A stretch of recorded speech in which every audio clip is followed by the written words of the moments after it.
What is up, everybody? Welcome back to the City Life Project YouTube channel. Bright and early for us here in North America. A nice evening for you all out east. One Friday Fights 19. That's right, folks. 19 weeks of Friday Fights at the Lumpinee Stadium in Bangkok, Thailand. And these events have been nothing short of spectacular week in and week out. If you're new to the channel, we do live play-by-play commentary, reaction, but most importantly, live interaction with all you amazing folks in the live chat. So don't forget to interact with us. The live chat, let's get it buzzing throughout this morning, throughout this evening, wherever, whenever you are joining us.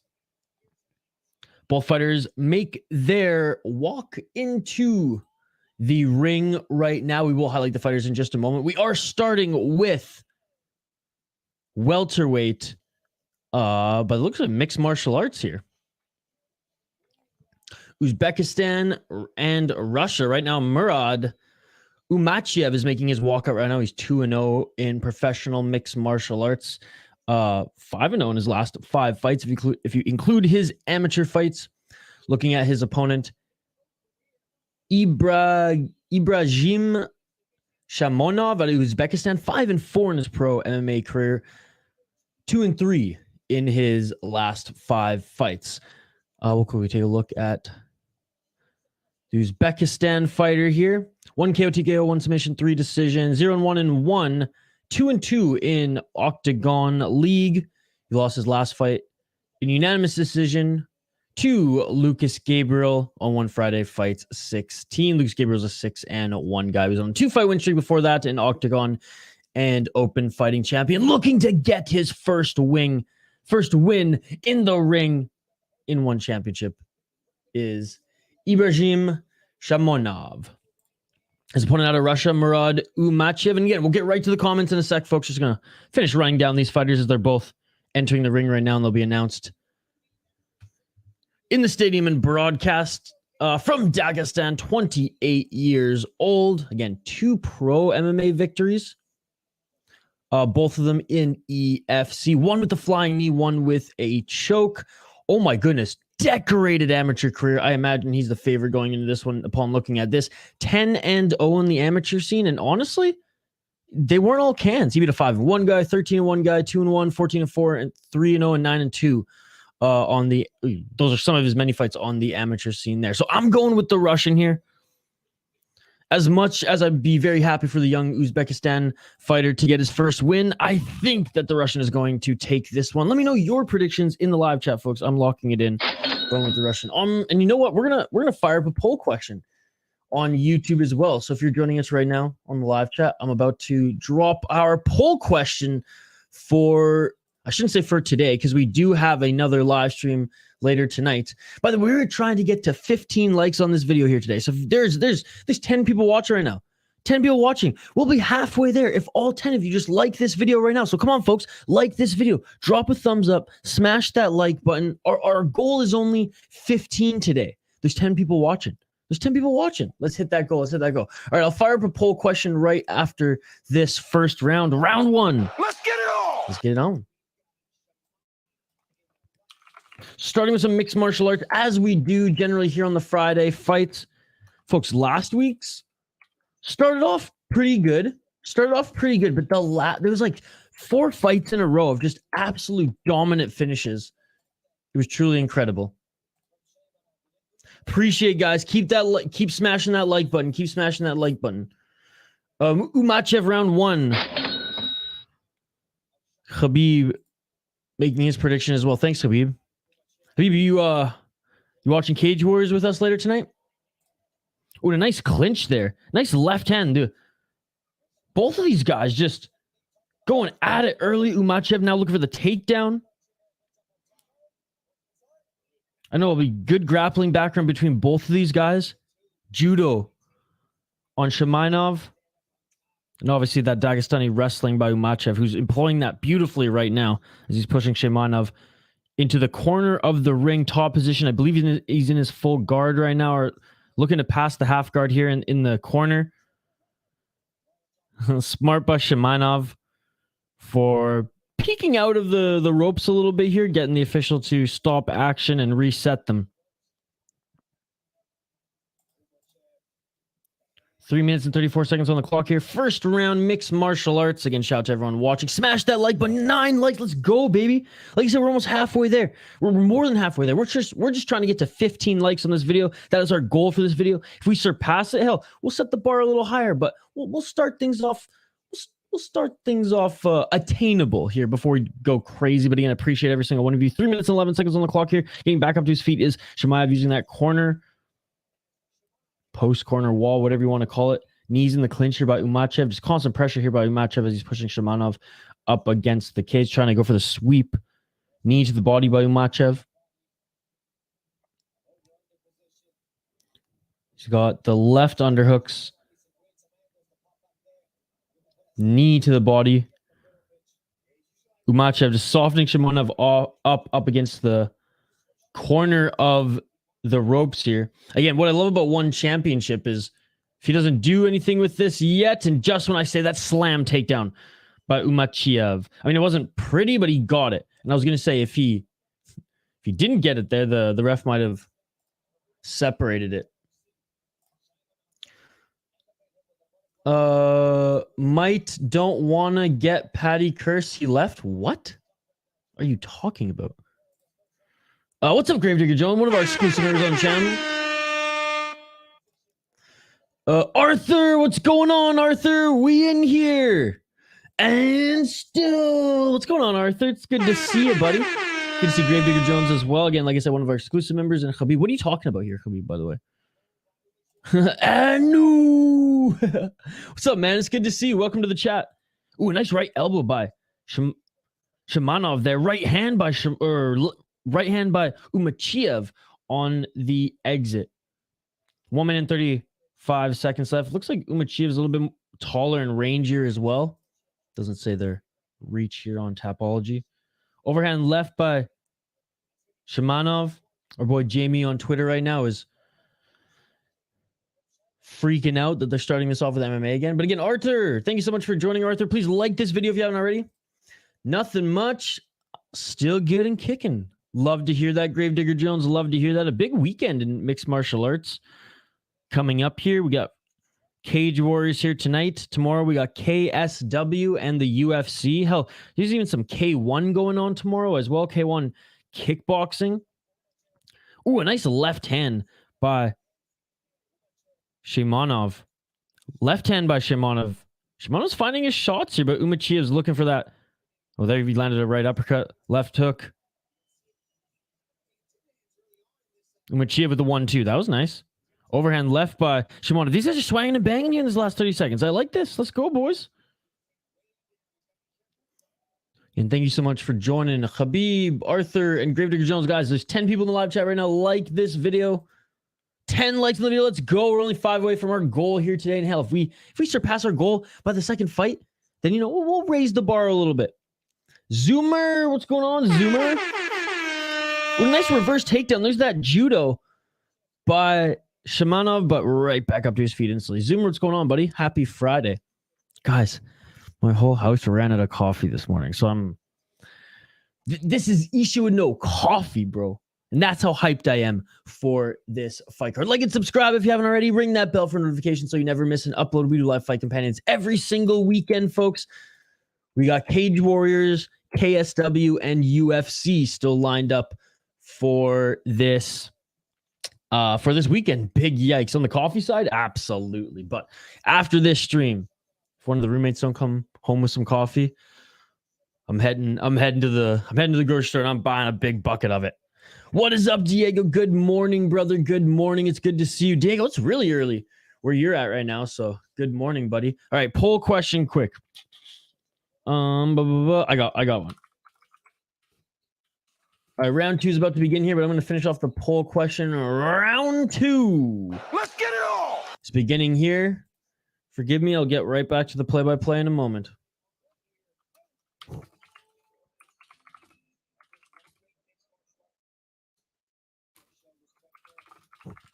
All right. Like I said, folks, round 2 has begun. Let's get it all. Doing a good left and trying to set up that overhand right on the feet is Shimanov. Dude, that was a hard body kick there. Machiev right back down as he goes for the takedown. On his butt right now, Shimanov. Looking maybe for a guillotine right here as Umachiev tries to pass into half guard. Okay, now I'll get right back to the comments here in a second. You read them, blah, blah, blah. Time for a doobie Isha. What's up, Hernan? Hernan, I'm not gonna lie, brother. Since there was no coffee, since there was no quick morning stimulus, I may have ran outside for a quick, just a quick one. Maybe during a break, I'd take another quick. So let's just say the doobie is still intact, but it's a little less than when we started out, if you know what I mean. Let's just say, Hernan, we're gonna make that shit last throughout this entire stream. All right.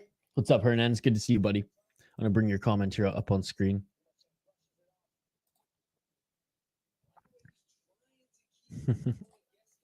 K1 stands for kick your ass 1.0. Dude, I love K1 kickboxing. I don't know if I just have to use a VPN to watch it or if there's another place. If you guys are watching K1, let me know where you're watching it. I think it's tomorrow afternoon, K1. I want to say maybe it's tonight. Is K1? I'll have to double check. It's either before Cage Wars tonight or right after. Now that I think of it. Modified side control. Half guard here. Postured up with Umachiev. Ooh, great job softening up Shimanov on the bottom and literally went to half guard on the complete other side. Now maybe setting up a submission here is Umachiev. Oh no, maybe he's just singling out the legs here to maybe pass to mount or to that other side, but he's got to be careful here. I don't know how good Shimanov's jiu-jitsu is. Umachiev grabbing the gloves right now. Grabbing the gloves is Umachiev. That's a clear glove grab there. Grab the inside of the gloves versus the hand to pull him in. But you know what? Umachiev is going to make him pay. Umachiev, beautiful. Beautiful job. Umachiev setting up the triangle and armbar here. Oh my God, Umachiev, beautiful technique. This is amazing. Good job by Shamanov for defending the triangle. But Umachiev, so that's what he was trying to set up there, was that triangle. Honestly, he should have just elected to go for the ground and pound in the top position. I think we have UFC every weekend for the next 2 to 3 months. Let's hope they don't saturate it too much with shitty cards. Like today is not going to be a good card, folks. Like I know there's some sleeper fights on this card. Absolutely. This card is not a good one, folks.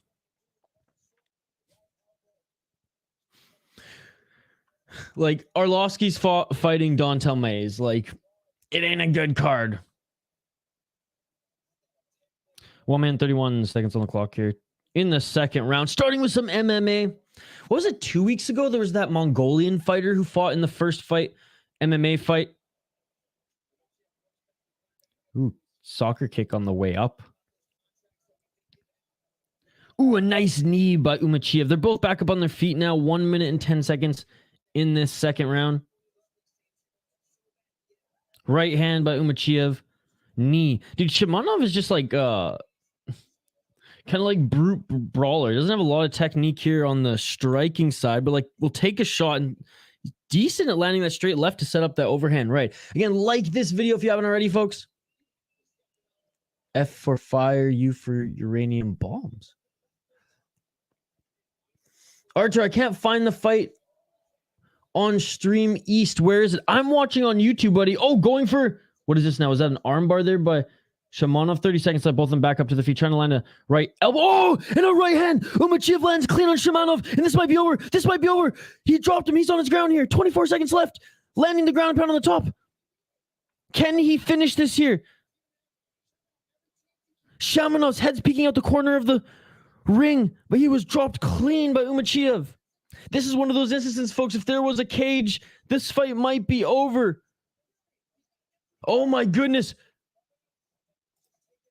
Umachiev, he just blew this opportunity. He's gassed. He got the full mount, and instead of just laying elbows, just like laying everything, he waited, man. He waited, and now we're going into the third and final round.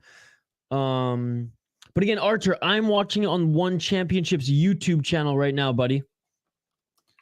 If it's not showing up, maybe fire up a VPN, say you're in Canada.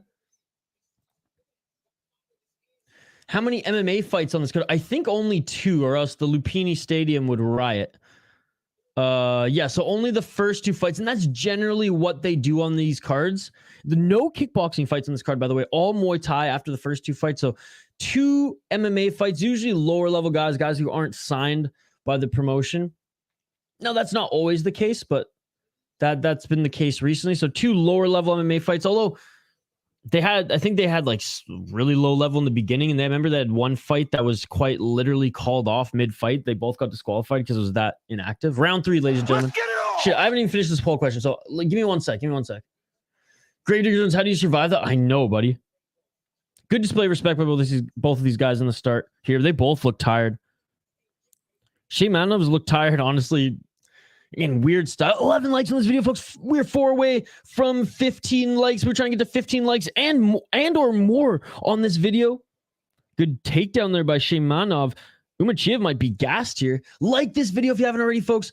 Like this video, haven't already. There's 10 people watching right now. If you guys all like this video, I mean, we'll fly by our like goal right now. Back up to his feet here. Musaev now looking for the takedown. In the corner of the ring is Shimanov. I mean, Shimanov was dropped in that second round. He got dominated in that first round. So even if he has a big round here in the third, it's not going to be enough, in my opinion, to win. Now, I know One Championship judges the fight as a whole. So maybe if he ends doing big damage on Musaev, he can sneak this out, but I really don't think it's going to happen again. He got dropped in that second round. He got dropped at one point in this fight where Musaev, yeah, he's been tagged with a few good striking shots. You know, but the fight wasn't almost over in Musaev's, you know, in Shimanov's favor at any point in this 15-minute affair. 3 minutes and 35 seconds. Good judo throw by Shimanov. He has gotten a few takedowns, but again, he hasn't been able to do anything with that takedown. But maybe I'm speaking too soon as he's side control, trying to get on the back there, and a good job getting back up by Musaev. Okay, I mean, thanks, my guy. No worries, Arthur. No worries. I hope you stick around with us here, though, and keep joining our community. Arthur, right now, buddy, we may not have the biggest live chat. I mean, it's still early here in North America, but you better believe that this live chat is a buzzing. When we do Cage Wars, when we do UFC, KSW, some of these other big promotions, hell, when we do one Amazon Prime or any of the numbered shows. Nice back take there by Shimanov. Beautiful job. Beautiful back take by Shimanov here. He's got the hooks in. Top position. He's got full mount. Oh my god. Oh my goodness. Shimanov's got full mount. Musaev must be tired, folks. Great round so far by Shimanov.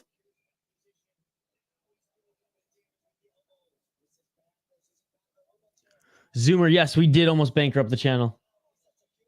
But hey, it was good. It was good to get people motivated in the beginning when we really needed YouTube to push our videos and we really needed people to start liking. And I mean, we still do. And that's why I say it all the time. I really appreciate if you guys can like and subscribe to the channel. Hopefully, man, we're 97 subscribers short of not hitting our goal, but hitting 5,000 subscribers. Shit, folks, if we can get 97 subscribers this weekend, that'd be amazing. Looking for that rear naked choke right now as Musaev is spinning out of this full mount. Right elbow there by Shimanov. You know what? Shimanov, he's not going to win this fight just based on this round. Now, I know One Championship judges as a whole. He's got to finish this. He's got to finish this. Full mount, dominant position here, 1 minute 47 seconds. Like giving up his back now is Musaev. Shimanov's got the hooks in. Doesn't have the body triangle secured yet because it is a high back take. He's got to try to find that neck. Good job by Musaev for constantly moving here, though. Elbow, right elbow. I'll get right back to the comments here in a sec, folks. I got to finish this poll question. 2 minutes and 24 seconds now going for that choke. It's on the chin right now, though. It's on the chin, not under the chin. Doesn't have the body triangle secure, just the hooks. Dude, see, this is where the inexperience comes in. Shimanov has to get that body triangle in right now because Musaev is, I don't know how explosive he is with how tired he is in this third round, but he is strong. He's been able to spin out of things through this entire fight. All right, I'll get right back to the comments here. 1 sec. Vote in the poll question. It should be up any second now, folks.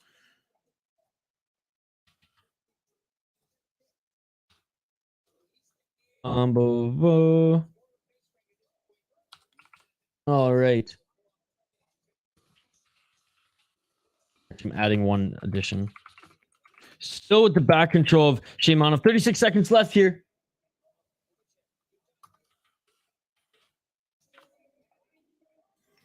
$25 seconds here. Still, okay, now he's just going for it, even though his back's up against the ropes here. Doesn't have a really good position. Yeah, this is where the ropes don't come in handy. 12 likes on the video, folks. That is amazing. All right, poll question is up. All right, sorry I missed some of these comments here, folks.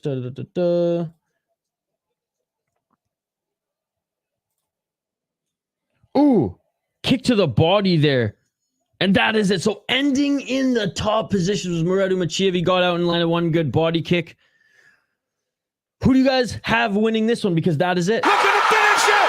And it's all over! That is it for this first MMA fight. First fight on this Lumpinee 19 card, ladies and gentlemen. I have it for Musaev. I think he was dominant for 10 minutes of this fight. I think Shimanov was only dominant for 5.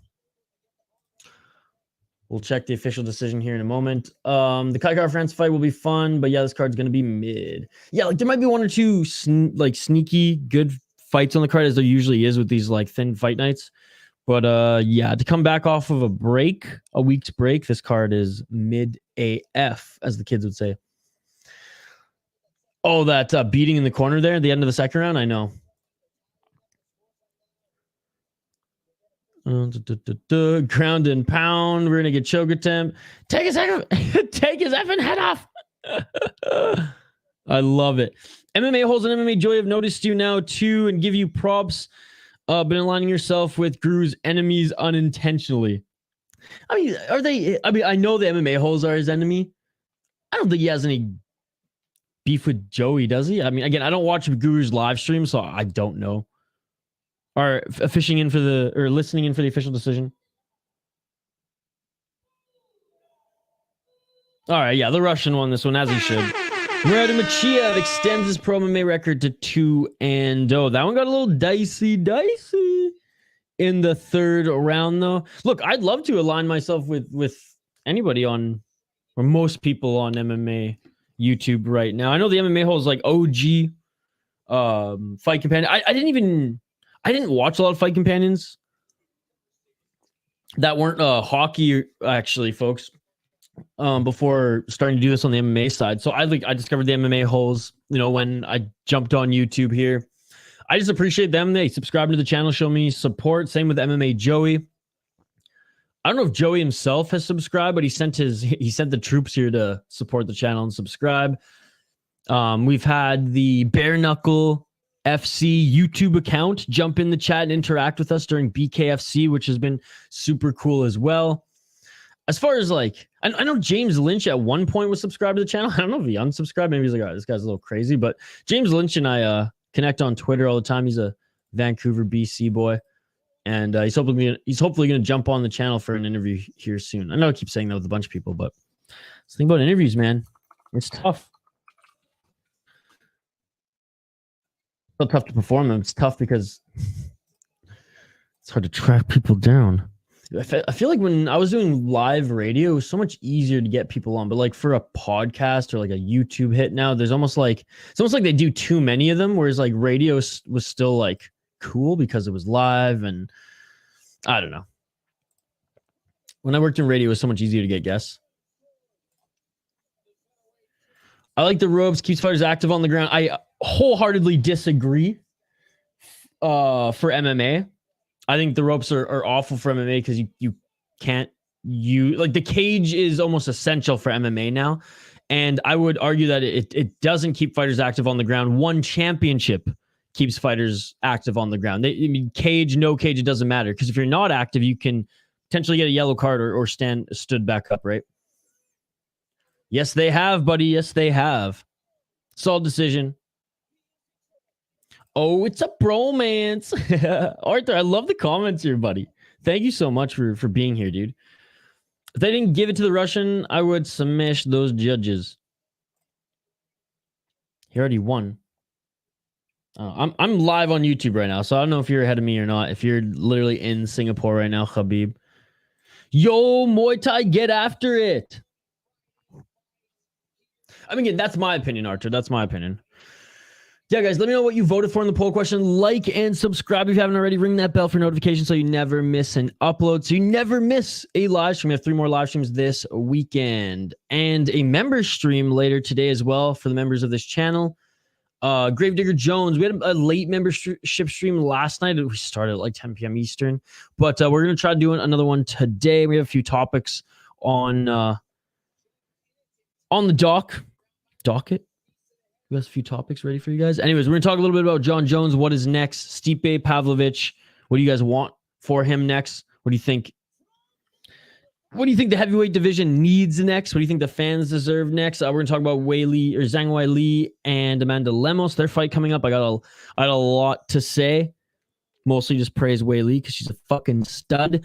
And then we also are going to talk a little bit about the PFL. We were going to talk about Rob Wigleton last night, but I was just super tired, and we were vibing with the chat last night. It was amazing. So if you want to become an exclusive member, if you want to support this channel, one step above from just joining us every weekend, by all means, we'd really appreciate it. It helps us a lot. And we're going to start doing 2 member streams every single week for all you folks as well.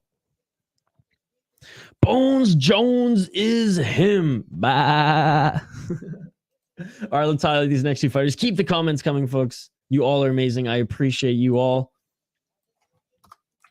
And shout out to everyone who's liked this video and who's voted in the poll question as well. I have a feeling we're going to surpass our like goal of 15 likes. So let's raise the bar a little bit. Let's try to get to 20, folks. Let's try to get to 20 likes on the video here today. Why is my webcam so much? Hold on, folks. Hold on. There we go.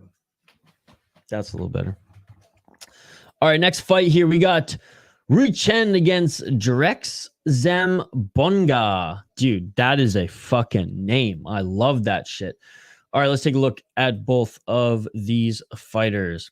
First fight went the distance at welterweight. Let's hope these 145ers put on a show here. Less wrestling, more fighting. Ruchen versus Drex Zambonga. As Ruchen makes his walkout. The Ghost Ruchen, 15-5 in his pro MMA career. Only 2-3 in his last 5 fights, coming off a loss, though. He's 26 years old, looking to get back in the win column. 15-5. 6 KO TKO, 3 submissions, 6 decisions, 6-4 in 1 championship. Wow, 26 years old, he's already been active between 2016 and 2022 in 1 championship, 6-4 in 1 championship, 5-1 in Chinese MMA Super League. 3-year Super League. Any hockey fans know that reference? He lost via rear naked choke at 1 championship, 156. Oh, so he hasn't fought in a while. So over a year out of the cage or ring. He lost in MMA rear naked choke. Before then, won a unanimous decision against a 2018 guy. Lost 2 in a row before that. Won 2 in a row before that in the promotion. Looking at his opponent, T-Rex Drex Zambonga, 14-5 in his pro MMA career. He is 4-1 in his last 5 fights on a 4-fight win streak from the Philippines, 30 years of age. 5 KO TKO, 7 submission, 2 decisions, 3-0 in 1 championship, 7-2 in URCC, Universal Reality Combat Championship. What is that, VR? On a 4-5 win streak right now, but he's been crushing cans. He beat a 2-2 guy, an 8-6 guy, and an 8-5 guy in his last 3 fights in 1 championship, and a 4-1 guy when he was 10-5 in URCC. God damn. He did fight 1 championship, 164, so that was in December. You know, I'm going with the Chinese kid. I'm going with Ruchen, locking it in. Let me know your thoughts in the live chat, folks. Let me know your thoughts in the live chat. Round 1. Folks, I made sure to turn off my alarms this morning. So no jingles coming through the mic. Not in Singapore, just ahead. Where are you watching from? I'm watching on YouTube right now. Is Dana on crack? Lemos Aspie. Oh, I think Wei Li is going to absolutely destroy her as well. I'm going for the Filipino. Can't let China win. China. All right, round 1, ladies and gentlemen. Maybe he's from Hong Kong, though. I like Hong Kong. I had so many friends from university who were like, we're not from China, we're from Hong Kong. And they would say that like so serious. I'm like, fucking rights. All right, here we go, folks. I don't know if I hit this already, but we're in the first round here. And it's already a scrap, which fucking rights. Fucking rights, boys. Showcasing their striking right now. Nice right hand by Zambonga. Hey, man, I'd be happy for the Filipino guy as well. I'm happy for either of these guys, to be perfectly honest here. Not the best MMA fighters. Decent records, though, so good journeyman. Both relatively young. 4 years younger is Chen. But both of them won a full-time contract with 1 championship, so free Hong Kong. Yes, indeed. Yes, indeed. China. 3 minutes and 58 seconds left. For those who don't know, we're not making fun of China. We're just making fun of Donald Trump.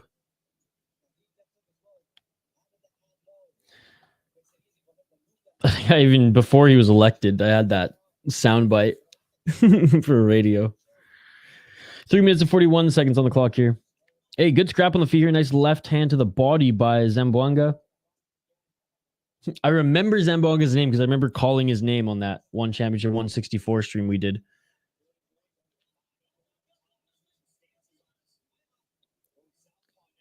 Looking to be backed in the corner right now is Chen. Zamboanga tries to set up an overhand left. 3 minutes and 18 seconds on the clock.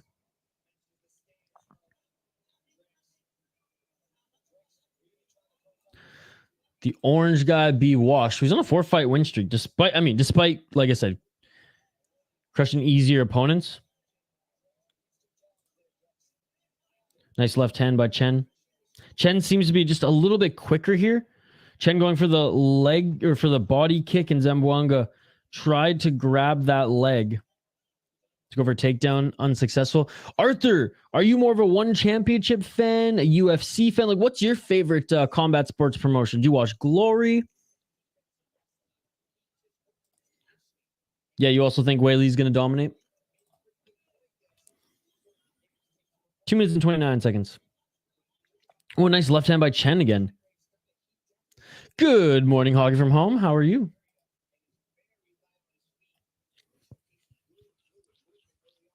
Going for a leg kick there was Chen. Doesn't land. Let's get it on.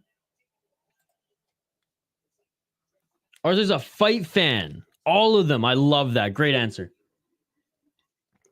Ooh, a nice 1-2 by Zamboanga. We're all fight fans here.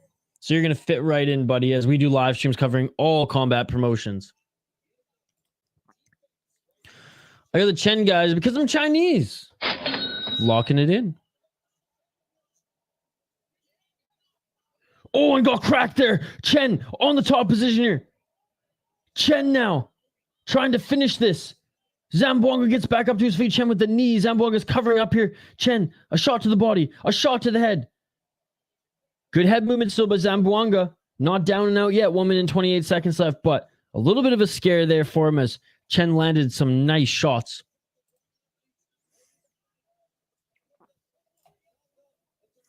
I'll catch up with your comments later. Sounds good. I like bar fights the best. Tired. I slept like at 3 a.m. Yeah, I was up super late as well. Oh, here we go. This could be it.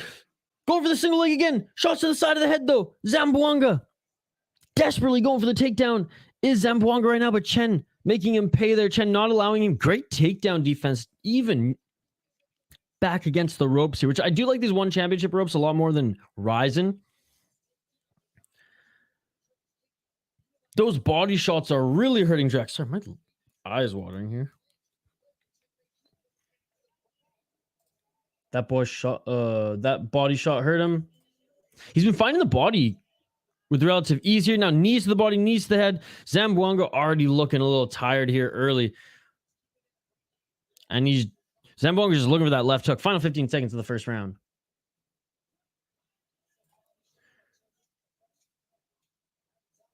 I have class at 8 a.m. Eastern. I joined class late because I slept through my alarm. Well, I hope your class is going good. I hope you have a great Friday. And that's it for the first round, ladies and gentlemen. High-paced first round. High-paced first round. Chinese guys winning so far in this fight. Ilia Tupuria is legit, buddy. Look up his fights. I'm on break currently. That's why I'm in class. I'm a deep sleeper, but it takes a long time to fall asleep for some reason. Yeah, me too.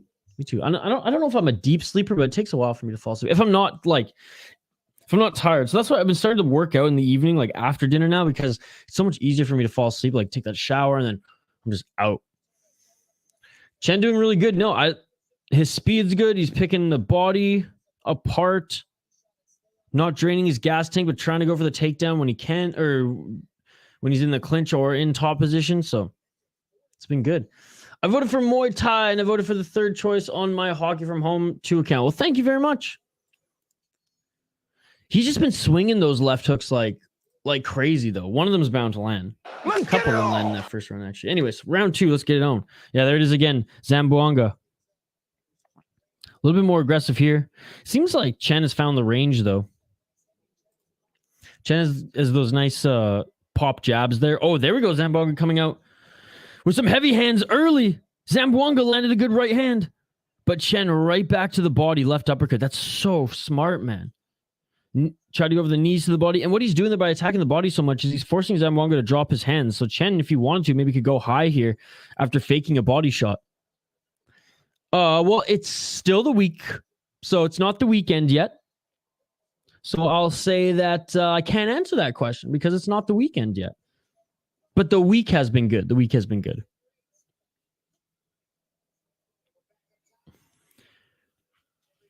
They were clinched for a moment there. 4 minutes on the clock. Left body shot again by Chen.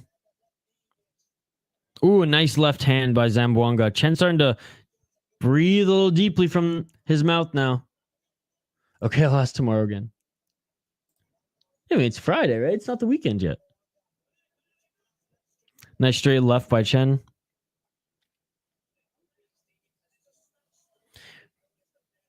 All right, pace has slowed down a little bit here.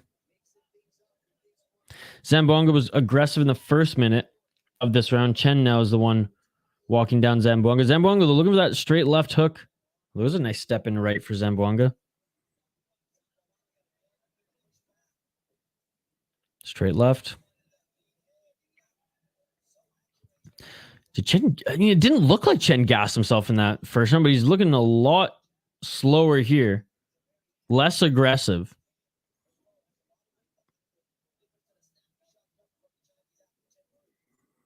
There's a pop left jab by Zamboanga.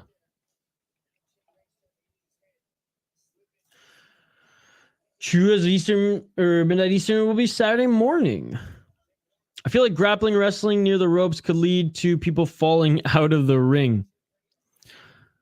In Ryzen, because the ropes are a lot thinner and they don't have that big bottom guard, way more of a chance for sure. But again, it's designed to keep them on the feet, right? Chen is switching stances and confusing himself. I chill on my phone and read text with people just in case I miss something and try to fall asleep. Through that, I sleep like 2 a.m. Eastern. Well, the trick is you shouldn't be on your phone as you try to fall asleep. It's not good for your eyes. I haven't had coffee yet either because we ran out of coffee in my house this morning. Or I guess yesterday we ran out.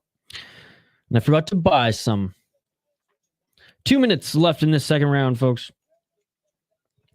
Now the official, I was just going to say the pace has slowed down and they're not really going balls to the wall like they were in that first round. And the official now is even warning them, like, you gotta fight. You gotta fight. Zamboanga went for the body lock there for the takedown. Doesn't get it.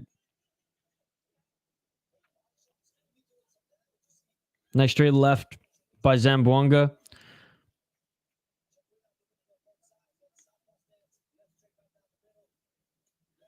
The brain needs rapid eye movement during sleep. I'll make one now. Since I'm on break, I'll have some for you now, Isha. Well, that ain't going to help me. That ain't going to help me, but I appreciate it. Have a good coffee. You're teasing me. Why are you drinking coffee for me when I can't drink coffee for myself right now? I'm jonesing for the caffeine right now, folks. I'm jonesing for the caffeine. No, enjoy your coffee, Hockey from Home. I appreciate it. I should have woke up at 6 a.m. and went and got some coffee, but alas, here we are. Go for that takedown again. I will say, Chen, despite his striking slowing down tremendously in this second round, his takedown defense has still been on point. He landed a nice left elbow there on the break. Zamboanga walking forward with the right hand. 42 seconds left in the second round. Tie clinch, couple knees to the body. But yeah, Chen has been breathing from his mouth this entire round. Maybe he got popped in the nose by one of those jabs and just can't breathe through the nose. I don't know. 26 seconds left in the second round. Another pop left jab by Chen. But yeah, you saw it there. Chen went for a leg kick and is so lackadaisical.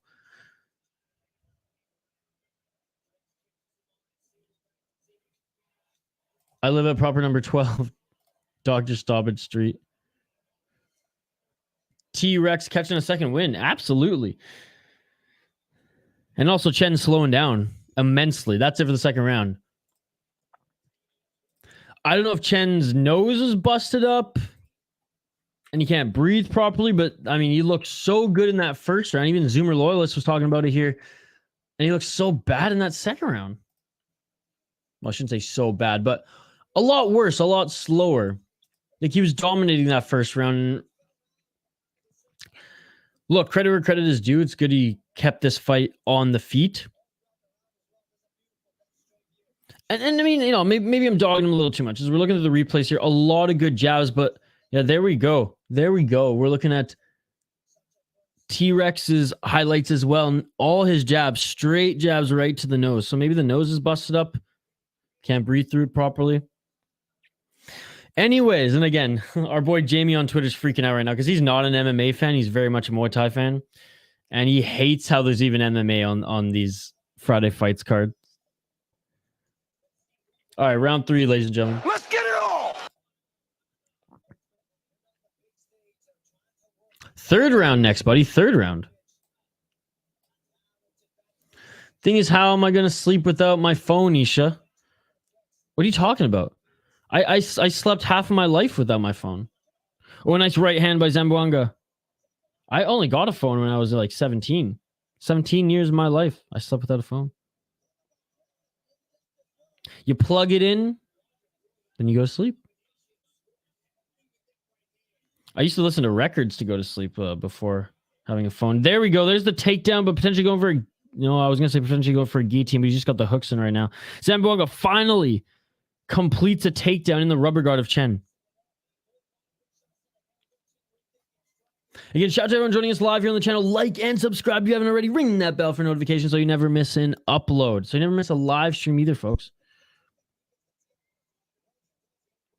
We do live fight companions every single weekend, live play-by-play, commentary, reaction, and most importantly, interaction with all you amazing folks in the live chat. The creator told me to do yoga before sleep. That would help. Yep, stretching, even stretching. Like, it doesn't have to be like yoga, like the art of yoga or the discipline of yoga. But even if you just do stretching before bed, 100% helps. Some breathing exercises. Good for the mind, good for the body.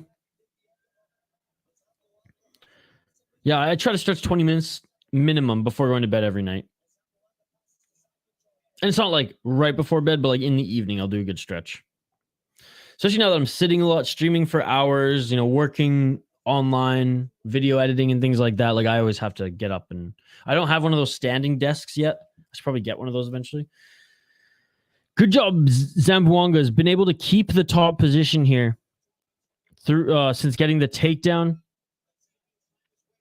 Chen, though, pushing against the corner wall there to try to get back up to his feet. But again, a good job. Good relentless pressure by Zamboanga. Counting sheep help? I don't know. I don't know if that would help.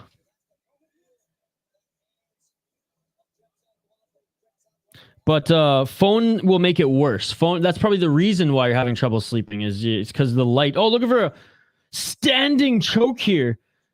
Standing rear naked to Darce with Zamboanga back up to the feet, center of the cage. But yeah, no, it's screen time before bed. It will keep you up. That is a fact.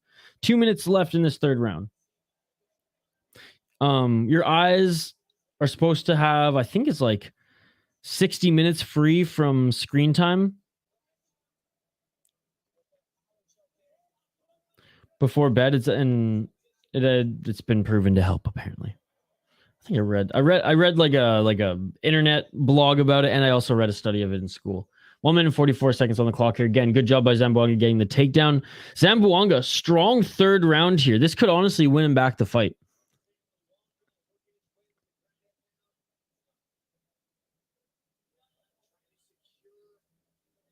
Oh, there you go, Hockey from home. Well, that helps.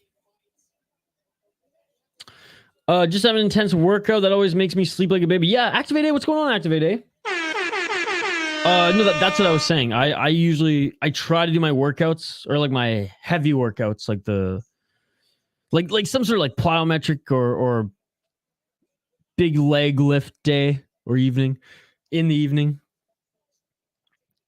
Leg workouts or like a plyometric circuit for like 30 to 40 minutes, and that would put me right to sleep. Well, there you go, Hockey from Home. Chamomile tea, some stretching, and a workout in the evening, and stay off your phone. That'll help you sleep. 43 seconds left in this third and final round. Not the most exciting kickoff to these Friday fights. Let's hope the Muay Thai makes up for it. Looking for the rear naked choke late here. Zamboanga, 30 seconds left in this third round.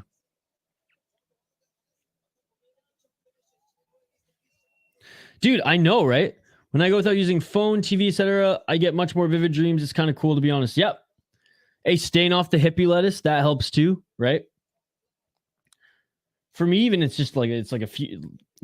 If there's one day where there's no hippie lettuce, I dream, and they're like intense. Final seconds and a good reversal here, and that is it, ladies and gentlemen.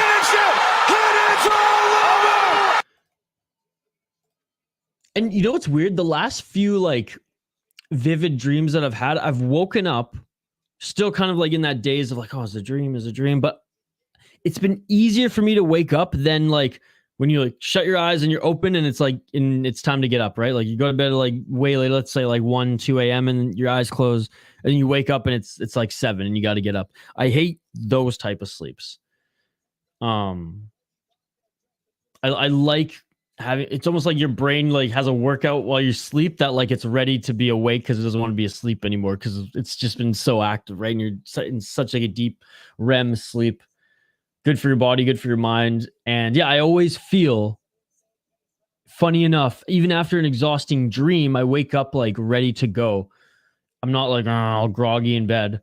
Versus, you know, when I go to bed late, screen time, maybe a couple brewskis, you know, a couple puff for the hippie, you know, like in my mind's all over the place. I'm not like, you know, relaxed, skip my stretching, you know.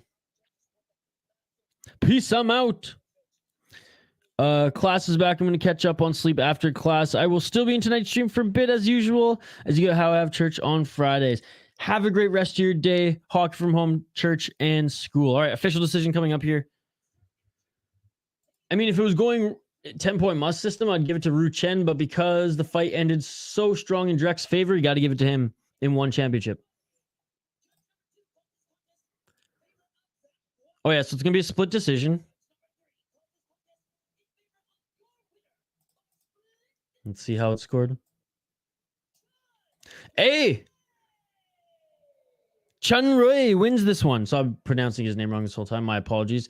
Hey, close fight. And you know what? He brought the fight. Keyword fight to Drex in the first 2 rounds. Keeping this on the feet, striking with him, landing some good shots there. So, hey, I'm not upset with this decision. But I understand why it was a split decision, given that Zamboanga ended the fight so strong. All right, first Muay Thai fight here, ladies and gentlemen. Oh my God. After 2 MMA fights have gone the distance, I want to see some knockouts here, folks. I want to see some TKOs. I want to see some freaking violence. And that's what we have next here. Again, people are throwing out that term robbed like Oprah Winfrey gives out fucking cars, man. We can't keep throwing out that word when it's a close fight. Close fight, by definition, is not a robbery. Robberies are when it's a clear win for the opponent. Keyword fucking clear, bro. This was not clear. This was not clear, especially when half the fight, one guy was getting more damage on his opponent, keeping it on the feet. You know,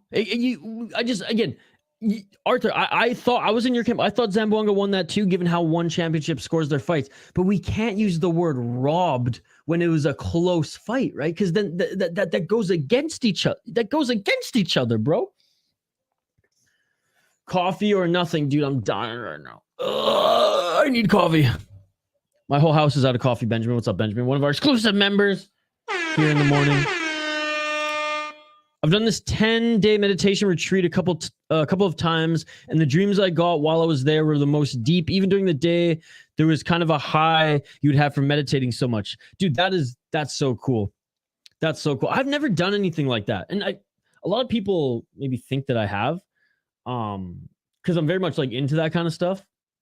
I'm into like exploring what the mind can do, what the body can do through a spiritual journey or meditation journey or whatever it is, rituals, retreats.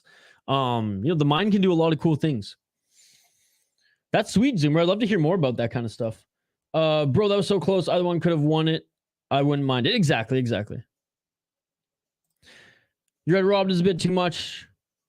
But I scored T-Rex winning the second and third. But again, one championship, they don't judge 10-point must system round per round, right? It's like the old Pride days. So it's a little bit hard as fans to kind of predict like the MMA outcomes, which I totally get. Usually, and this is where I'm in your camp, Arthur, usually whoever dominates the third round is the winner. And, the second round was closer. I would personally, if we're going 10-point must system, I do think that the first half of the fight, the Chinese kid did a little bit better. But again, close fight. I was fine with either outcome. And it's going to boost that Chinese kid's confidence a little bit. But no, hey, that second round was up in the air. If this was 10-point must, that would probably be the deciding round. That round, that portion of the fight for the judges is what made it so close, in my opinion. But no, like, great thoughts there, buddy. Oh, shoot. I missed some comments here. There's one that's free. You just have to get on a waiting list. Might be good for you if you have a flexible work schedule and you can take 10 days off. Look up Vipassana. Okay, I will actually. I'm going to bookmark that. My mom's like kind of a hippie. She's super into that stuff. Maybe I join her for one. Maybe invite her for this one.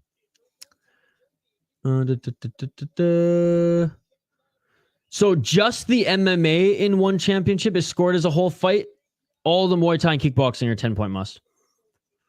Jared Gordon getting robbed tomorrow. Oh my goodness. JL, where you at, buddy? JL, where you at? Dude, JL's he's not even going to join us here today.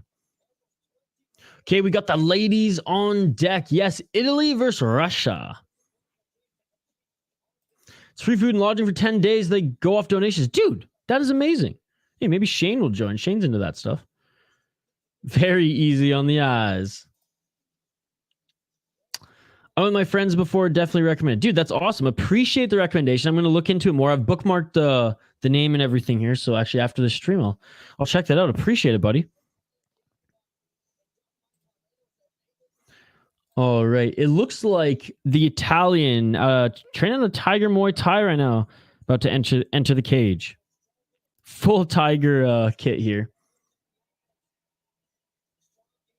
I like a bit of danger with my beauties. Arthur, me too, buddy. People might call me a Tabitha Ricci simp these days. I don't care. She's gorgeous. I guess that's a UFC example. I should give a one example. Stamp Fairtex. All right. All right. Yeah, that is a Russian name. Natalia Dachkova, ladies and gentlemen.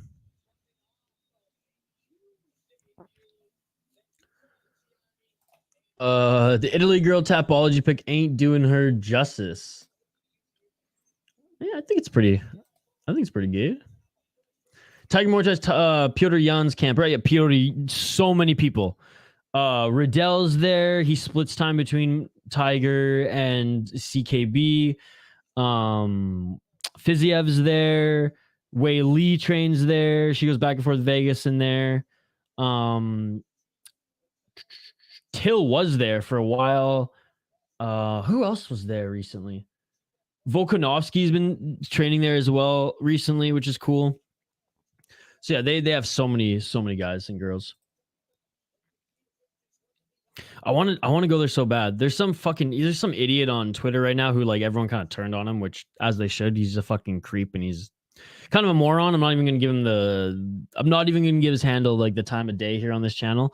But the only cool thing is I saw he went and started training at Tiger Muay Thai. Now he's not like a pro or anything. He just went there, took some classes, and he got to hobnob with some of the fighters.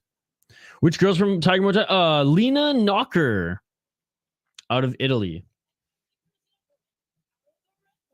I just missed her record there. But the Russian girl is 27-4 record. What was the record of the Italian girl, folks? I just missed it on screen. I guess I could do a little rewind here. That's not going to work. Screw it. YouTube, Benjamin, YouTube. So all the Friday fights are on YouTube's one championship YouTube. And then the main fights, like the quote unquote pay-per-view, you know, the big cards, those are once a month or twice a month on Amazon Prime. Who and what happens? Dude, honestly, I don't know. I don't know anything about either of these fighters. I'll make a quick prediction and go with the Russian. Actually, you know what? No, I'm going with the Italian, locking it in. But I don't know much about either of these two. Tapology doesn't have much on either of these two either.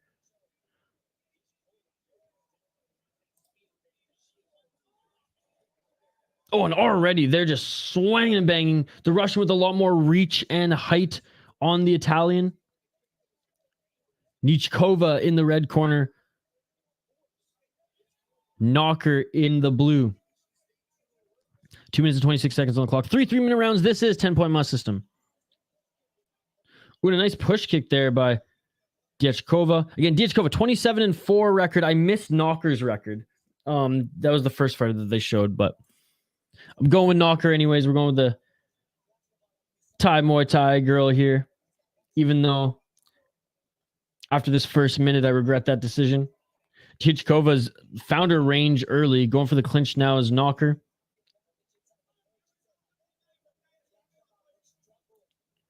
Oh, sorry. I'm not going to give up their name. Ooh, she just dropped or she slipped. I'm not even going to give their handle because they're a fucking idiot. You know, like sliding in younger girls' DMs that are just really creepy. And then the girls, oh, and a nice right and left by Diachkova. Drop Knocker. This was a bad pick.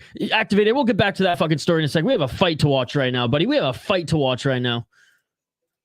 I don't know why. Yeah, fuck that guy on Twitter being creepy.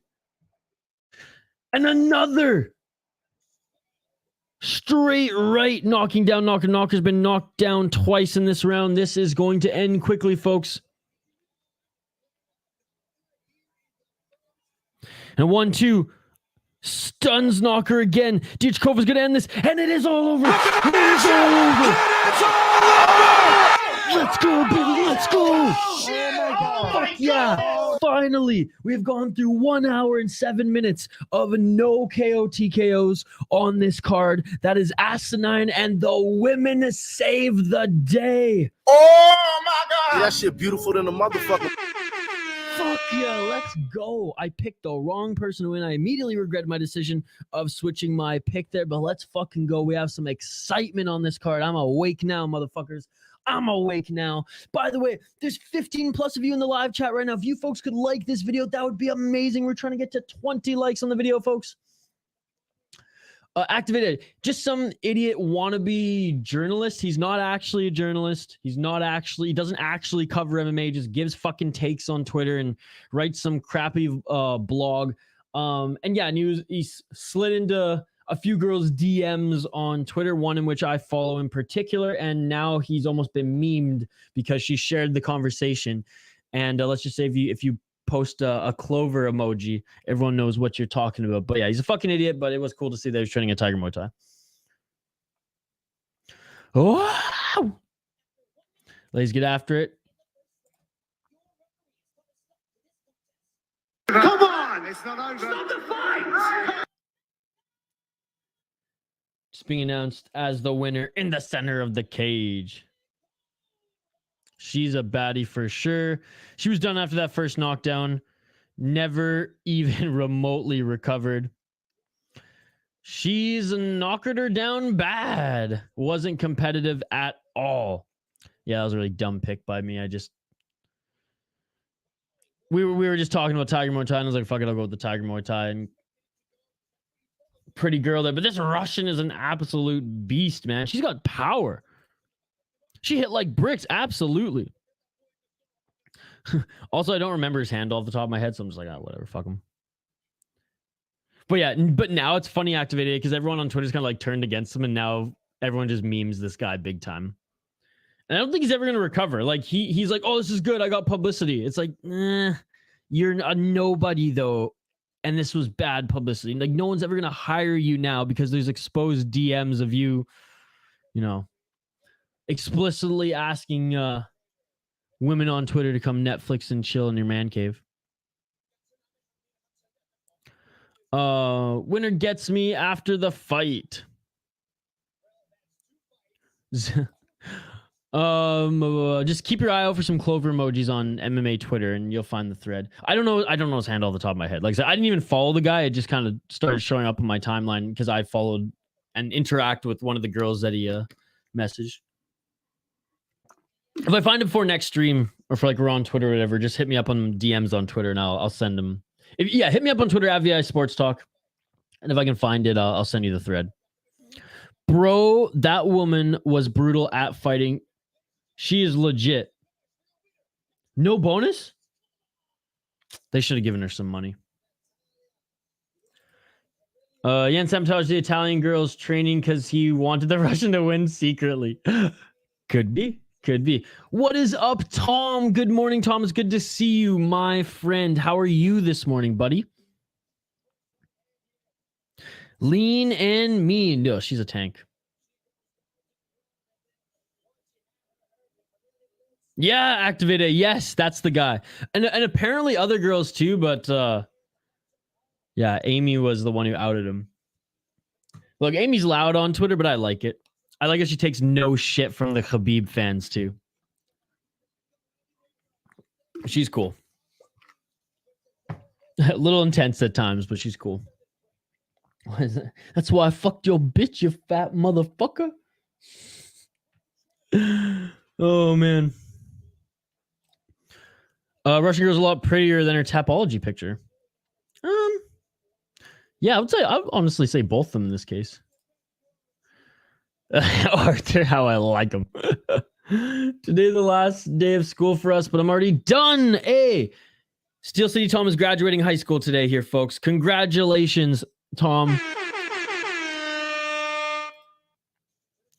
Congratulations, buddy. Okay, we're going to take a quick break here, folks. First break of the broadcast, but don't get me wrong, it's only going to be a 2 to 4 minute break. We'll be back on the other side for Pongsiri against Silva here, and this is going to be a good one, folks. This is going to be a good one. Flyweight Muay Thai coming up here live here on the City Light Project YouTube channel. If you haven't already, please like this video. We're trying to get to 20 likes on the video. That is the goal here today. There's 13 of you in the live chat. Like this video. If all 13 of you like this video right now, we'll be so close to our goal. We have 3 more fight companions this weekend, folks. Cage Warriors later tonight, KSW tomorrow, as well as UFC. And we'll try to sneak in some K1 if we can, and a membership stream here today. Don't go anywhere, folks. We will be right back. Quick break on the other side. We got Silva and Pongsiri here. Second Muay Thai fight. The women delivered in the first one. Let's get on to the second one as we're on full Muay Thai from this point till the end on this card. One Friday Fights 19. We'll be back here on the City Light Project YouTube channel. Don't go anywhere. Like and subscribe. Vote in the poll question. And we'll see you here in 2 minutes' time. Right back here just after this quick break. Don't go anywhere. We'll be right back. Let's go.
And we are back live here on the City Light Project YouTube channel for, again, one of the fights that I've been looking forward to the most on this card. Silva versus Pongsiri, ladies and gentlemen. Second Muay Thai fight on the card. Fourth fight on the card, if you include the first two MMA fights that we saw. 4 fights into the card. Second Muay Thai fight here, and this one should be a banger, folks. If you're new to the channel, we do live play-by-play commentary, reaction, and interaction. So don't forget to drop a comment in the live chat. Predictions, interaction. I mean, you know how it is. Arthur, he's new to the live chat.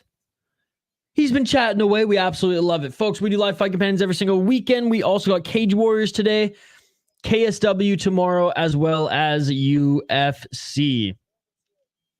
Muay Thai fighters get after. Yes, they do. Yes, they do. I'm taking Silva, says Benjamin, locking it in.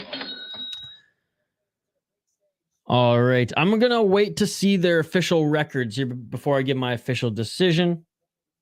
Again, folks, to say this all the time, Tapology does, I think, the best job that they can with the people that they have on staff working there and everything. They do such a good job with the MMA stuff. They can't always fill in the Muay Thai, the kickboxing. One Championship is doing a better job of showing these guys full records on their website now as well, but we need just like a Tapology for Muay Thai and kickboxing. I say that every stream. All right, fighters are being announced in the ring right now. Let's take a look at their records. Silva, he trains at the Phuket Fight Club. 48-15 record for Silva. Representing Brazil in a Muay Thai fight, not a jiu-jitsu match. So there you go. Let's go Brazil. All right, looking at Pongsiri. Love his shorts. Joe Whittaker camp. They didn't even show his record? Are you fucking kidding me? They didn't even show his record? That's interesting. Very interesting. Anyways, he won his first fight in One Championship via left hook in the first round. 1 Friday fights 11. But yeah, let's go Brazil, locking it in as well. I'm going for the Brazilian. All right, round 1, ladies and gentlemen. Let's get it all. 3 3-minute rounds, 10-point must system, like the MMA in One Championship. All right, Pongsiri again, red corner, yellow trunks. Silva in the blue corner, black trunks here. Silva's got his ankles wrapped. Traditional Muay Thai stance with that light lead left leg. And already checked the leg kick is Silva. Push kick by Pongsiri. 2 minutes and 26 seconds on the clock. Inside low kick by Silva. That was checked. Overhand right by Silva, but it was right when Pongsiri was throwing a body kick, so it didn't land clean. Straight left by Silva. Good checking of the kick by Silva again.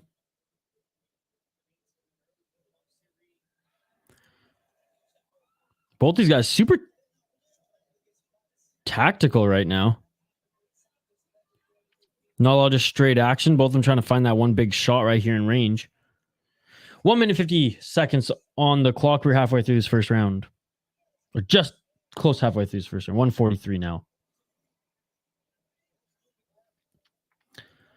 And walking forward is Silva. Body kick by Pongsiri, caught by Silva. Silva tried to land some shots there when he had the leg in his arm. Didn't land anything crazy, though. Again, like and subscribe if you haven't already, folks. Ooh, nice right hand by Pongsiri. We're trying to get to 20 likes on this video, folks, so hit that like button. Smash that like button if you haven't already. Body kick there by Pongsiri. 1 minute and 10 seconds on the clock.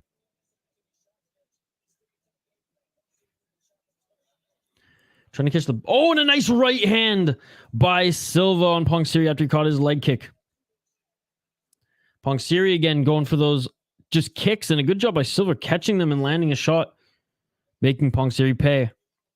Outside low kick, but high there by Silva.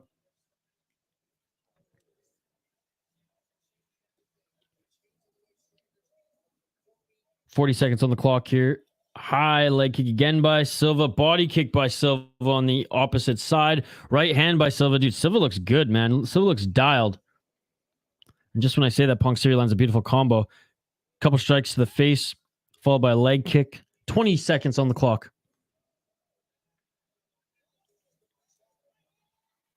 Looked like a little Diaz slap on the entry by Pongsiri there. Some leg kicks in the clinch. By Silva, they separate. Final 10 seconds of this first round. Ooh, high kick missed by Silva. Pongsiri made a pay with a few leg kicks, but Silva even landed a left hand in there. 1-2 by Silva. Silva lands a big left hook right at the bell. Or sorry, doesn't land, but swings for a left hook right at that bell. Doesn't land. That's it for the first round, folks. That's it for the first round. Close round, folks. Close round. I think I give the edge to Silva.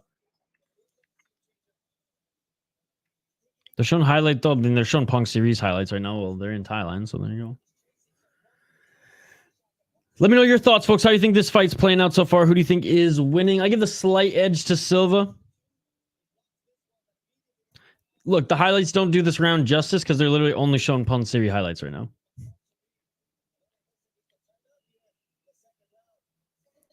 The broadcast is like hyping up Pongsiri, saying that he like they didn't say the word dominates, but they're like, oh, Silva really has to do something in the second round. It's like, dude, I'm pretty sure Silva landed the better shots there. I could be wrong, but and Pongsiri bows to his corner, comes back in the center, and we got round 2. Let's get it all. Close round. They both landed damage. I give it to Pongsiri. Pongsiri landed the better shots here in the first 20 seconds of this second round, though. Nice left hand by Pongsiri. Right hand by Silva there.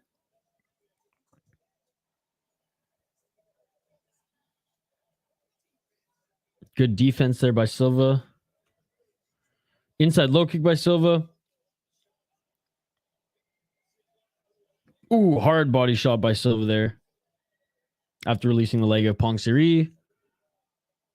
1-2 by Pongsiri. They're in the center of the ring right now. 2 shots by Pongsiri don't land. Silva with the body shot.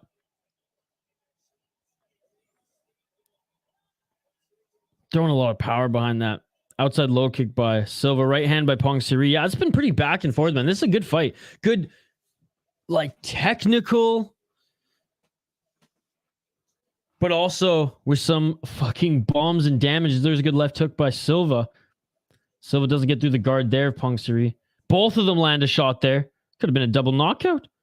Step in elbow for Silva. They clinch. Each land some knees.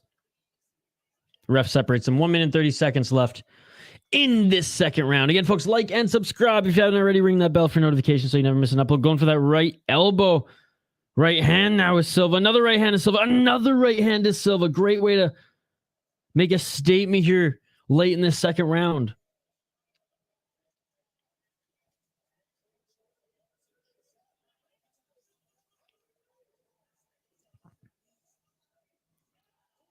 Ooh, and there's a nice kick by Pongsiri. Nice body shot by Silva.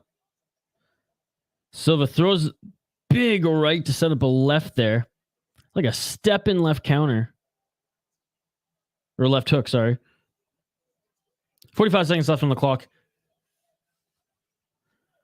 Silva's throwing those big shots here. He's just swinging with... Oh, nice right hand lands.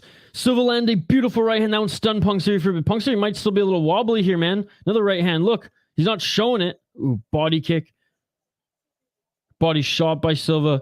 Kick by Pongsiri. Doesn't land. Dude, Silva landed a nice right hand on Pongsiri, and I swear that like flashed him for a second.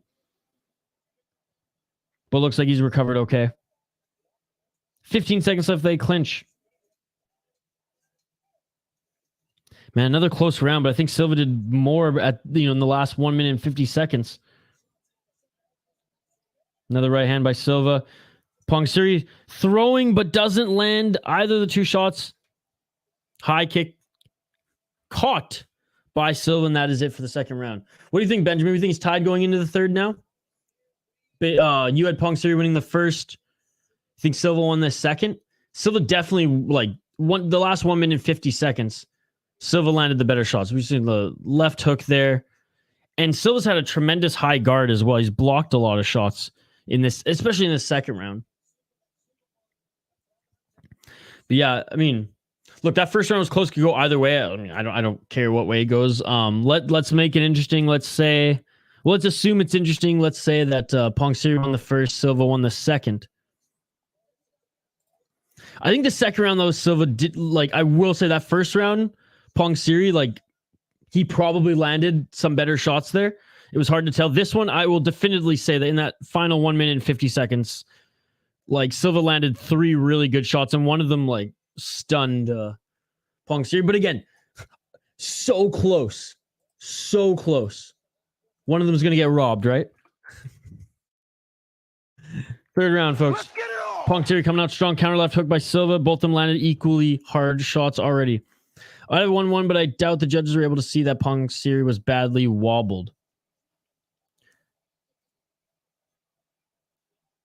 Yeah, that's true. They should see it, though. They should have a fucking screen in front of them. 2 minutes and 30 seconds on the clock. And when it's close, the Thai guy is going to win, right? So Silva realistically needs the knockout here. But Pongsiri's got a hell of a chin, man. And Pongsiri throwing a ton of shots here, too. What was that, Silva? What was that going for? Oh, a little trip there. I thought he was going for a takedown or something. Nice. Pongsiri with a few good shots here in the pocket. Silva throwing bombs. Pongsiri with a good guard. None of them are landing. Ooh, a nice right elbow by Pongsiri.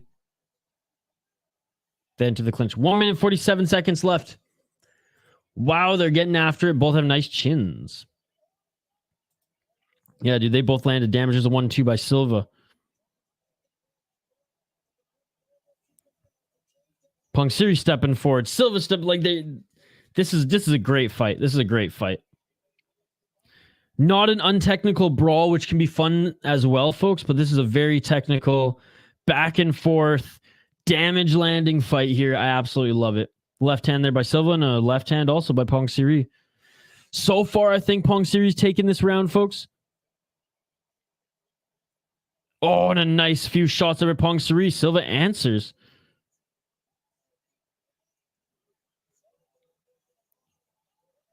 Oh, Silva misses with that left, walking with a straight left elbows. Pongsiri doesn't land clean.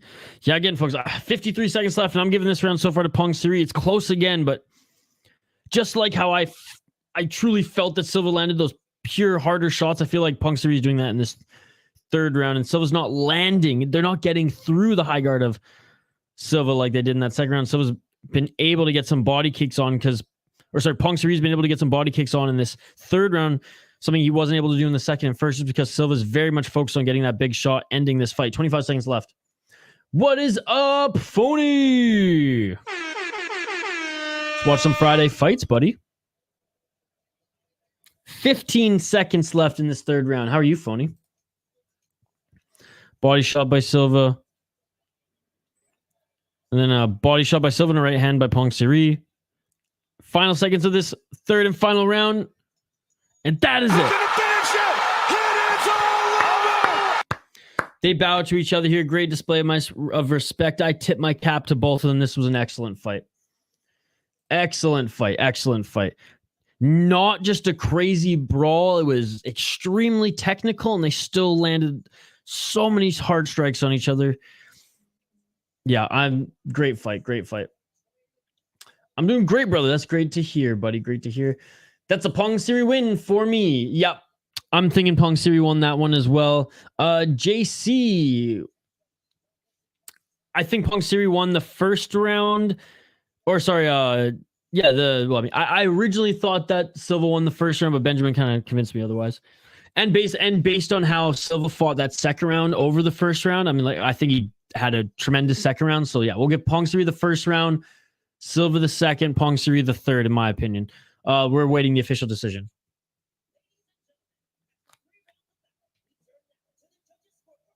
We're just listening in. Phony, did you block Benjamin? Did Phony block me? I can't see him in these chats. That's weird. Pongsiri wins this one, unanimous decision. Hey, even Silva nodded and started clapping. He recognized it was a good decision. I don't even know. Can you block people in YouTube chat? Phony, you still here, brother? Great fight indeed. All right, let's take a look at our poll question here, folks. Again, please vote in the poll question if you haven't already, and comment if you want to pick Lethway. And appreciate every single one of you. 20 likes. We've hit 20 likes on the video. Yeah, that shit beautiful than a motherfucker. Dude, guys, thank you so much. Thank you. It's weird. I can see Phony in the chat on YouTube. Interesting, Benjamin. Guys, we already hit 20 likes on the video. That was amazing. And we're only 4 fights into this card. Let's raise that sucker to 30. Let's see if we can get to 10 more likes on the video. That would be absolutely amazing if we could get to 10 more likes on the video. We've already hit 20, which is so awesome. Let's try to hit 30 now. There's 10 people in the live chat right now. If you all like this video, we will hit 30. I mean, some of you, most of you probably already like this video. But anyways, thank you guys so much. I appreciate it. Poll question results. So far, favorite style of martial arts in one championship? Comment for Lethway. Muay Thai, kickboxing, MMA, or BJJ? Let me know your thoughts. Let me know your thoughts, folks. 22 likes. Let's go, baby. Let's go. Thank you, guys. Thank you so much. Let's get to 30. I know we can do it.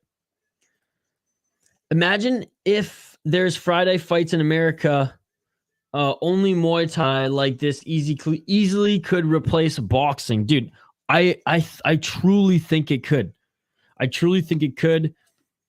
Shit, man. If you could do a whole night of Friday fights at like Madison Square Garden, it'd be huge. Now, the thing is, would they turn up for that, right? So, like, one championship sold a ton of MMA tickets to their last fight, right? Their last fight event in Colorado. And it was in a smaller arena. And though Chaudhry said we probably should have gotten a bigger arena because we sold out so quickly and we probably could have seated more people. I don't know if they're ready for a big venue like Madison Square Garden, but what could be like a good happy medium venue? What's a good like smaller boxing that like has some history to it? Some sort of like boxing arena or a venue that has some significance with boxing outside of Madison Square Garden would be really, really awesome for these Friday fights. If they're going to do one in North America or a full like Muay Thai card. Dude, yeah, Muay Thai and kickboxing 100%. I think if there were more American Thai and kickboxing fighters of high level, kind of like jiu-jitsu as well, because let's be honest, in the States right now, jiu-jitsu is bigger than kickboxing or Muay Thai. If kickboxing... Is kickboxing still in the Olympics? I don't think it is, right? Judo's still in the Olympics, but if kickboxing was in the Olympics, fuck, dude, it would be a completely different story. I think that there would be a lot more amateur kickboxers taking it seriously. I'm in the unofficial MMA Guru Discord. I could link this fight companion there if you want, but it might attract the edgelords. I mean, you can.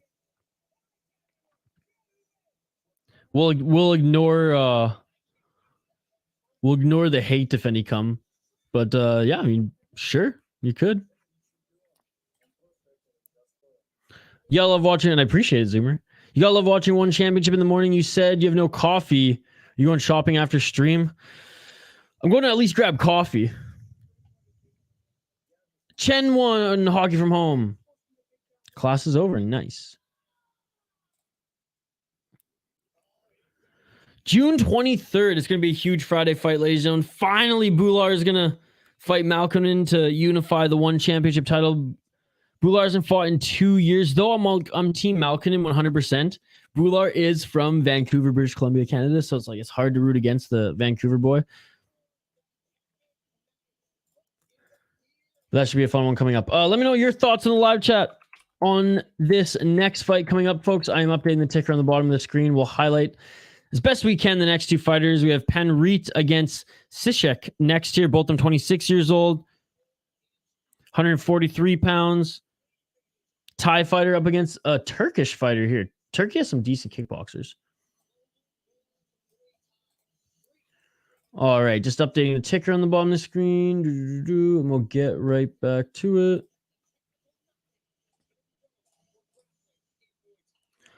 Peace out, I'm going to sleep. I got Silva, by the way.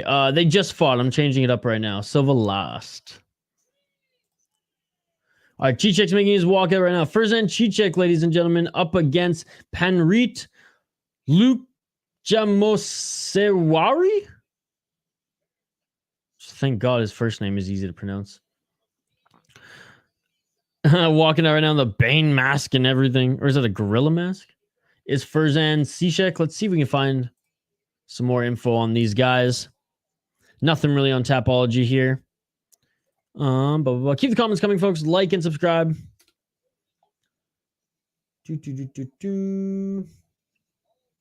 Let's see. Ferzan Cicek. 26 years old. He lost his first one championship fight. Friday fights 2. He lost unanimous decision. 1 is not showing his full record. Fuck, man. See, this is why we need a kickboxing database, because I don't know how good this guy is off the top of my head. And Wikipedia only has like the real famous Thai fighters. Yeah, it's not going to show his record, unfortunately. So we're going to have to wait till the fighters are announced and we'll see his record. So I'm going to wait till I get my official pick before we see the record. And again, it's tough to do research on some of these, especially on the Friday fights on the lower end of the card.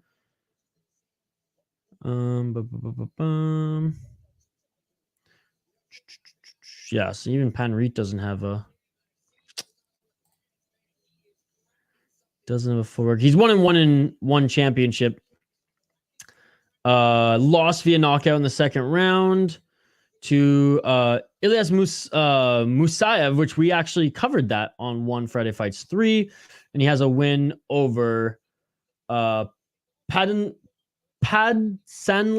Senchai at One Friday Fights 10. So a Friday Fights darling, you could say, making his third appearance in the promotion and third appearance in Friday Fights. Apparently, Terrence McKinney is fighting Nazim Sadikov on July 15th. Oh, shit. Did that just drop this morning? T-Rex is going to get knocked out again. Dude, that last one was nasty.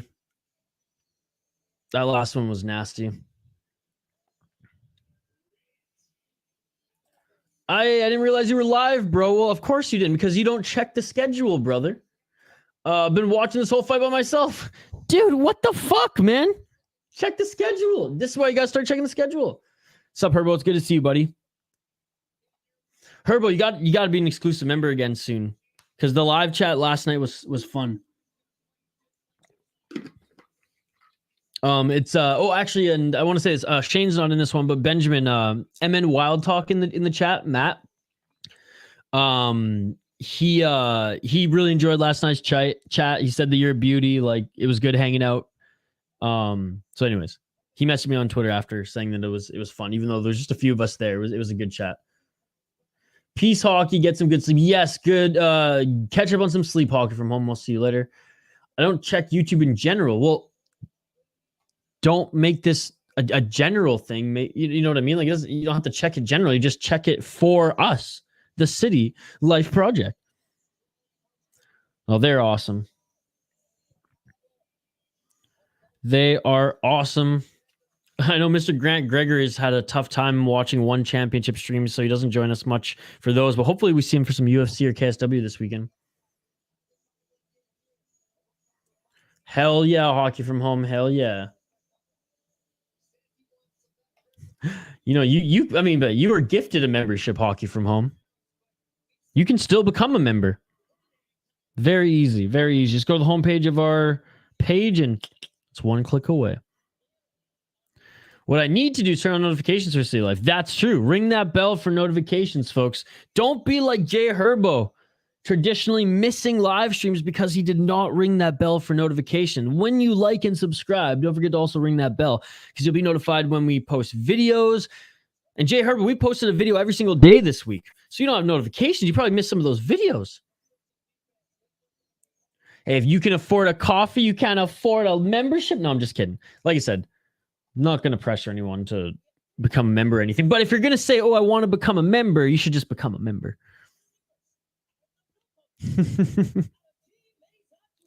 We'll now be like Jay Herbo because he turned on the notifications. I have all my notifications on. You should love it. Thank you so much. Damn it. I literally missed his record reading the chat. Fuck's sakes. What's the Turkish guy's record? I missed it. Fuck.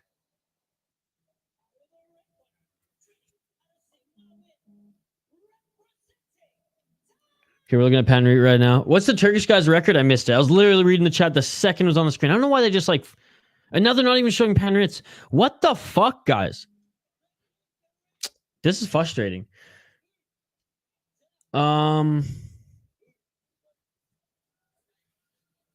Shit, okay, I'm going with Panrit on this one, locking it in. I'm shot in the dark here, folks. One championship didn't even show us their record. What the fuck? For some reason, I have the soda pod notifications on, but not City Life. Don't worry, I turned on the City Life on. Yes! Thank you so much, Jay Herbo. I appreciate it, buddy. And I appreciate that you have the soda pod ones on as well. All right, folks, round one. Wait, Hockey from home. Don't drink coffee, then try to sleep. That won't help. Let's get it all. Probably from a coffee maker. I do indeed, Hockey from home. Well, Tapology is not a kickboxing or Muay Thai site, so like I said earlier, like I'm not going to dog Tapology. They are an MMA database, and they do just that, and they do that very well, so I'm not going to dog on them. One championship doesn't have the responsibility to post other promotions, I guess fighters' records from other promotions. I think maybe that's the case, or they're just fucking lazy. But again, I'm not blaming one or Tapology here, Jay Hobart. There needs to be an actual database. The fact that there isn't one is absolutely insane. Inside low kick by Cicek. I'm going with Panrit on this one. Tried to throw an overhand right there. 1 minute, 53 seconds. Appreciate it, Hockey from home. But yeah, there just needs to be a database. I mean, let's... Fuck, boys. We got any coders here? Let's make an app.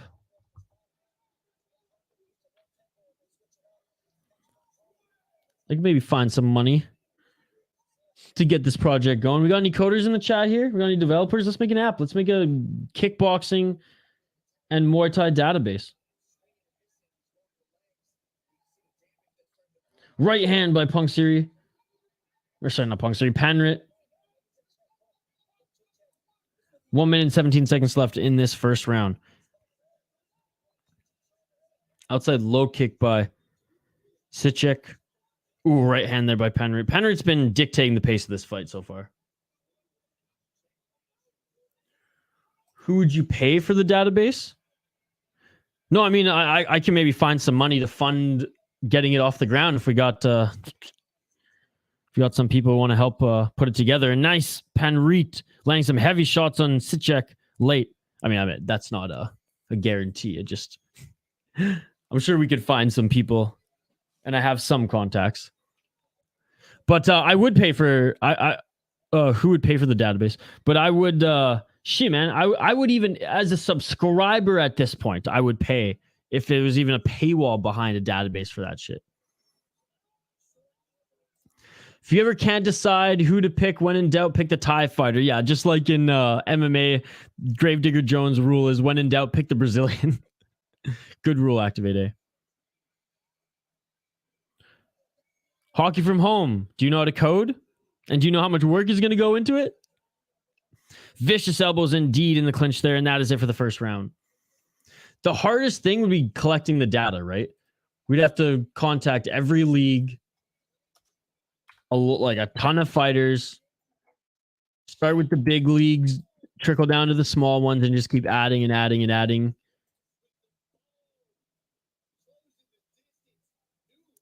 I will not make a database for you. There's already an NHL database. It's hockey database. Hockey DB. Every hockey fan knows about hockey database. Hockey from home. You have to know about hockey database. I'd be disappointed if you didn't know about hockey database, given how big of a hockey fan you are and a hockey content creator. It's the best stat. See, that's the thing. We need a hockey DB for Muay Thai. I don't know if anyone else in the chat, like something as simple as fucking this. This is what we need for Muay Thai.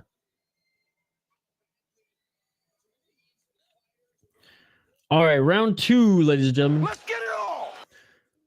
Yeah, schools should start at least teaching their students some coding 101. So at least like kids in high school can start making apps, for better or for worse. High kick attempt by Panrit. Oh, I keep saying Pongsiri. And I don't think he was dropped there, but Cicek was on the ground there. Ref stands him back up. Panrit pressuring Cicek to the corner. Nice left hand by Panrit. Another nice left hand by Panrit. Right under that right eye of Cicek. And again, Panrit the shorter fighter here, but man is he vicious. Elbows, body shots. Hooks in the pocket. I mean, this guy's legit.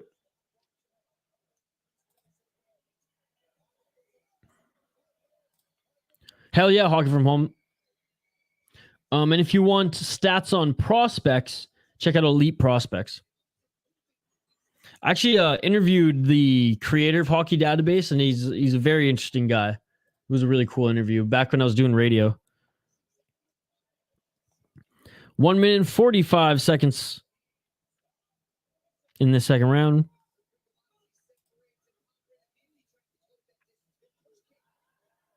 Ah. Well, you'd think they'd teach you how to code in private school since you're paying all that money.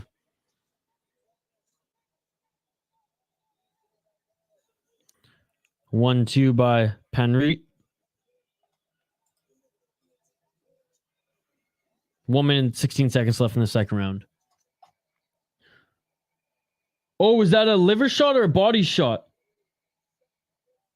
I think it was a liver shot. Cicek taking the knee. Oh, he's going to get back up to his feet right at the end of the 8 count. Taking all the time he could. Panrit now looking for the kill.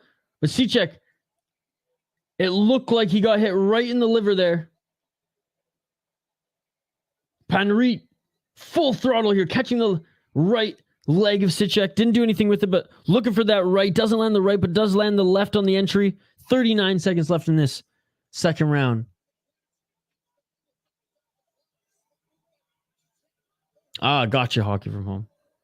And there's a hook to the body by Cicek on Panrit there. Oh, Cicek landing some nice shots on Panrit here. 25 seconds left in the second round.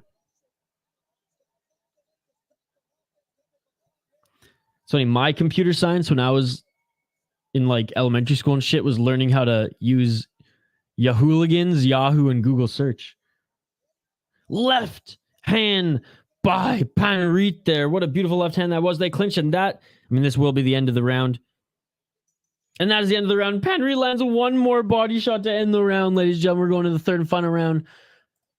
Panrit with the official knockdown in that second. I think he did a lot better than Cicek in that first. So I got Panrit winning 2 rounds to none so far. And I did it. I only got taught computer basics and how to use Excel, Word. Okay, gotcha. But I can give you an entire lecture on how to make food because I took home ec in grade 12. Nice. I never failed a class in high school, but I think like home ec or cooking was just a joke because our teacher just, she was really old. She was done, you know, she was at the end of teaching and just could not handle like the new wave of students. Couldn't handle us millennials. The Jesse Butler dude is 12-5, 5-fight win streak. Jesse Butler. Bro, there's no Jesse Butler right now. We got Panrit and Cicek, bro. If you need recipes, DM. Ooh. I'd be down for that. What kind of things do you like cooking? Let's get it What are some of your on. best recipes? Round 3, ladies and gentlemen. Oh, the MMA guy you were talking about.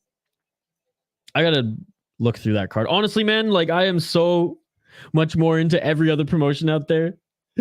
Oh! Oh my goodness, and a comeback, a left hook by Cicek knocks out Panrit. It is all over. It is all over. Oh my goodness. Jay Herbert, why the fuck are you talking about UFC right now? Why the fuck are you talking about UFC right now? Did you not see what just happened? Did you not see what just happened? Oh my goodness, what a comeback. I can't believe this. And Jay Herbo here's talking about the UFC. Who gives a fuck about the UFC right now? Look at this. Look at what we're watching right now, dude. Oh my goodness. Beautiful. 1, 2, 1, 2, 3 combo. Left hook, right to the body.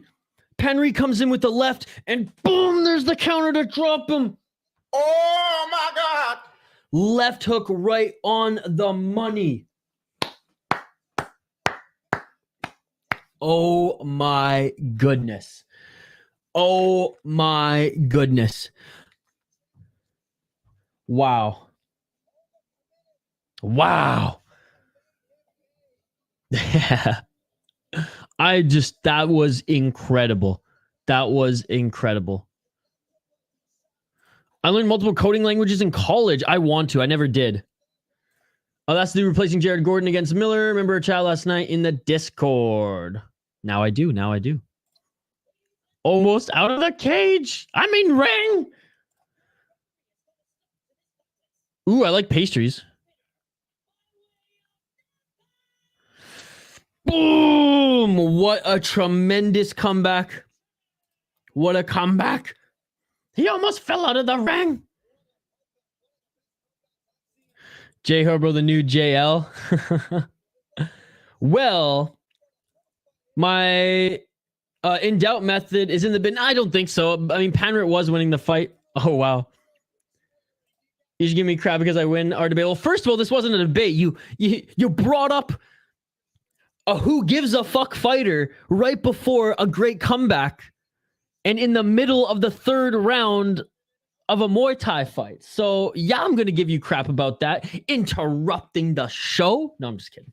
It's all good. It's just funny how... like I don't give a fuck about that. The guy's like Jared Gordon's replacement at all. Like my give a fuck scale is like 0.3 at most. I really only cared about that fight because JL was going ham about it. Now I could give 2 shits about who replaces him. Honestly. Oh my goodness. And Jay Herbo just likes to think he wins all the debate because he doesn't do the research that I do. And he hates the Minnesota Wild. I'll DM you the link for my recipe project book through my comments. I did it for my project in grade 12. Sounds good. I know Jay Herbo's invested, though, much like JL is, because Jay Herbo, he wants to know if he... Jay Herbo, you're invested because you want to include him in your bet, right? I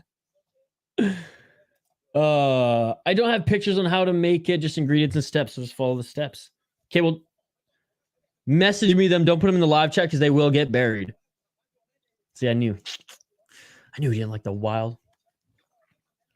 The team who were at the top of the Central Division. The team that made the playoffs. They suck. Hey, this guy won some money. Let's go. You know what? I'm actually a little disappointed. I'm disappointed that this guy won the money versus that Russian chick. The Russian girl had the more impressive fight. She should have won the money.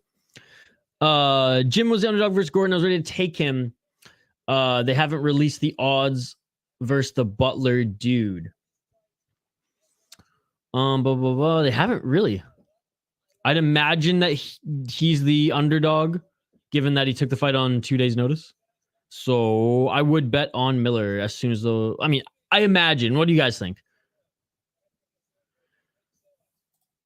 Dude, I know you love music and I want to recommend you SB19 found a TikTok trend and the music was sick. Oh, thank you.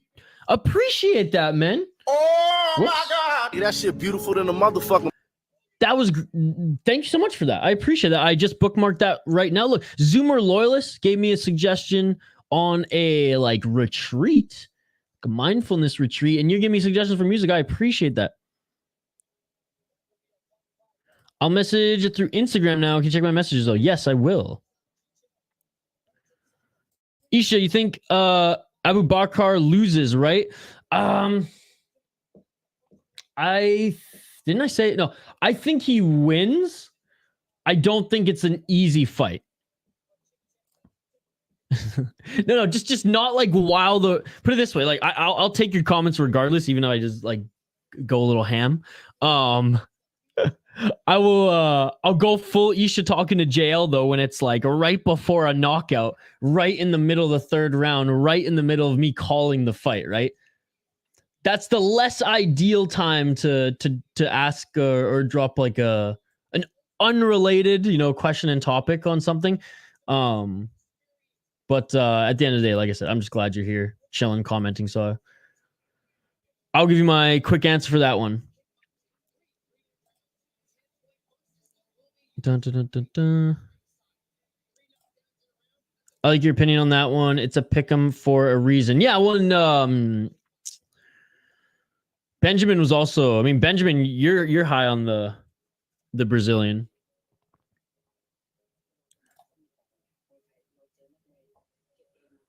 That was a fucking insane knockout. Wow, fight of the night so far. Yeah, but okay, but I want to ask you: do you think he deserves the money more than the girl who dominated the Italian chick? She dominated her.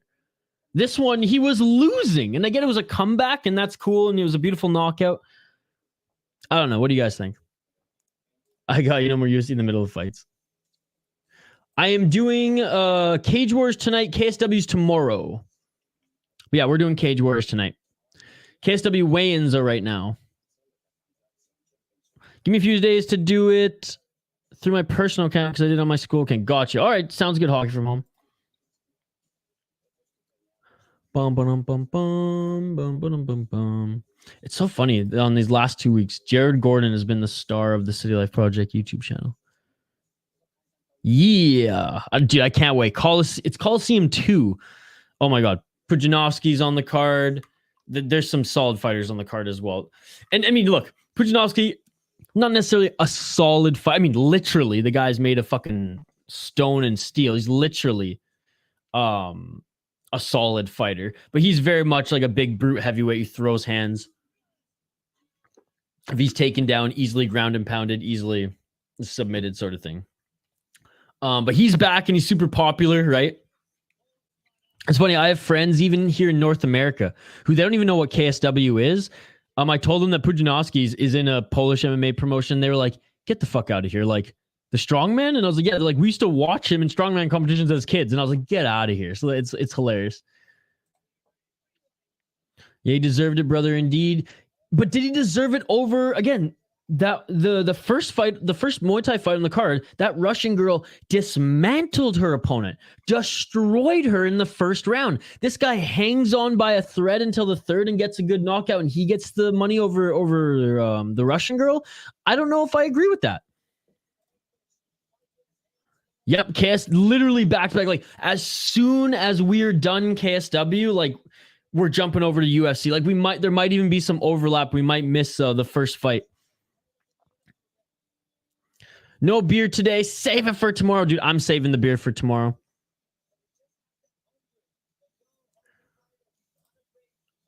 Where can you watch KSW?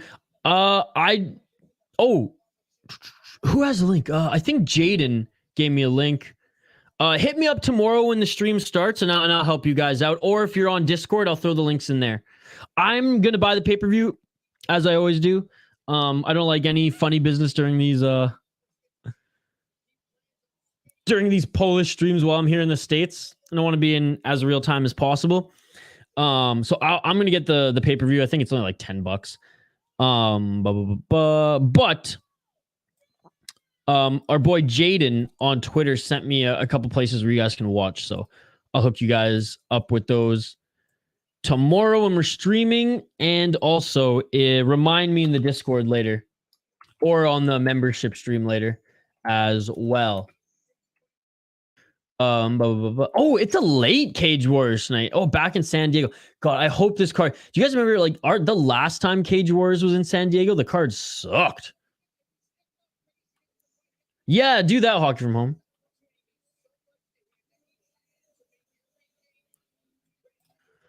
Do get too excited, Jay.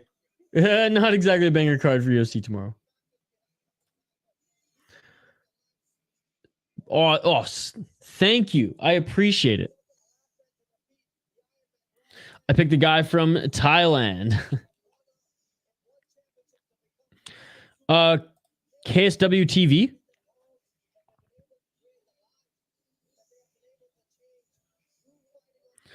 I'll pick the guy who beat Rod Tang. Oh, kickboxing here. So we do have a kickboxing bout on this card. There we go. Let's go, baby. I didn't think we were going to have any kickboxing fights on this card, but it looks like we got one. I think this is the only one. Appreciate it, Hockey from Home. Thank you.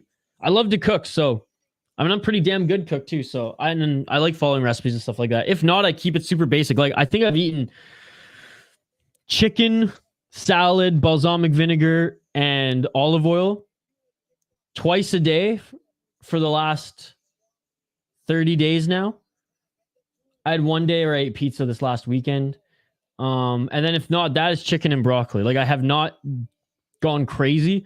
I did buy some walnuts, chicken, onions, and pomegranate syrup. I was like, I'm going to make my friend a kick-ass walnut, chicken, pomegranate stew and onion stew here for probably the weekend. But other than that, I haven't done like some fun cooking. I haven't like looked up a recipe and like gone ham for a while. So I appreciate that. All right. 7-0 Muay Thai kickboxing record for the Dagestani. He's gonna get destroyed. He's going up against a Thai fighter who's beaten Rod Tang.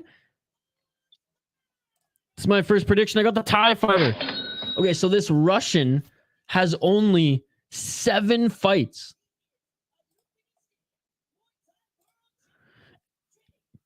Oh my goodness. And Kaonar 180-47. This is the stupidest matchup I've ever seen.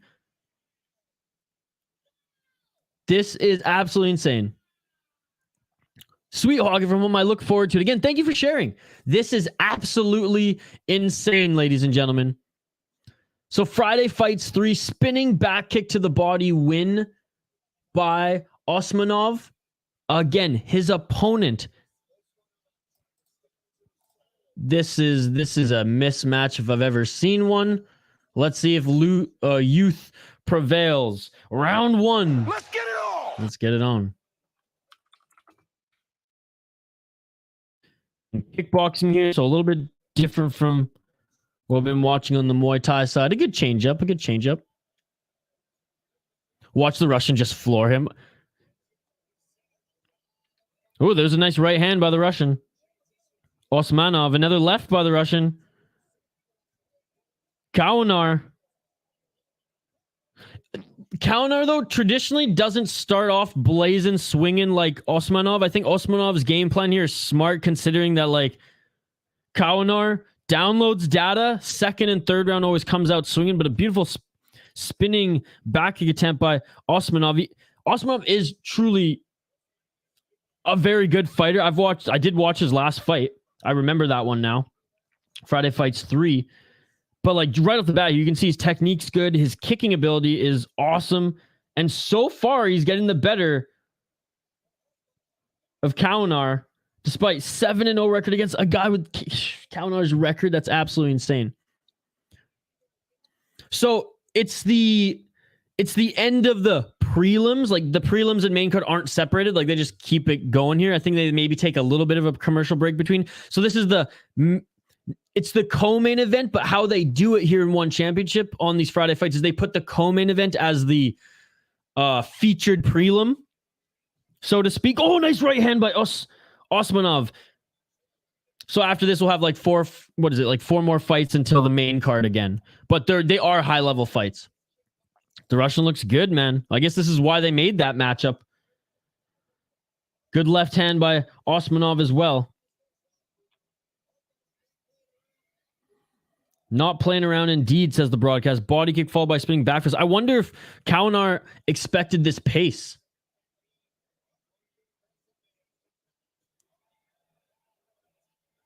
Yeah, hockey from home. I'll definitely hit you up on some of the when I make some of the recipes. 44 seconds left in the first round.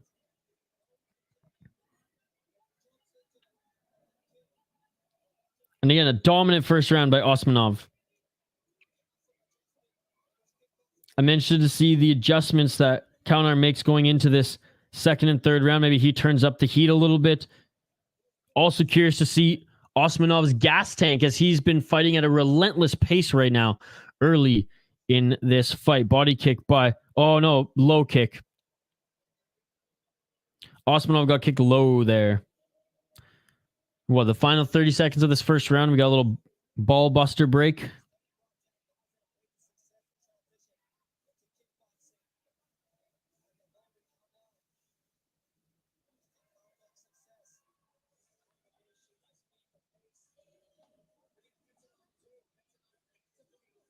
Yeah, that was right to the dick.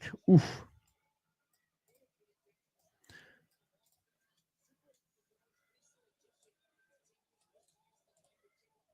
Body shot again.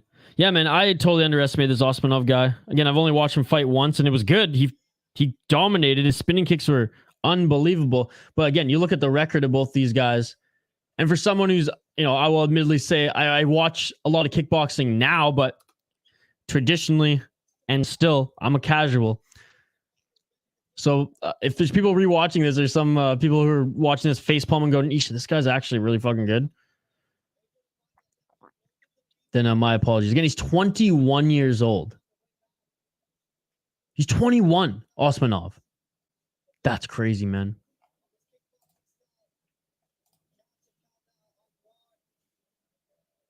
Wow.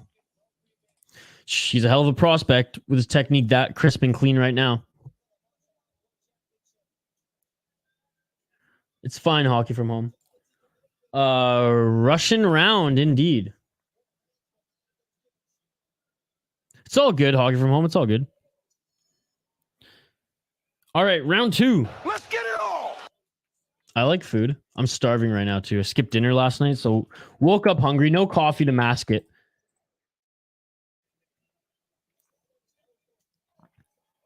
Two minutes and 46 seconds left in the second round.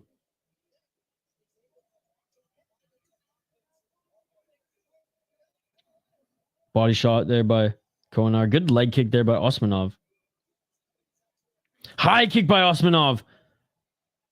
And they're just swinging the pocket. Spinning back fist by Osmanov as well. Doesn't look like he's gassing out at all here. Osmanov, for your prediction.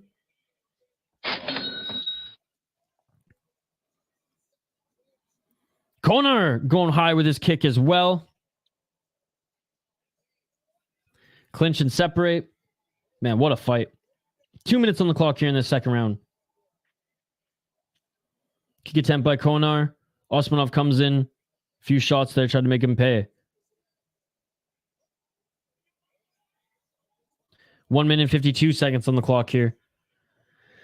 Leg kick, high kick by Osmanov. High kick returned by Kaonar. Yeah, he's good with the spinning kicks and spinning back fists. Oh, man, he tried to go for a heel kick again. Osmanov tripped there. 1 minute 30 seconds left. High kick attempt again by Kaonar. Oh, and a nice left hand by Osmanov. That one cracked Kaonar. Inside leg kick by Osmanov. Body shot by Osmanov. Spinning back fist again by Osmanov. Good job utilizing that left push kick. Stepping down. Or sorry, the left push kick. Stepping down right in front spin to land that left. That was nice.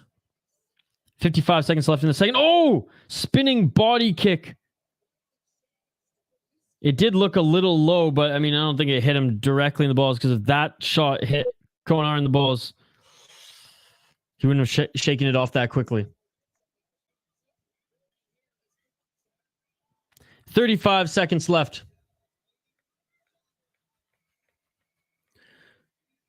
Osmanov having another really good round here. Osmanov up 2 rounds, in my opinion. What an awesome win this would be for him, too. There's one more round of fighting after this. So I'm not going to write off the legend veteran that is Kaonar just yet. Final 10 seconds of this second round. Ooh, 2 really hard body shots by Kaonar. Osmanov getting a little cheeky there. Hands, hands to the ground. Hands down, but a good display of respect as they touch gloves at the bell. End of the second round, folks. Appetizers, entrees, sides, desserts, and drinks. Could be a 4-course meal. That's amazing. Oh, yeah, okay. I called it, said Zoomer.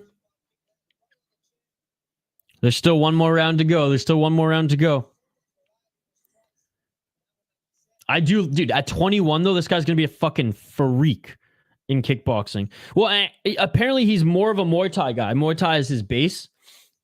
And he's like transitioning to more of the kickboxing. But holy fuck. Kaonar can take he has a chin. I just saw a highlight. He took a shin kick to the face.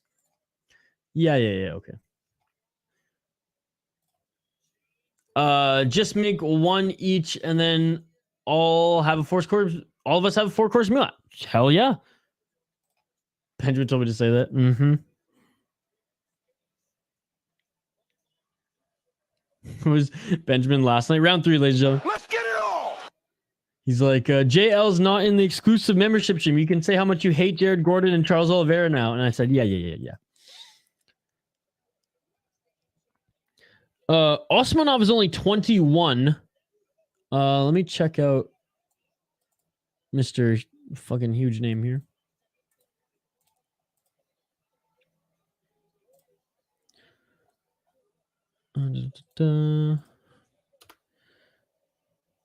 Osmanov has not slowed down, ladies and gentlemen. 33 years old is Kaonar. 21 is Osmanov.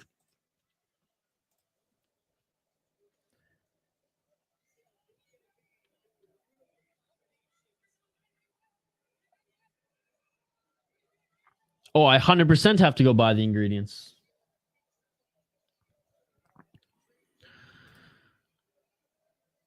I don't hate Charles Oliveira. That's the joke. He's one of my favorite fighters. Throwdown by Kaonar. 1 minute and 42 seconds left.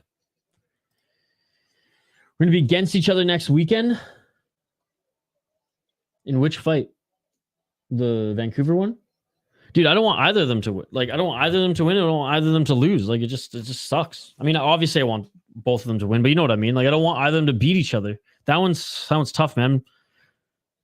Dariush and Charles, they're my favorite lightweights right now. Now that they fight against each other because fucking Dariush got robbed of his title shot or title eliminator shot because Makachev, being a little puss, decided to, I'm going to take a title shot off 2 fucking guys who fought off short notice, a Bobby Green short notice and Dan Hooker. And the UFC. Oh, yeah, that should get you a title shot. It's fucking bullshit, man. And here we got Dariush fighting Gamrot. Still can't get a title shot. Now he has to fight Charles Oliveira. It's crazy, man. The disrespect. The disrespect the UFC shows to the guys who work their way up the roster and the unnecessary and annoying over-respect that they give to the Ovs and Dagestanis. So you guys getting after it in the third? Absolutely. 25 seconds left, and this third round has been back and forth. This third round has been the closest of all rounds, in my opinion, but because the first 2 rounds went Osmanov's way, he's going to win this fight. Du Bronx! I look forward to looking through it, Hockey from Home. I think the win will be better for Banil. Oh, 100%, because he has to get a title shot after that. End of this third round. This guy's on a spin cycle. Wow. All right. So again, folks, I think the Osmanov win this fight. Yeah, easy Osmanov win. Won the first 2 rounds. Hell, you could even say that he won that third round too. But the third round was a lot closer. Yo, this guy leveled up, man. Fuck, he is the real deal, James Neal. He's 21 years old. There was a 16-year-old who got a knockout on the last Friday fights, folks? What do you think about Gamrot versus Fiziev getting worked on? I mean, I think Fiziev takes it. Fiziev has trained Sambo, and he utilizes it in the way that like Chuck Liddell utilized his wrestling to stay on the feet. And Fiziev's obviously miles above Gamrot in striking, so I would probably take Fiziev in that one. However, I hate writing off Gamrot because the guy he's sneaky good, but again, Jalen Turner was able to defend some of his wrestling at the end. Just listening for the decision. Osmanov wins this one, and it was the right decision. Even Kaonar was clapping and like nodding his head. But yeah, Beneil Dariush, man, if he beats Charles Oliveira, like he's getting that fucking title shot. You can even make them your roommates because those recipes will make a lot of. Okay, will do. Fun fight indeed. Casuals would say Osmanov just beat Rod Tang. Hawk from home. I'll utilize those recipes. Don't you worry. On paper, I thought it was a mismatch. I did, and you can check the tape on this one. I believe I did say right after that I don't know anything about these guys, though. But if you're going on paper, a 7-0 guy against 100 and what was it, like 107 and 40 something? I mean, picking the Thai guy. But no, I'm happy to be wrong on that one, Zoomer, because what an incredible prospect in Osmanov. I love how Connor's name is the Muay Thai gym. Dude, most fighters are like that, which is hilarious. Connor, Pika Senchai, Muay Thai gym, which is hilarious. It's quite literally. It's not, it's like, because obviously, Benjamin, like people put their Muay Thai gym names in their name. But this one is literally Muay Thai gym, which is amazing. Just hit the like and I'm out, but I'll be back later. Well, thank you very much, Andrew. I appreciate that, dude. I appreciate that. Given more experience, he might be deadly. Osman. Oh, dude, 100%. This kid, like, his technique was beautiful. So, man, in like three to 4 years, this guy's going to be... Shit, he's already dangerous, but he's going to be real dangerous. Hog everyone, you don't have to go super crazy with it, especially since you have school and stuff going on. If you just have the recipes and you want to send them in like a big PDF or a big Google Docs or whatever, that's totally fine too. If you want to go above and beyond, I appreciate it. I appreciate it. What do you think about Alto Moreno being a plus 165 dog?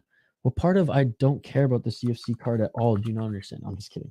I'm honestly, I'm going to make another tab because I don't think the comments from you are going to stop on UFC, and that's okay. That's perfectly okay. I dig it. I dig it.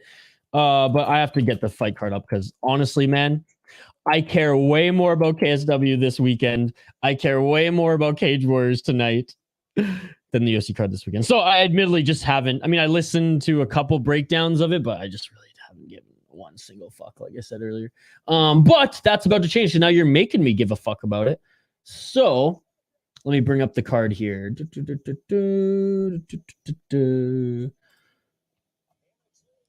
All right. Where are we? Who's he fighting? Because I did a breakdown 291 on a member stream, but I didn't even go through this one. Against Tim Elliott. I think this is a good, and he's plus 145 dog. Honestly, I think it's good odds. Now it's all coming back to. I did listen to Tim. Like I listened to a bunch of. I shouldn't say I don't care too much, like 100% about this card, because I did listen to like every fighter that was available on YouTube in their press conference, and I think because Victor Altamirano, he took this fight on short notice, right? Took this fight on short notice. Tim Elliott said in, correct me if I'm wrong, did Altamirano not take this fight on short notice? I believe that's what Tim Elliott said. Regardless, Tim Elliott did say from his press conference that, or in the press conference, that he likes this matchup because he doesn't have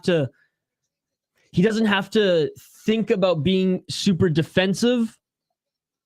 He doesn't have to think about this fight, you know, going to the ground and actually utilizing defensive grappling and jiu-jitsu. So this one he can fight a Tim Elliott fight, go in there, scrap, swang and bang, because Victor Altamirano likes that as well. 12-2 is Altamirano, so he's a solid fighter. 2 KO, TKO, 4 submission, 6 decision, 9-0 in LFA, which that's a tremendous run in that promotion. 2-1 in the UFC, 1-0 off Contender Series.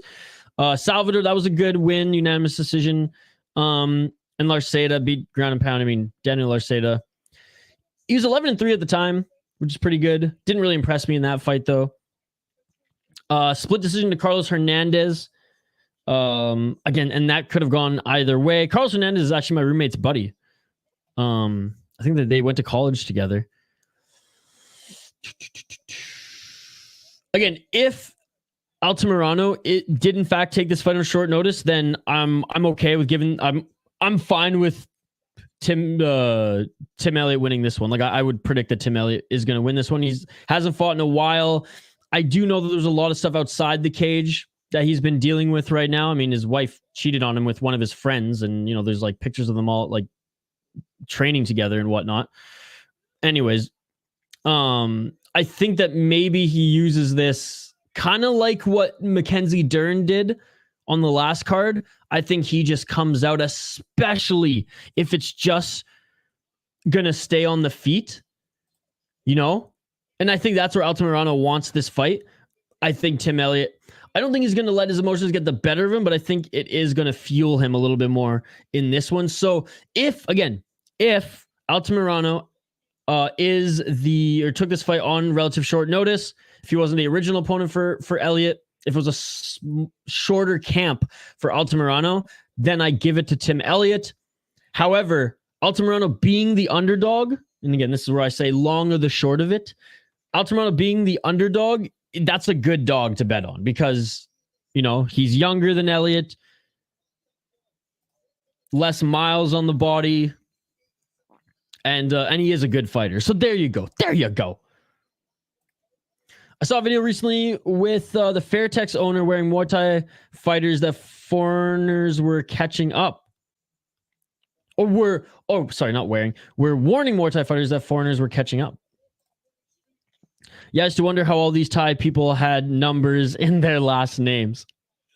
Kiatmu 9, baby. I love how motivated Hockey from Home is to give you these recipes. Dude, I fucking love it too. Hockey from Home is not only going to just send me the recipes, he's going to like add pictures and stuff. It's amazing. I appreciate it so much. That shit beautiful than a motherfucking. Recipe one, put gasoline in the car, get in the car, drive to Chick-fil-A. I got to wait until payday before my next Chick-fil-A date, but I am very excited for that. I was thinking about doing it today, Benjamin, but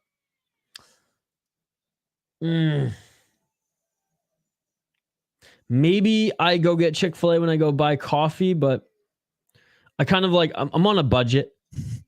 I've already used my fast food / beer because I went to a brewery with a co-creator, someone I work with on my other podcast, and I picked up the tab, so I kind of have to wait till my paycheck comes in before I can allot money for Chick-fil-A.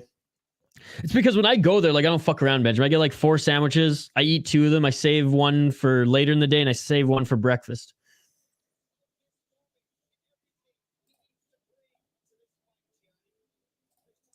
These cards are always bangers. That's the thing, Isha. The sleeper UFC ones? Not always. Not always. But I'm hoping, knock on wood, this one is. Last week, or not last week's, but 2 weeks ago, 100% was for sure. I do love that Chick-fil-A. Yeah, recipe 1 is what Benjamin said. Man, now I want to drive to Chick-fil-A and get a milkshake. I have not gotten a milkshake yet. That was the thing. I've gotten sandwiches. I've had a couple of their sides. It wasn't a sweet tea, but it was some like It kind of reminded me of like that Baja Blast shit at Taco Bell, but it was more of like an iced tea, if that makes sense. I don't know, whatever that was, I had that. I think that mindset could bite Tim in the ass. Damn, I didn't know that about his girl. Yeah, he actually went to Twitter a few weeks ago and just told everybody. And honestly, I don't know if Jay heard, but you watch the press. I watch all the press conferences for every UFC, even if I'm not super into the card, like I'm not super into this weekend's card. I still watch every single fighter's press conference to listen and kind of see if I, and then if I can, I'll watch the weigh-ins. If not, I'll watch like the highlights of the weigh-ins just to see, just have that little extra information.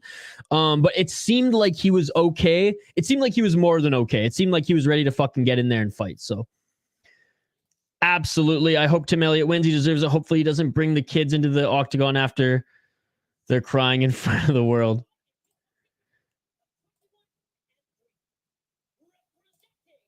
They should have a deal if you get multiple Chick-fil-A sandwiches. Bro, what are you doing in the milkshake? You're so bomb. I'm like, I'm trying to be healthy. But I mean, I'm going to Chick-fil-A eating fucking 4 sandwiches. Am I really being healthy at that point? I should just add an extra fucking 500 calories in a milkshake. You know what? If I go this weekend, Zoomer loyalist, if I go today, I will get a milkshake. If I go tomorrow, I'll get a milkshake. Bro, Bob Blast is good. I get most of the time when I go to Taco Bell. Bro, they got rid of the Bob Blast in Ontario. I can't find it anywhere. I'm not a huge Taco Bell guy. I like just their breakfast because you can get like 2 crunch wraps and 2 breakfast burritos for like $6 at Taco Bell. Now, is it good? It's food, but it's food for $6. All right, folks, round 1. Let's get it all. And here we go. Back to Muay Thai. We got Akbari against Panpet. And already, Akbari knocked down Panpet. Again, I'm going for Akbari. Shout out to my Persian cousin. I will say, the guy trimmed his fucking body hair for this one. Oh my goodness. Oh my God. Because there's no way this guy's actually Persian. I mean, this guy, he's whiter than me, and I'm half white. And I got hair for days, brother. All right, 2 minutes and 22 seconds here. Sorry we didn't get to highlight these next 2 fighters much, but let's be honest, there wasn't much to highlight on them anyways because we don't have a Muay Thai or kickboxing database. 2 minutes and 9 seconds on the clock here.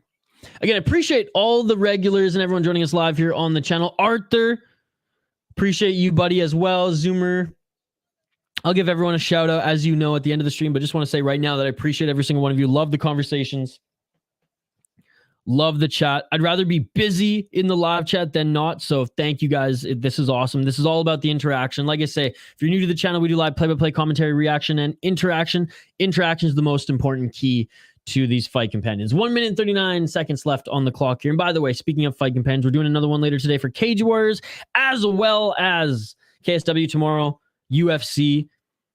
And if I can find a K1 stream tonight, we'll do some K1 boxing as it's the middleweight Grand Prix, ladies and gentlemen, in K1. They do one of these Grand Prix once a year. It's huge. Leg kicks, and both these guys are pretty lanky.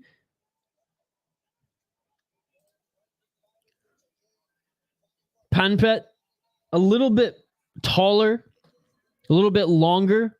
But Akbari, I mean, he's not short by any means, just a little bit more stocky. Nice right elbow by Akbari.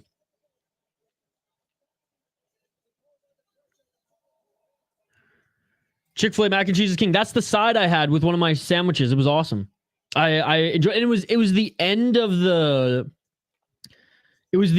batch. So I had like melted cheese chunks in there, which some people might think is gross. I loved. Final 30 seconds of this. I'll get right back to the comments in a second. Hernan is here. I believe it starts the prelims start at 8 p.m. Pacific, I think. Give me one sec. It's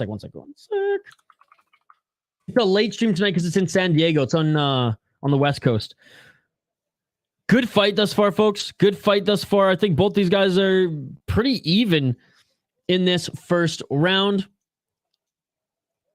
Benjamin, who do you give the edge to in this one? Final 5 seconds, a 1-2 there by Akbari. Clinches. I think I got to give the first round to Akbari. And I'm, no bias. I picked the Persian to win. I'm rooting for him. No bias. I think he won that first round. Dude, there's a lot of Cage Warriors events coming up. Fucking rights. Well, a lot in July, I should say. Only one, this one in June. Okay, sorry, buddy. So it starts at 8 p.m. Eastern. The prelims start 8 p.m. Eastern. It's a late one tonight. I've never tried Chick-fil-A mac and cheese. I'll try it next time. It's so good. This looks like wrestling. Well, I'm sorry. I had to laugh because I saw your next comment. This looks like wrestling. They're clinching too much. This is Muay Thai. That's what you do.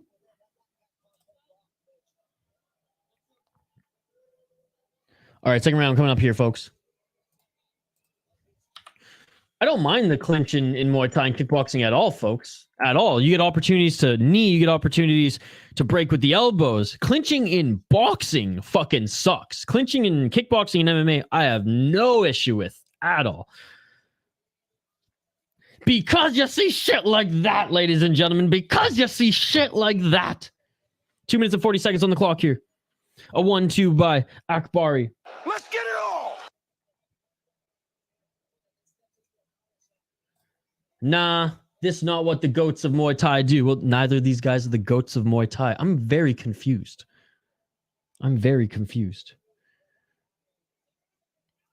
Find the body. I haven't seen elbow. I literally saw 3 elbows by Akbari, hard ones coming out of the clinch in that first round, and like 4 or 5 knees from Panrit. I literally saw 4 or 3 more elbows in that sequence coming off the clinch by Akbari as well. So I don't know what fight you're watching, brother.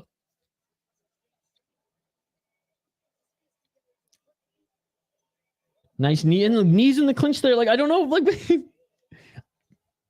again, it's not like a crazy war here, but I mean, I'm thoroughly entertained. I think it's a good fight. High kick attempt by Akbari. Panrit goes, come on, hit me again. High kick attempt again by Parnpet. I don't know, man. They don't look gassed. They don't look gassed to me. I can't wait for the next week card on Prime, dude. Me too. Every Amazon Prime One Championship card is just, I look forward to so much. More than any other MMA event. Or any other combat sports event, I should say. And I know the last one was a real treat. The last one was incredible.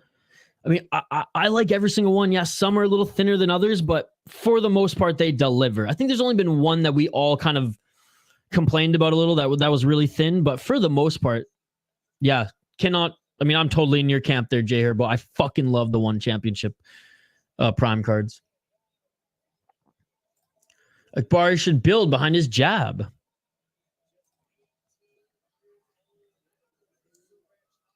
So Akbari is 18 years old. So Jay Herbo, he's ripping on an 18-year-old here. Nice knee by Parnpet there. Not going to count as an official knockdown. Left hand by Akbari. Akbari, Iranian descent, but training in Thailand. 21 years old, or 21 seconds left in this second round. Akbari is 18.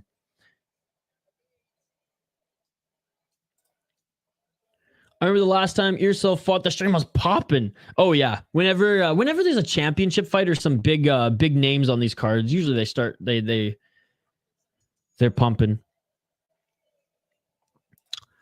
And Kate is the reason I like grappling. I love the Ruotolo brothers. That's awesome, dude. You and that's the end of the second round, by the way, folks. Really good second round by Panpet here. I think it's 1-1 going into the third. Dude, that's also because Jay Herbo. Next time Matt's in the chat, MN Wild Talk. The Ruotolo brothers are what brought him to one championship and what brought him to Brazilian Jiu-Jitsu. Now he's a huge fan and he's always following those guys. He was even asking if they were gonna fight MMA because he wants to see more of them. And I was like, I think they're just sticking with Jiu-Jitsu. But dude, that's awesome because yeah, they are incredible and that's so cool that they're not only bringing American fans like my buddy Matt to the sport, but they're bringing Canadian fans much like yourself. Wow, these Muay Thai guys are very primal. Just realized Super Bonus on that card too. No way, dude. Like I said, it's going to be an amazing card. In boxing, we were taught to keep our cool in the ring. You train as well, Arthur? The white dude's only 18? Yes, the white brown dude is only 18. The white brown dude, that's what people call me because I'm the white brown dude in my family. But this guy is whiter than me coming from Iran. Third and final round. Let's get it all. These guys just let the lions loose. They must know that it's close, right? Oh, this is awesome. This is awesome. Or Ty is trying to expand, but Cade is staying. Gotcha. Okay. Yeah, dude, you got to talk to Matt about that shit, even in the Discord. Oh, Akbari's starting to fade a little bit. Ninja kick. Yeah, last week we had a 16-year-old. This week we got a 18-year-old, and his technique is good. His technique is good, but Parnpet might just be a little too much for him in this third round. Parnpet stalking him, looking for those knees. Look at those Thai clinch, knees to the body. Oh, and a nice knee to the face by Parnpet. Knees to the body, continued knees to the face. Downward elbow. Desperate clinch here by Akbari. 1 minute, 51 seconds. Look, I'll give it to Akbari. He had a great first round. Fucking war of a second round. But his gas tank's starting to fade now.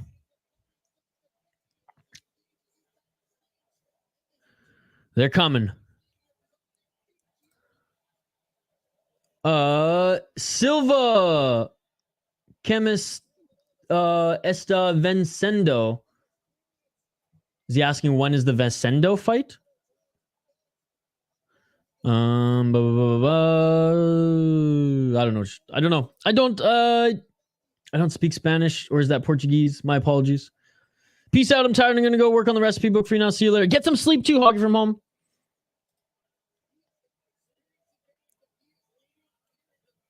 I'd argue the second round they're even better clinching. Onde.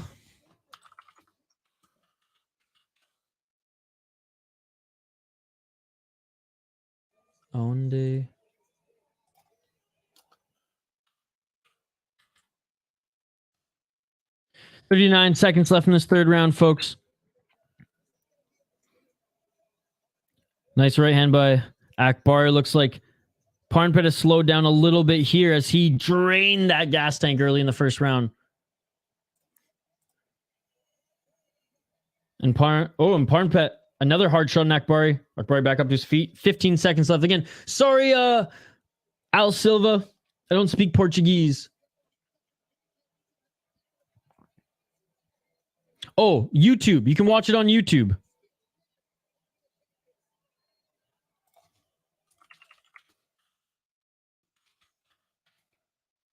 And that is it for the third round. I'm gonna finish it, and it's all over.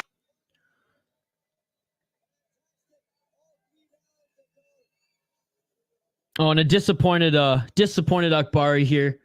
Disappointed Akbari, and you know the winner hasn't been announced yet, so he's disappointed in his own performance. 18 years old though. The kid's got good technique. I'm not as impressed with him as I was with the 16-year-old last week. However, this was a good fight, man. This was a good fight. Despite Jay Herbo thinking that they gassed after the first round, I'd say the first and second round were action-packed. Third round here is where Panrit kind of took over. I don't speak Portuguese, buddy. I don't speak Portuguese. I'm sorry. Chuck Norris. I do speak Chuck Norris, though. I do speak Chuck Norris.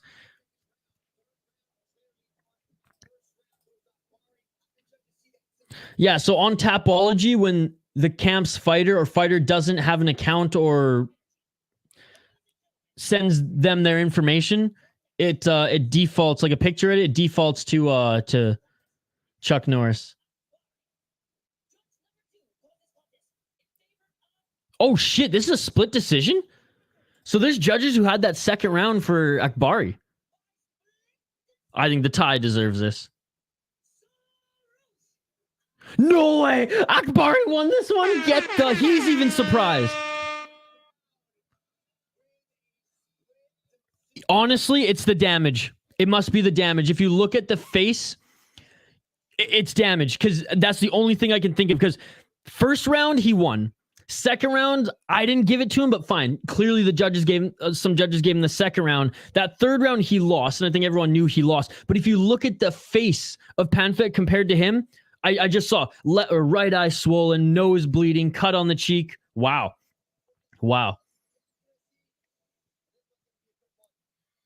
Yeah, Zoomer, in my prediction video, here, I'll give you his name. One sec. We got an 19-year-old next year, but let me find the name quickly of this kid. I posted his knockout in my latest reaction video. Oh shit, and the reaction video popped off last night. Fucking right. I went to bed and only had like 20 likes, but now or 20 views, but now it's over 100. So that's awesome. Thank you all for watching the reaction video. I really appreciate it. So yeah, at the 38-second mark is the highlight of the video. This is his name. This is the 16-year-old. Dude, he doesn't look 16. He looks like a fucking mini Sean Shirk. Not quite Sean Shirk, but ooh, love the walkout song. Love the walkout song from this next fighter. Oh my goodness, this is awesome. Here's the link to the prediction video if you guys want to check it out. But if you just look up his name, Zoomer, you will find his highlights, and the kid's fucking sick, man. 16 years old. That shit won't fly in the United States. That's why I love One Championship.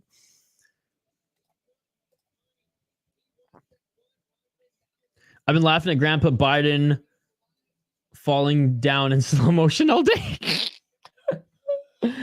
Oh, man. I don't wish pain upon anybody, but that is comical. Last week, Zoomer, he won the KO bonus. Yup. The Thai guy's face was bad. I'm surprised that the Thai lost the decision in Lumpinee against a foreigner. I'm surprised too, especially how that second and third round played out, but I guess they had to stay true to their criteria, and damage is part of that. I said they're coming, Haribo. They're coming. Nice win. I would have accepted a draw. Yep.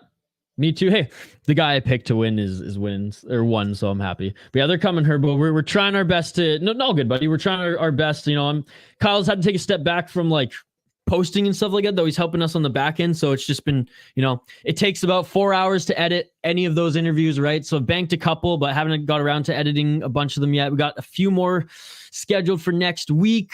Knock on wood, people don't cancel. You know, we're trying to get 2 member streams in every week, trying to post content every day. So, I mean, I'm trying, brother. I'm trying, and I know it's on me. I know I made you guys promises, and I got to keep them. So that series will continue. We have a few banked. I just, you know, there's only so many hours in the day. And unfortunately, fortunately, I have to put my hours on the weekend towards streaming versus editing, right?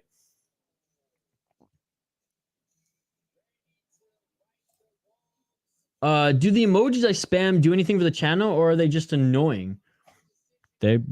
I don't mind them. They're not annoying to me. Coming out of the turtle shell, brah. Turtle shell, bra. Not bra, bra. All right, fighters making their way to the ring right now. We will update the ticker. Oh, look at this. We got a wave of Chuck Norrises. What did Al Silva say? Brah. Quem Ganu. What does that mean?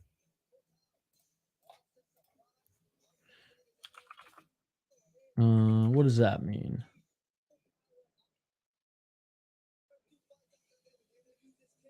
Oh, who won?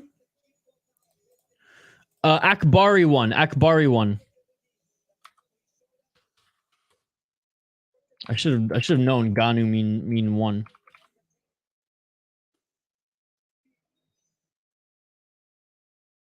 I'm excited for Bular versus Anatoly Malkin. Me too. And it's funny. This is one of the only times that I might root against the Canadian, because Bular is from Vancouver, British Columbia, Canada.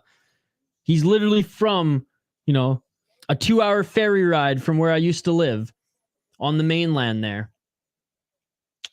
However, I think I might have to root for Malkin because Boulard's been ducking him. Boulard's been out for 2 years. Malkin is the real champ. And I want to see the heavyweight division move forward in one championship. All right, a 60-18 record for Amnartdet.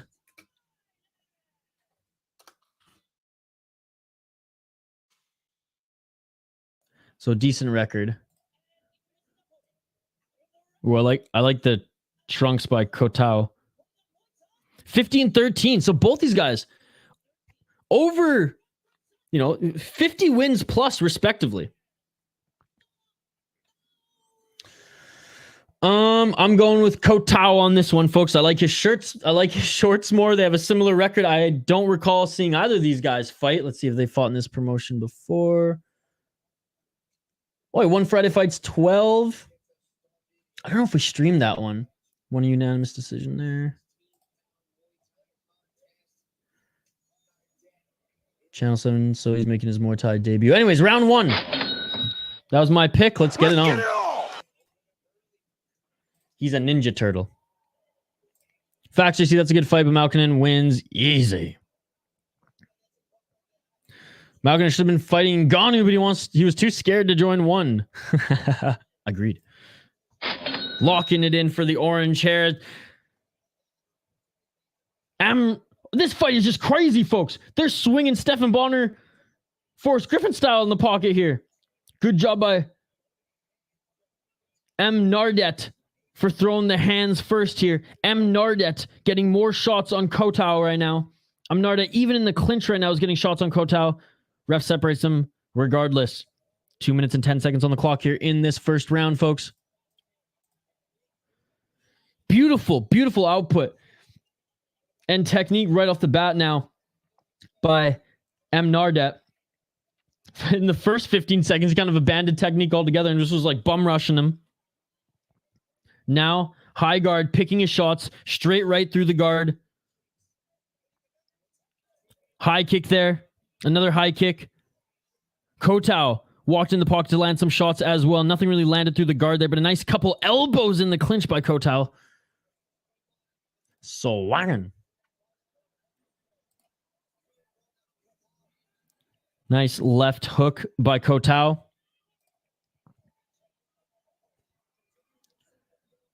Right elbow by Kohtao. Kohtao in the clinch looks better.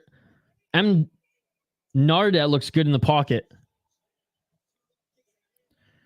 You're so quick to the trigger. This is Muay Thai, J Herbo. You got to give it a round or two. It's either like the first round, some of these slower guys download some data and then come out swinging in the second or third, or it just ends like that in the first. It's not really a happy medium in Muay Thai. But I wouldn't say that Kohtao is going to win this. Yeah, I'm not convinced either of them is going to win this yet. I'm not quick to the trigger yet here. I mean, I made my prediction. I hope Kohtao wins. I predicted him to win. But we'll see. 37 seconds left. Because what if he can't connect with that power? And he keeps waiting to land that big shot. Amnartdet's going to win the fight, right? So you kind of have to bring a happy medium to the both and a beautiful knee by Kohtao. Again, not entirely disagreeing with you. I am nowhere near close to giving a definite prediction. Based on what I've seen, right? Like pre-fight prediction, going in cold, Kohtao is my pick. You're right. It does look like he's waiting to throw those big shots, though, probably because he has more power. But volume-wise right now, your boy, Amnartdet, is that how you pronounce this? Amnartdet? He's won that first round. Volume-wise, night and day. Yes, he's okay. Smarter in the clinch and the distance. I don't know if I would agree with smarter. I don't know if I would use that word to describe his round. He didn't his guard was good. He fought more conservatively and tried to fight off the counter. I will say his clinch work off the break, and there you go, a left elbow though. And I think I mentioned that during the call, right? I said that in the clinch, Kohtao looks better and then off the clinch, but in the pocket, I mean, Amnartdet definitely got the volume. The broadcast is saying, though, Herbo, that, you know, kind of like what you said, Kohtao waiting for that big shot. The broadcast just said that that's kind of his game versus Amnartdet. But, hey, Amnartdet's got one... Amnartdet. My apologies. I don't know why I said dart there. He's won the first round, in my opinion. Landing volume right now. Kohtao with that big left. I want to see Amnartdet's chin, too. I want to see Kohtao land a clean one and see what happens. Because if Kohtao lands a clean one and he still stands, then whew, this is going to be a hell of a, you know, rest of the fight. Orange Hair pulled the clinch almost every time, but I saw Kohtao doing more. Kohtao 1,000% didn't land more strikes in that first round. He just didn't. Now, and he even missed with some of them. But again, I will say he looked damn good in the clinch and off the exit of the clinch.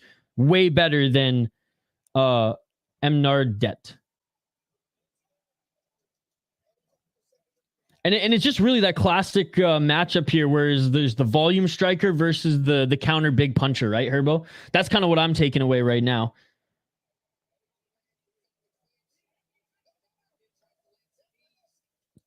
They're separated, 1 minute and 45 seconds left on the clock. Left hand by Amnartdet. Caught the body kick there was Kohtao. Oh, and there it is. Oh, was that a knockdown or was that a trip? I thought maybe that was a knockdown, but the ref didn't think so. Right elbow by Amnartdet. And here we go. Kohtao moving forward for the first time. And he's throwing those big elbows. Dude, I like this Kohtao guy, man. Beautiful. Hey, Jay Herbo, look, you might be right, but again, I couldn't give a definite prediction based on what I saw in that first round.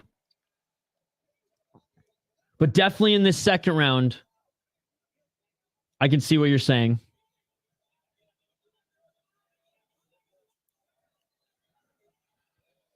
Oh shit, I'm missing comments. I want to buy those shirts, dude. There's so many sick Muay Thai shirts out there, but yeah, these ones in particular are fucking sweet. Orange hair, left eye is fucked. It's crazy, man. 18 versus 19. Again, I don't agree smarter. In my opinion, that's just disrespecting the opposition guy. I don't think either of them are smarter or dumber here. I think that they're fighting within their game plan and styles. You know what I mean? Like, I haven't seen anyone do anything dumb here to suggest that one's smarter or the other. And that's my opinion. So, like, I wouldn't use that word personally, but hey, fair enough.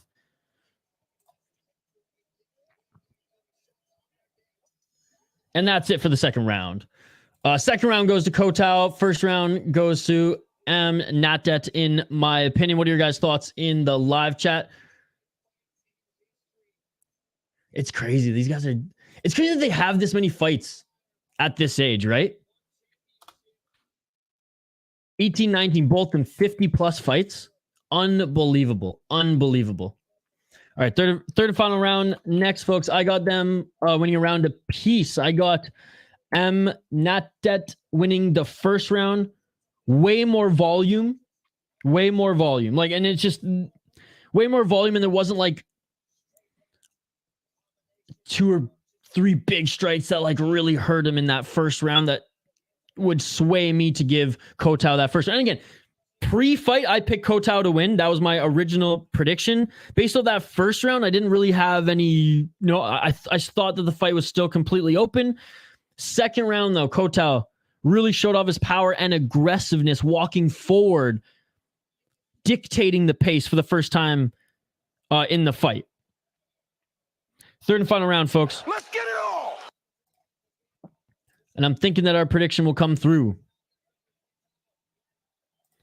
If this was UFC, I would have it 2018 Kohtao. You still can have it 2018 Kohtao because it is literally scored the same way as the UFC, brother. It's a 10-point must system.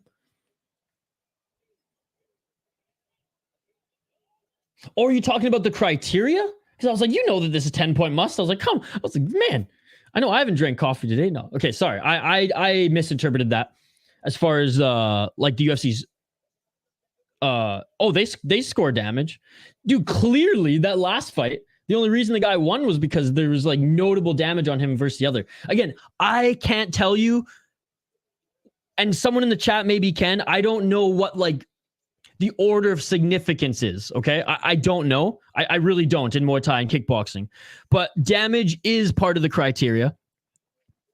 It's not like damage is not at all. Like damage is 100% part of the criteria. Is it number one like UFC? Again, I couldn't tell you, but it 100% is. And you saw that in the last fight. Great second round. They fight so much more young and frequently than MMA. Yep. Well, because this is like their football, their soccer, their, you know, their, you know what I mean? All those sports that we played growing up in North America, this is theirs. In Thailand, like more your fight, you know, you can fight pro Muay Thai at 8 years old. At 8 years old, you can start being paid to fight. Not surprised families want their kids to start fighting right away.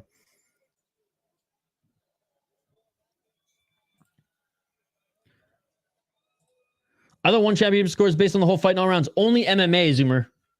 You can't score. I mean, kickboxing and Muay Thai, it's 10-point must.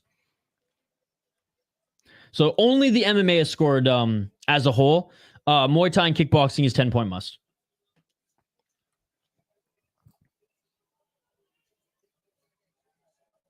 Yeah, dude.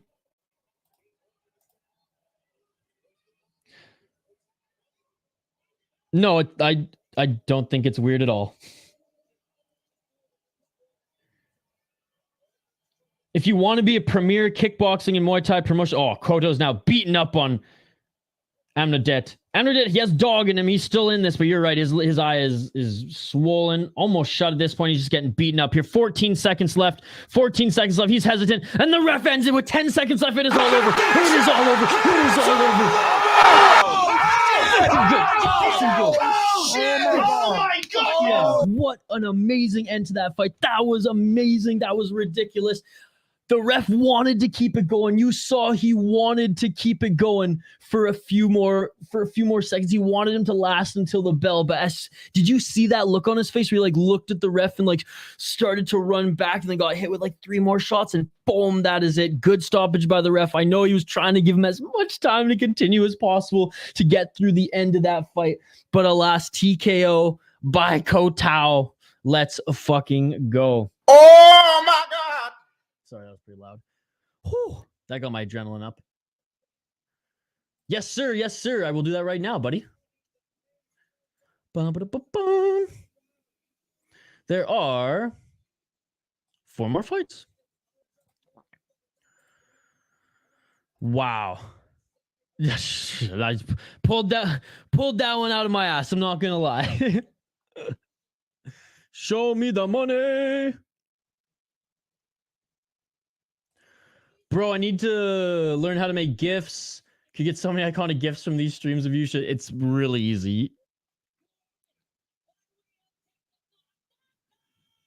Beautiful. With 10 seconds left in the fight, man. 10 seconds left in the fight. Shout out to Kohtao.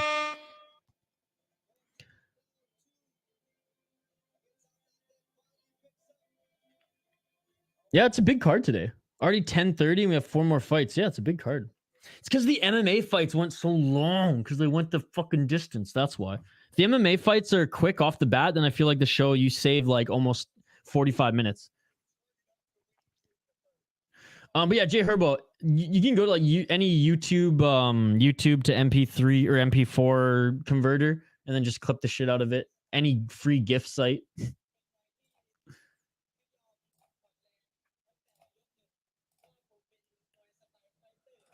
I watch the streams on my phone. I don't know how I would do it. Oh, well, you'd have to do it on a computer. I think.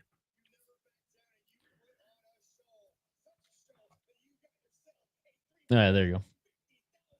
Hey, you won a bonus. Let's go, baby.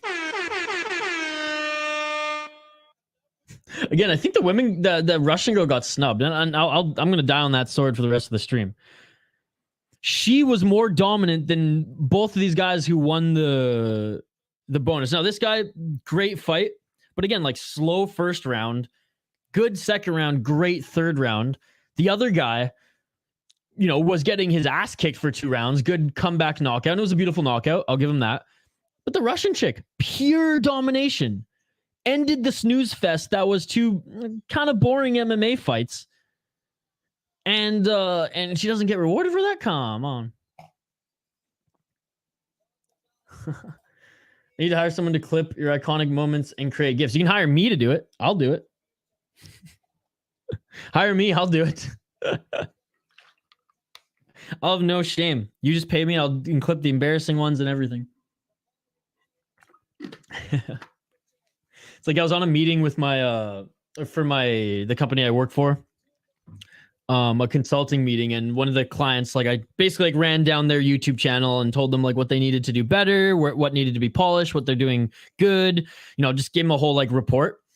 And it's fine. They're like, okay, we're not going to do this, but like, we're going to hire someone to do it. And I was like, after this meeting, we should have a different call when the time, you know, with the company time is done. So you can just hire me to do all that bullshit. And she did. So there you go. I wish we could put GIFs in chat. Can you put GIFs in chat on Twitch?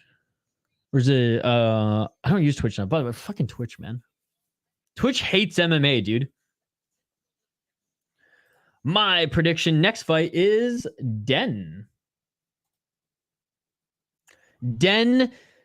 Oh my goodness.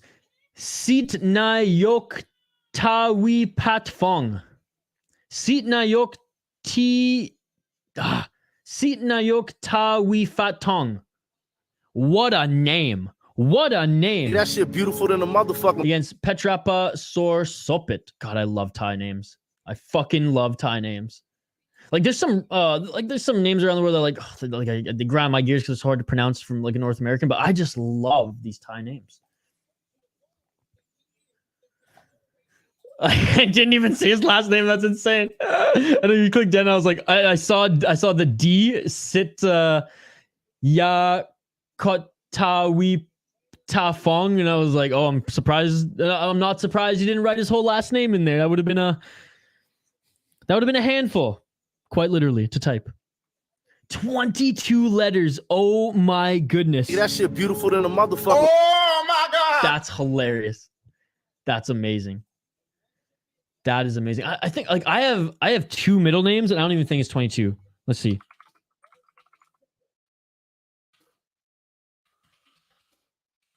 Okay, I'm gonna count. I have 2 middle names and I don't even think I'm at 22. 1, 2, 5, 6, 7, 8, 9, 10, 11, 12, 13, 20, 21, 22, 23. Oh, I'm 25. But hey, that's 4 names. He has 2. Isha Antonio Zerion Jerome. What is up? It's so dark in that stadium. One does that with all their shows, eh? I mean, yeah, it is, but they keep like the house lights down. They did that in Colorado as well. Oh, by the way, Zoomer, I forgot to tell you, brother. I believe it was you who's talking to me about this. Karate Combat, they're having another event put on by the same crypto partner or whatever, in Miami, same venue, same setup and everything. They're going to double up on there. So I don't know if you got invited again to that event or whatnot, but they're doing their next event is in Miami again. I just listened to Basrutin on Rogan. Really good. By the way, the Jillian Robertson one on Rogan was awesome. Honestly, I don't have time to listen to Rogan anymore other than the MMA stuff. So I've just kind of prioritized Rogan as one of my MMA shows. The Boss Rutan episode was awesome, and the Jillian Robertson episode was awesome too. Literally, they like start off the episode. Joe doesn't even introduce her because they're just so fucking baked. Like they just pass around this cannon, and it's hilarious. Yeah, and her story is pretty cool. Like, a Canadian fighting out of Florida. But yeah, the Boss Rutan again said that the Karate Combat, yeah, it's gonna be in Miami again, and then they're gonna. He didn't announce where they're going to go after that, but they said they still have like the infrastructure and everything, and they're still actually filming stuff in that space for like social media and things like that. So they're just going to keep it up. Maybe I'll get free tickets again. I'll have to see. Yeah, please do, and get take some like videos on your phone or whatever and send them to me. I'd love to just I'd love to see what it's like there. And you know what? I'll even tell I like because Mac Malley's very much involved with that event, and I've been hobnobbing a little bit with him on Twitter. We've been talking a bit. Again, once I get into a rhythm and can have time to bank some more interviews, because I banked a few folks. It's just the editing now is my anchor to getting those out. But I really want to interview him as well. And we have a pretty good relationship, so maybe you guys can meet up and he can hook you up with meeting some fighters and stuff. Because he was standing ringside next to Arlovsky and a few other guys, Ian Gary, and we'll see if you do end up going. We'll see what we can do to at least. I mean, I'm sure you'll meet a bunch of fighters there anyways, because everyone's just kind of just walking around. But Mac Malley's a good dude. All right, Petrapha, ladies and gentlemen. I just missed his record because I was reading the chat, but that's okay. That's okay. 185 and 45 for Den. What was the other guy's record, guys? If you don't mind me asking, I missed it.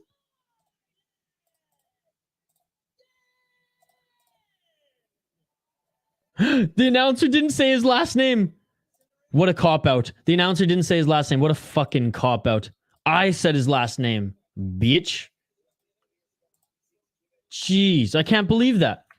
They're just like, here's Dan. I was waiting for the Dan Sitna Yok Tiwi Pong. That's what I was waiting for. Anyways, round one. Let's get it all. I didn't give a prediction yet. What was the... Mac Malley is sick. He is indeed. All right, I missed what Petrapha's record was, but we're going with Den. We're going with long name because he has 185 wins.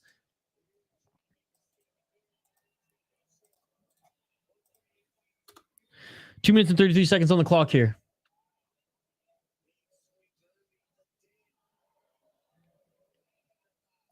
Yeah, I can't find this guy's record, so...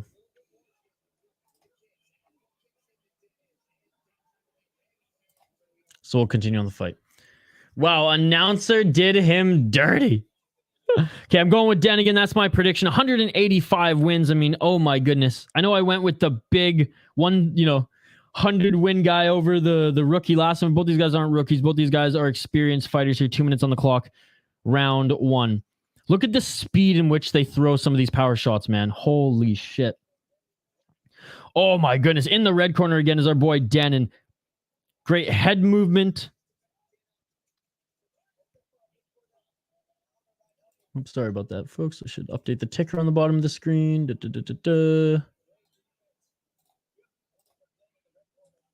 I'll get back to play-by-play. Again, appreciate everyone joining us throughout this live stream. You all are amazing. I know most of the regulars hop on this morning, but that's still fucking awesome seeing how in North America, it's super early.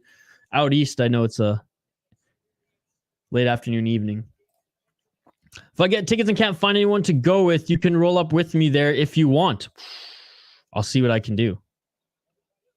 If I can afford a plane ticket down there, I'd 100% go. I mean, flying in the States is fucking cheap compared to Canada, so I'm sure we'll be all right.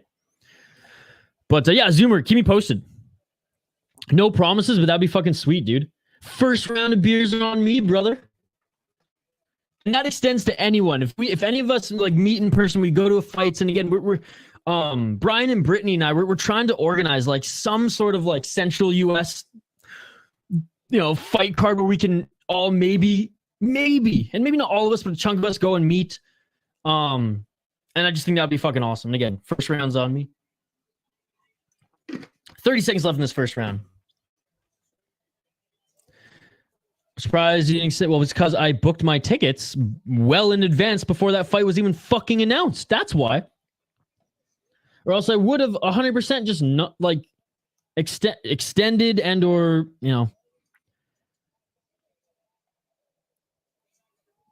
planned differently. But, I mean, let's be honest. Other than that fight, the rest of the card kind of sucks. So, for a pay-per-view. That's it for the first round. And for something that I'd pay, an arm and a leg to get into Rogers Arena for. So even if it was a slightly better card, I might like sell some shit and, and just go there, like fly to Vancouver, go for that event, fly home. You know what I mean? Like sleep in the airport, fly home sort of thing. I don't have the finances for that right now. A plane ticket to Vancouver from the United States, even to anywhere, even from Toronto to Vancouver, like, it's an arm and a leg to fucking get anywhere. So yeah, and I needed to go home earlier because I had to do my taxes and shit, right? No, it's all good. It's all good. Trust me, it crossed my mind, buddy. It crossed my mind. And it was because I went home. And I know also was maybe going to go to one championship in May too, right? So I had to get home, last week of April sort of thing if I was going to go to that, which I didn't end up going to that anyway. So I missed out on 2 MMA events, but that's okay. That's okay because I didn't owe the government anything for my taxes. Let's go, baby. So it all worked out. If anything, they gave me $200. So thank you, government of Canada. I have no idea why, but I have the best tax lady in the world. So thank you. Thank you. Let's go. Shout out Gen X. My tax place. Back home in Nanaimo. 2 minutes and 42 seconds left. Let's get it on, ladies and gentlemen. Round 2.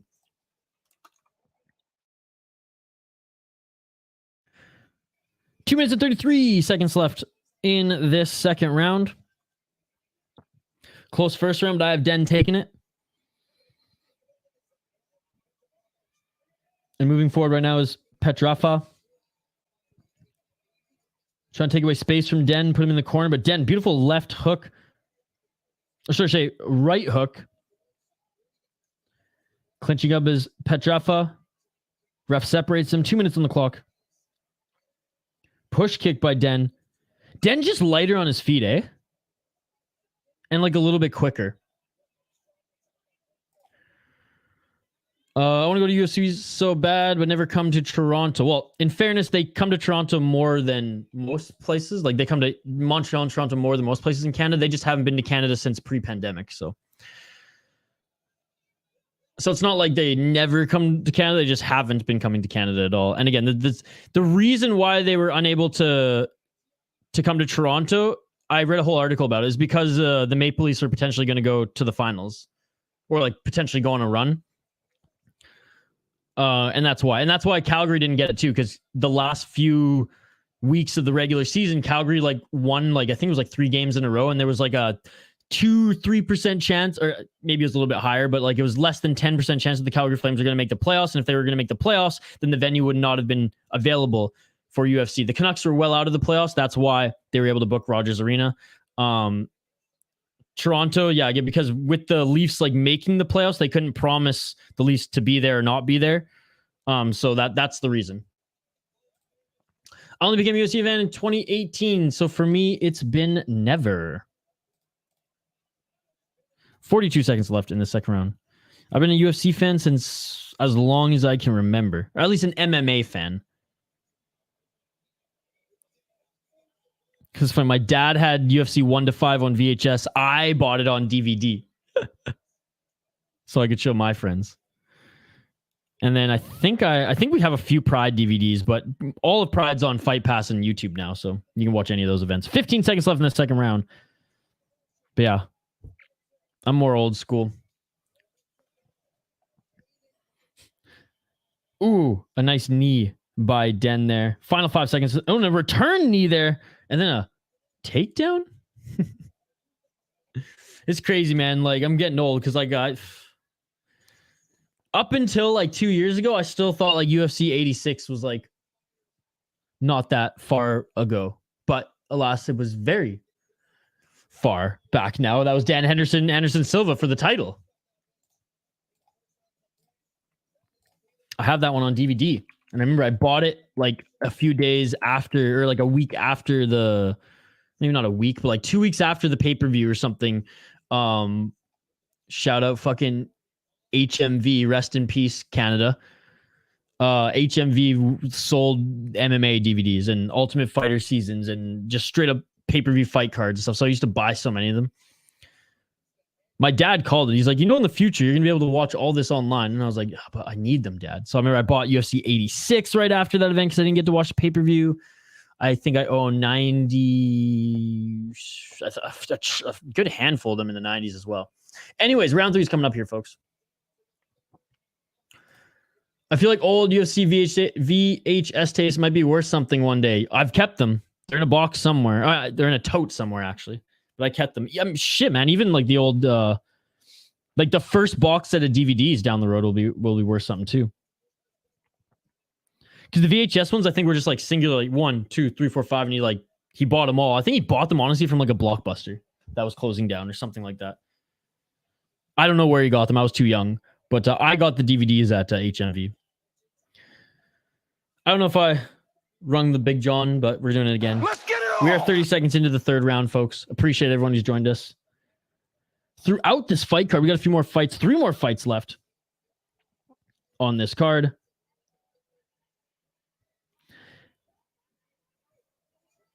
A nice combo there by Den.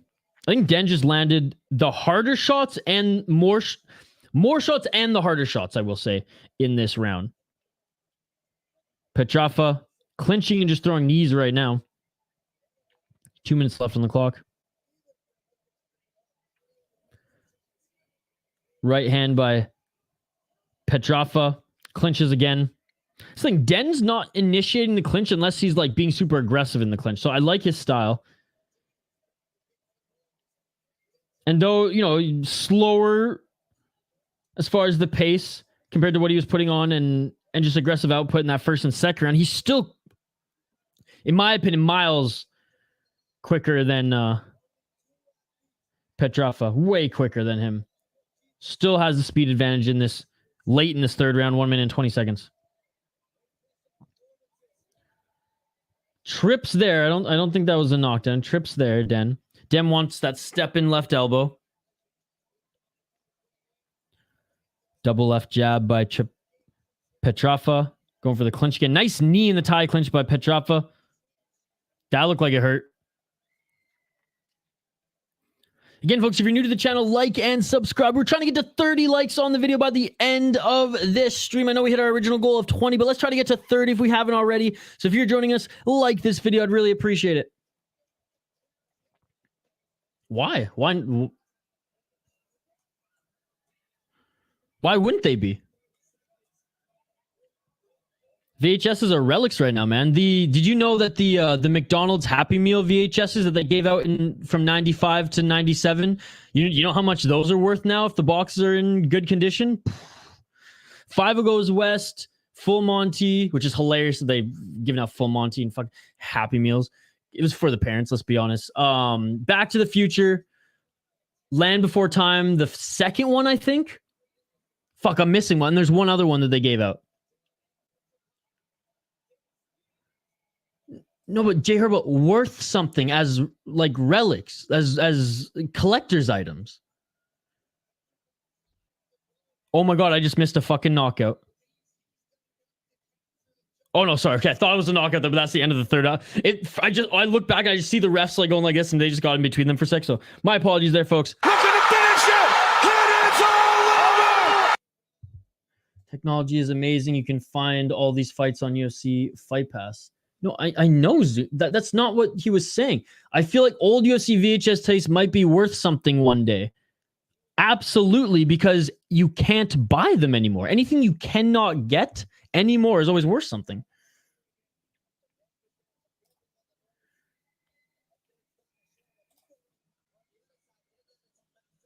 Okay, hold on.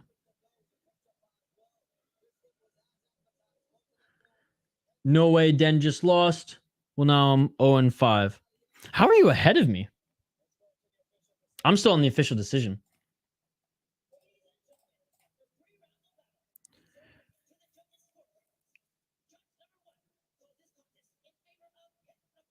Oh my god, it's going to be a split decision.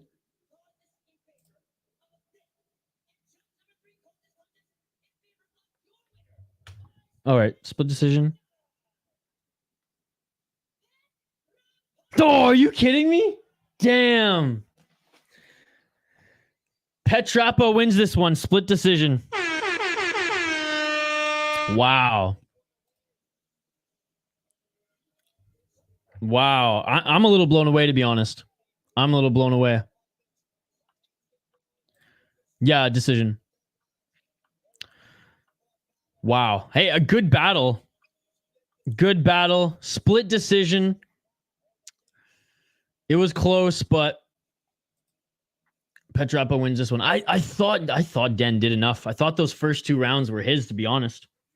I guess that second round again, that notorious second round, that's like the theme of this card, is that second round.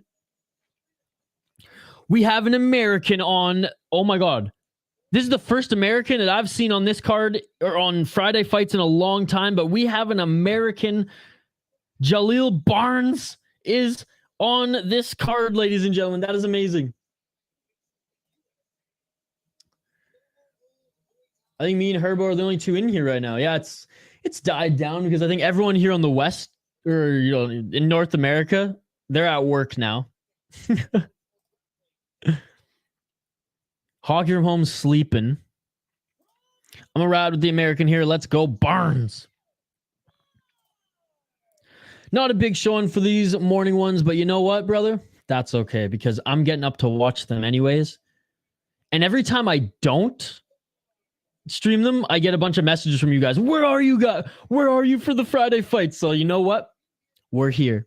Even if we don't get a ton of viewership today, that's okay. At the end of the day, I'm glad the chat was buzzing for, a good portion of this stream. So that's awesome. Fucking had a bonfire the other day. My fucking hoodie still smells like smoke. We're up to 6 now. Let's go, baby. Fuck a big showing. The real ones are here. We know the other real ones. Hope they could be here, but work hard. Absolutely, brother. Absolutely. No, I think Cage Wars, we usually have a pretty good crowd for Cage Wars, right? Kind of like our UFC crowd, like, 15 to 30 people, give or take, Sometimes we get more for Cage Wars, but those are usually the shows like the Italy shows, some of the specific UK shows where those who can't find a place to watch it, migrate and watch it with us. These one morning ones, unless it's like a huge title, this is the crowd that we get, which is all good. Shoot, I haven't even taken another break in a while, but this fight's about to begin. So, okay, after this fight, we'll take a quick break, ladies and gentlemen. We do have 3 more fights left on the card, so we'll take a break after this next fight here.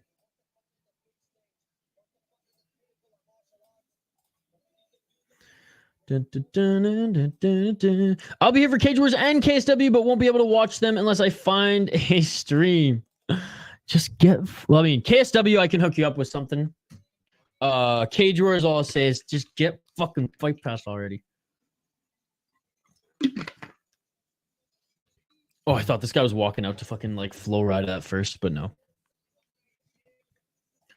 All right, I'm gonna update the ticker on the bottom of the screen. 133-pound fighters coming up here next. Hey, some exciting fights. Has this Friday fights been as exciting as last week's? I'll say no.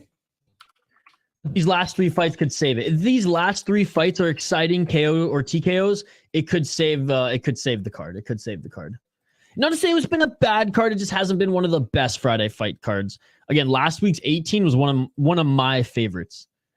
Now, I know the last 2 fights ended in decision, but they were good fights. The MMA fights delivered, and then the middle chunk of the card was just exceptional. And then the week before, fucking 17. Again, I forget that Mongolian fighter's name off the top of my head. It was MMA, but he was so good at using the grounded knees. It was incredible. All right, next fight here we have Jalill Barnes. Let's see, Jalill Barnes out of the USA. He fought in 1 Friday Fights 14 where he won via unanimous decision. Let's see if we can find a better. Let's see if we can find another record of his. Yeah, Jalill Barnes. We don't see many Americans on these cards. All right, let's see. He only has. Oh, I thought he only had 900 followers on Instagram. Never mind.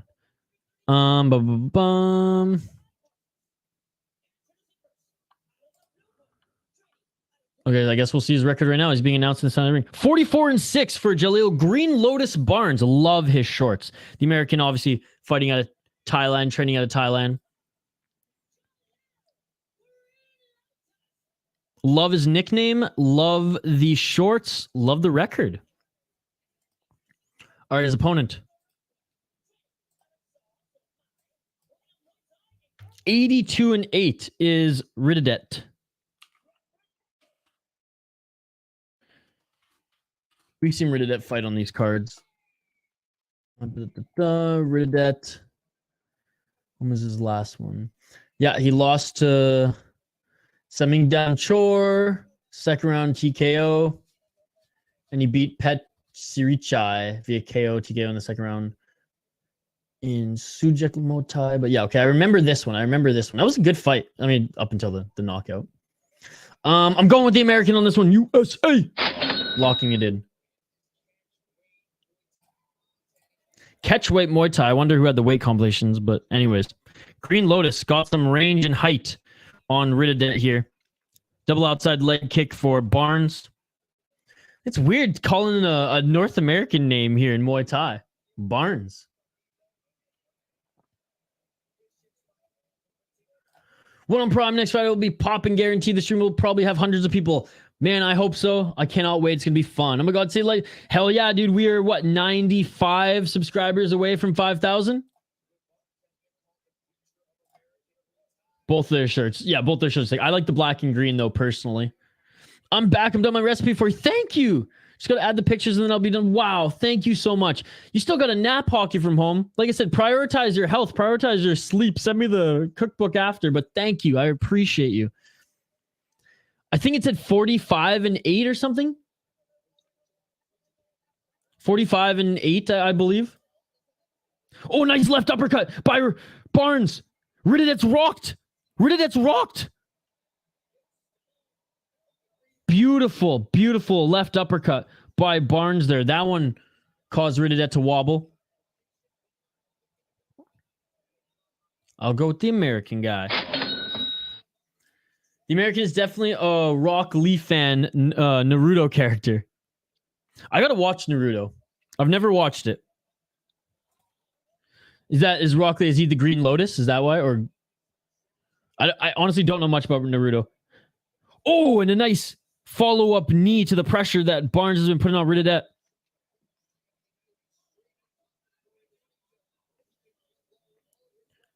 Nope, I have class at 12:30. Well, I hope you get some time to nap here today. The American's piecing him up. Let's go. Yeah, he's doing good. He's doing good so far. Both these guys in tremendous shape too, so... Oh, and a dodging of the kick by Rittidet was Barnes. Clinched up here again. Ref separates. 44 seconds left in this first round. Sounds good, hockey from home. I might become a Barnes fan. I would love to support North Americans in Muay Thai. Absolutely. Me too, brother. This is cool to see. This is really cool to see. 30 seconds left in this first round. Oh, and a nice counter right. Short elbow. Man, Barnes is just bullying Rittidet. Seriously. USA. USA. Again, Arthur, so stoked that you're here with us throughout this entire stream, brother. Final 10 seconds of this round. Damn, bro, Naruto is so good, especially Shippuden, you're missing out. Naruto characters all have a special power and shit, but Rock Lee is just all taijutsu, which is like fist-to-fist combat, and especially a move called the Green Lotus. CK, I knew that. Just like now that I remember, like I played one of the best adventure RPG games I've ever played. Again, I'm not a huge gamer by any means, but when I was in high school, I think I had an Xbox 360 for like 3 years to play UFC Undisputed 3, COD with the boys. And that game, I got it for $10, bargain bin at fucking EB Games or whatever, GameStop. And it was the best RPG I've ever played. But it was Naruto, and I didn't know anything about it. So I was learning about the Naruto story as I was playing. But so I like anime. I like mangas, whatever. Like, I'm not the biggest anime nerd or anything like that. I haven't seen them all, but like I watched a chunk of Attack on Titan. I love Death Note. I watch it at least, or I read. I have every Death Note comic book as well, or manga. Death Note, Dragon Ball Z obviously is amazing. And then I have some deep cuts ones that I like as well, but like classic ones from like growing up watching YTV in Canada. Like, I mean, Inuyasha was one that I really liked as well growing up. But I used to draw a lot of anime. My dad even sat me down when I was like 13 or 12 or something. He was like, do I need to start saving to send you to art school? And I was like, I just like doing this for fun. Let's get it on. So I was pretty good at drawing when I was younger. And it was all anime characters. So I do like Full Metal Alchemist, both of them.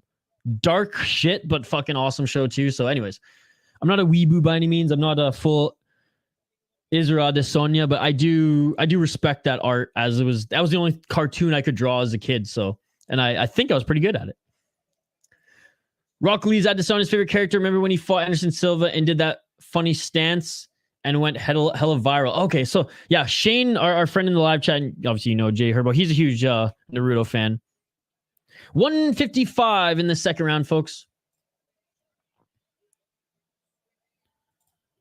See you when you're home.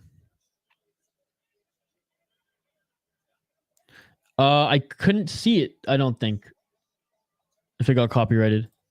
1 minute, 37 seconds left in the first round. Hell yeah, buddy. Death Note is not only one of my favorite animes, it's one of my favorite stories of all time. I tell non-anime fans to watch that shit. 1 minute, 23 seconds left in this second round. Good straight left jab by Barnes. I know we were talking about Naruto and shit at the beginning of this second round in anime, so I missed a little bit of it. Barnes still seeming like he's getting the better of Rittidet here. And Rittidet, he lost his last fight. Don't get me wrong, but he brought the heat. He brought the heat, brother, in that first round before getting knocked out in the second in the last fight that I saw of him. But he does have a nasty elbow there. But just the pressure, the pace, the range, the shots. Like, Barnes is a fun fighter to watch. And Rittidet grabs the leg and throws him to the ground. 45 seconds left. I haven't watched Dragon Ball because I don't watch to switch up on Naruto. I don't want to switch up on Naruto. Well, it's not cheating. It's just digesting more content. Dragon Ball, it's different, right? Because it's very slow paced, because there's a fuck ton of episodes and a lot of filler. But as a martial arts guy, I love it, right? Ooh, couple nice right hands in the clinch there by Rittidet. Couple nice underhook or uppercuts. And now the underhooks there by Rittidet in the clinch. They separate. Final 10 seconds of this second round.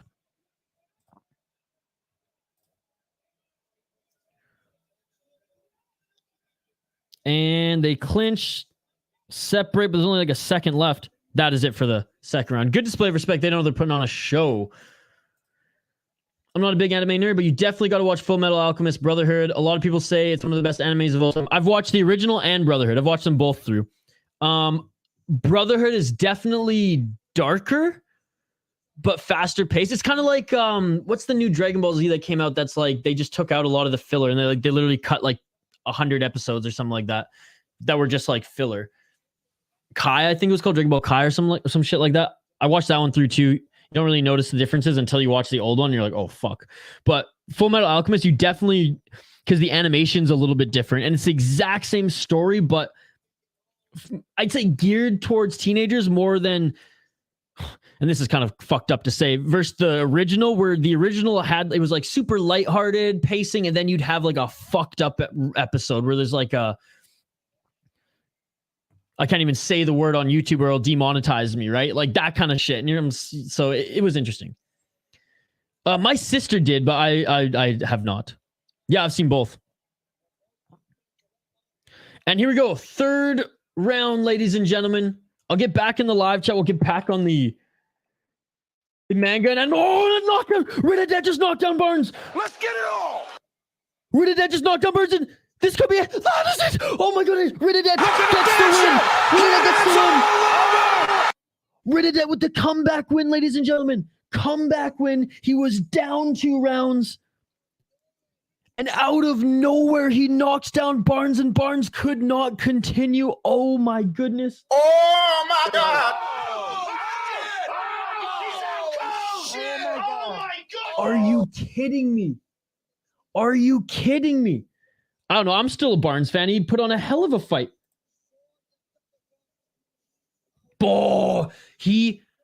A taste of his own fucking medicine, dude. Short left uppercut right on the chin. Knocks him right out. Look at this. Over.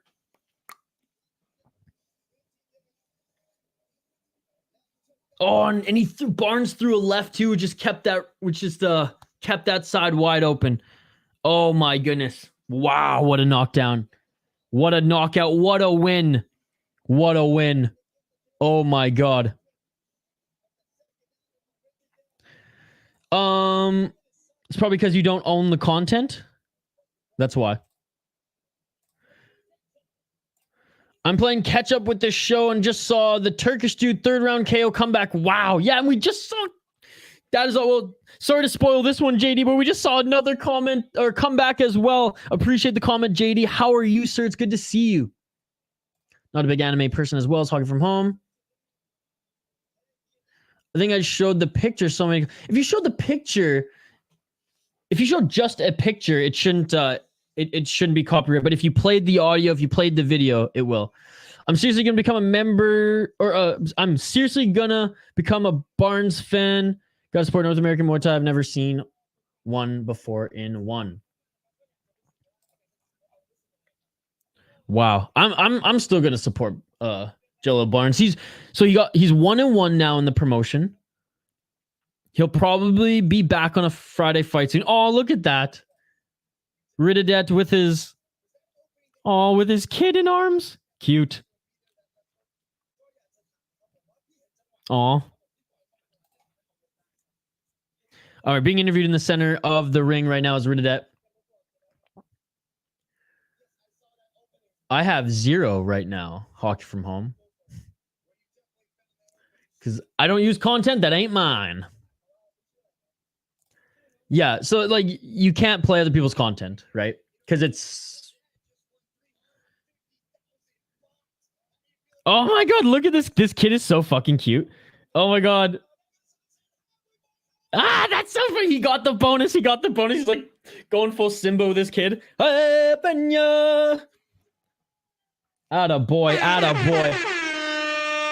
Good fucking win. Dude, he lost the first 2 rounds.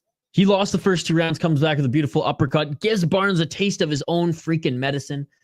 Speaking of Naruto, my picture is a group of the main villains. Akatsuki? Wasn't your last profile picture Naruto related as well, Jay Herbo? Because I remember Shane and you were talking about that.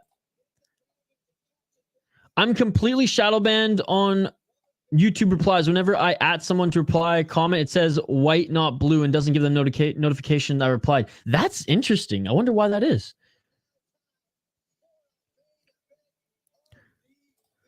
My friend told me to stream Naruto. Oh, looks like we're off to the main event right now. So was there a fight that was canceled? Okay, guys, it looks like this fight here was canceled.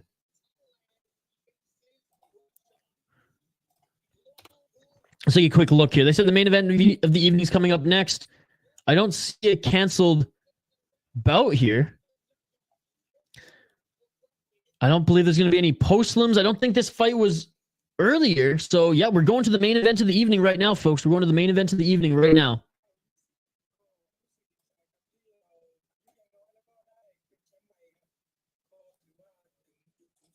All right.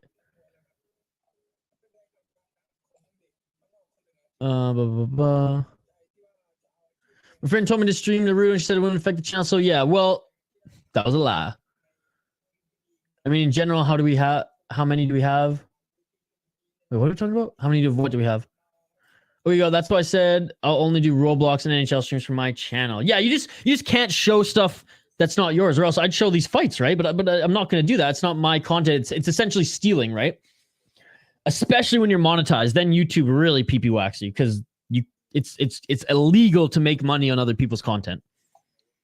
I love it. Made me so happy. Dude, that's awesome. Yeah, Jay Herbo. And another just now, huh? I think Hockey from Home was showing them, yeah.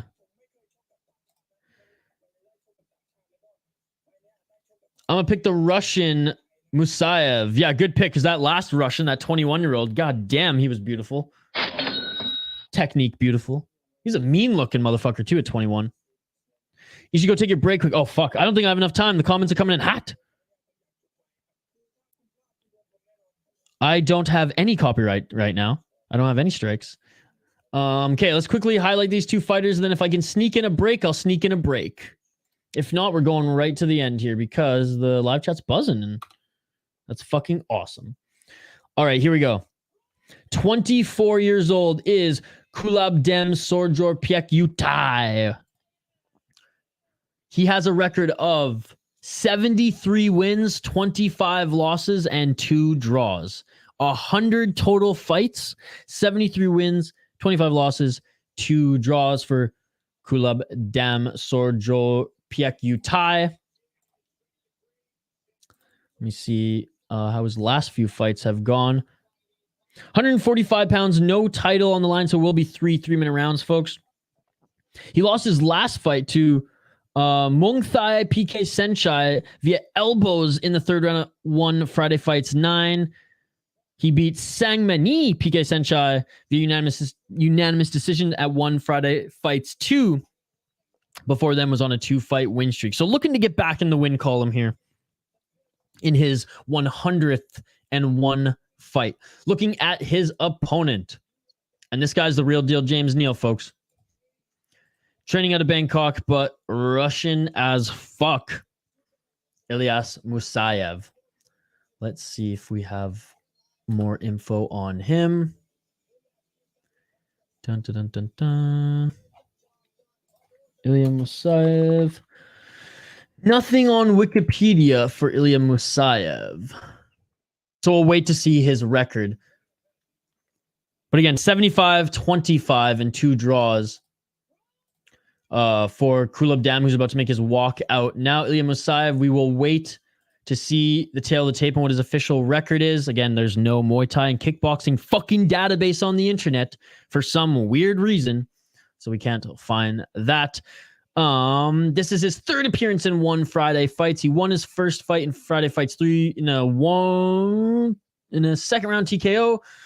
Lost 1 Friday Fights 7 via unanimous decision, and he is back now to fight Kulabdam in the main event. 1 Friday Fights 9. You know what's crazy, folks? And I know it's arguably more draining on your body in MMA and training for MMA and stuff like that, but how amazing is it that we see guys and gals in Muay Thai fight 3, 4, up to 5 times a year? Now, I know it's not as draining as mixed martial arts. There's no wrestling in it. You're not using all the muscles in a crazy explosive manner. You're not training multiple disciplines, but still, you're going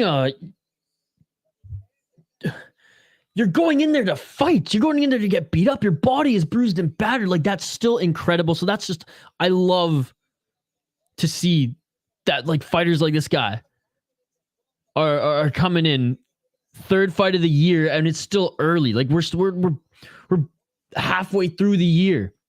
He could realistically, mind you, if he doesn't get super fucked up in this one, knock on wood, he's okay. But even TKO or not, they still come back. It's just incredible, these athletes fighting Muay Thai.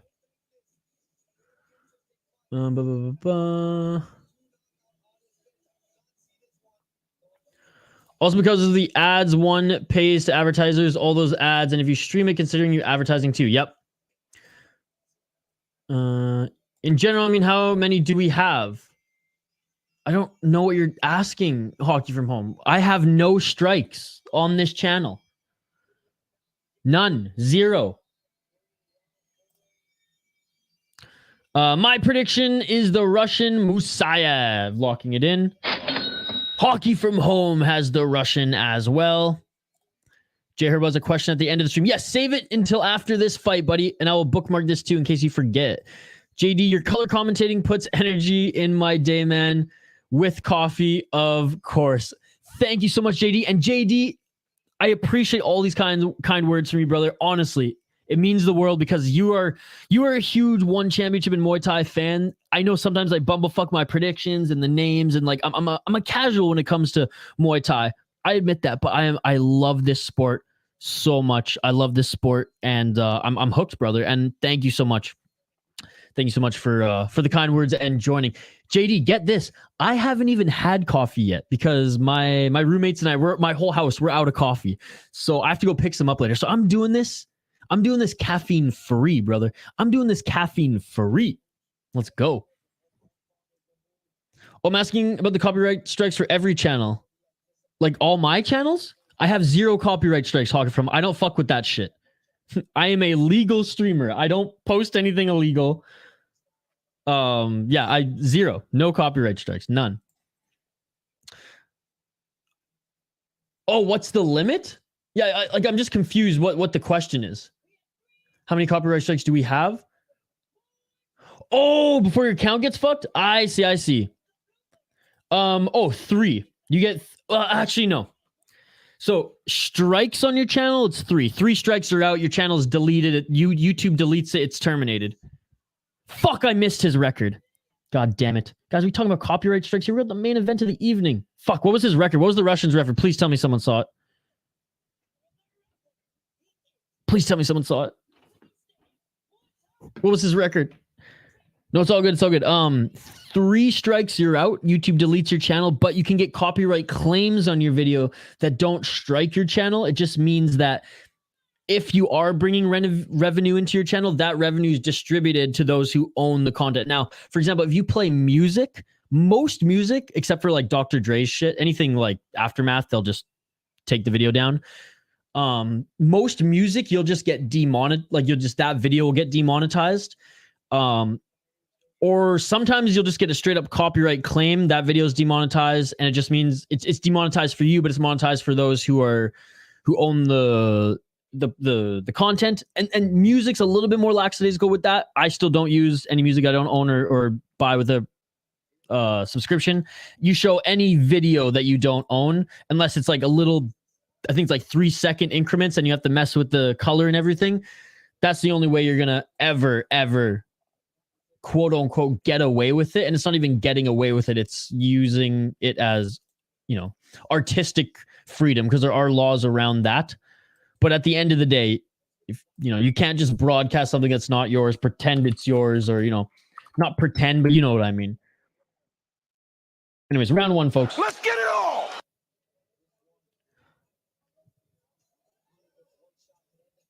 Saoirse, I have one now, so I might be deleted ASAP. No, you need 3. And if it's a copyright claim, you won't be deleted. What's up, Matt? What's going on? Yeah, it's just a claim. You won't be deleted. The Russian is 9-1. Thank you, Herbo. Thank you so much. Oh, so this is exactly like last time. All right, I'm going with the Thai fighter again. I know the Russian beat me last time. It's almost the exact same record. Oh, fuck. And Kulabdam just got thrown to the ground. Come on, Kulabdam. Kulabdam's 24, though. He's not 30. I like his shorts. The Russians' shorts are pretty bland, but eh. That's Russia. That's Russia. They eat buckwheat, and it's like a snack they enjoy. Anyways, Twitch their own.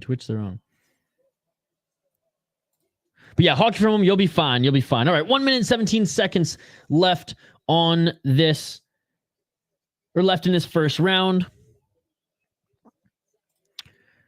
Isha, I started the stream with you in my room playing video games. Now I'm in the gym doing cardio. Hernan, you've been here the whole time. You're doing cardio in the gym. You're playing video games. I appreciate you, Hernan.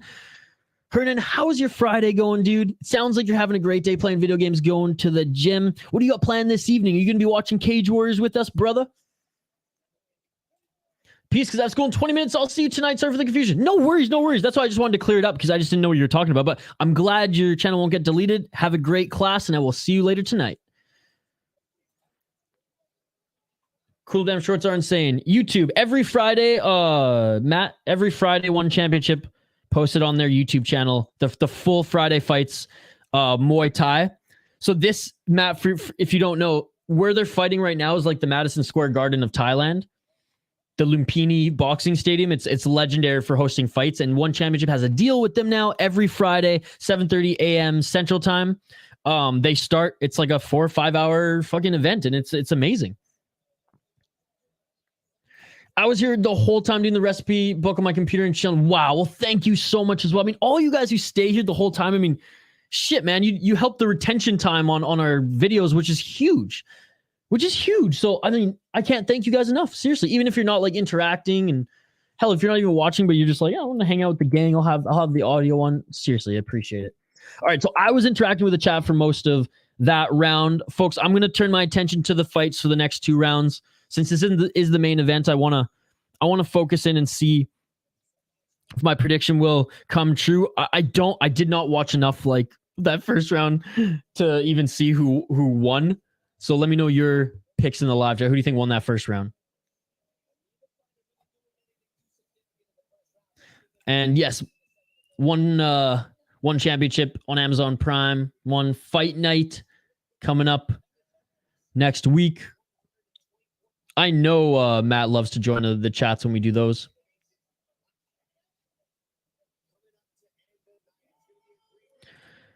10-9 Musaev because of the knockdown. Was it a knockdown or was it a throw? Because they're different. Throws don't really count for much. If anything, you can actually get points taken. Actually, I don't know. I don't think you get points taken away in this promotion, but in Glory, you get points taken away for throwing. I didn't miss a knockdown, though. So like a sweep kick right there, that doesn't count as a knockdown. You know what I mean? It's allowed.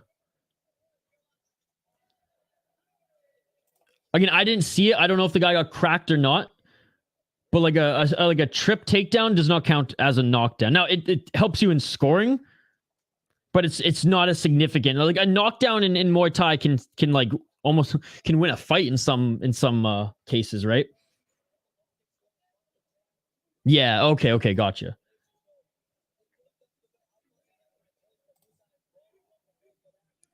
Other kicks that dropped them was a knockdown.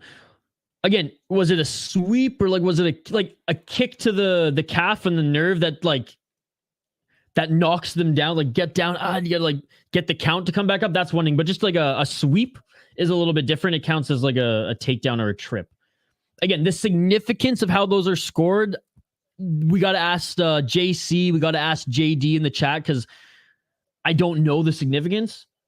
I know it's not tremendously high. Given that, you know, in other Muay Thai and kickboxing promotions, you actually get a point taken away. But Muay Thai is a little bit different, right, than traditional kickboxing. Nice short elbows by Musaev here. 1 minute and 28 seconds left in the second round. Still gave... Okay, gotcha. Big left. Oh, shit. Thanks for being an exclusive member. As always, Matt. Appreciate you. And yeah, yesterday's member stream was fucking fire, man. There's only a few of us in there, but it was cool. The conversation just kept flowing and flowing. Appreciate you staying up for that. Spinning back kick attempt by Musaev. Oh, man, this is starting to look like that last Russian fight. Why did I pick the Thai fighter? Not to be confused with the Star Wars ship.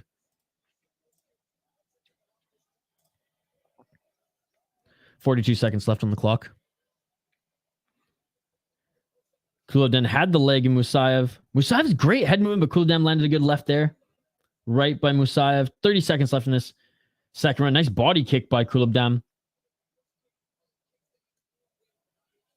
Walking into the clinch was Kulabdam now. 19 seconds left in the second round.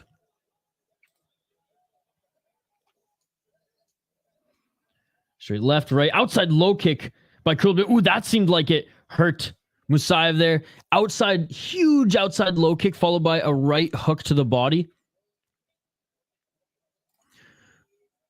Kulabdam coming on strong late in the second. Yeah, Herbo, I think he won that second round, and I'm going to go off what you said for that first round because I didn't watch it as closely as you.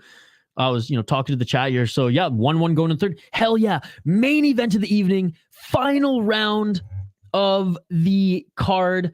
Final round here on this stream. Shout out to everyone who's joined us throughout the stream. You all are amazing. I appreciate you all. For those few viewers who are watching, if you haven't liked this video, please do so. please do so. Vote in the poll question and subscribe to the channel. We are so close, like 95 subs away from 5,000. God, if you haven't subscribed yet and you're watching, please subscribe. And thank you to all the exclusive members who joined us in this live chat. Kulabdam celebrating.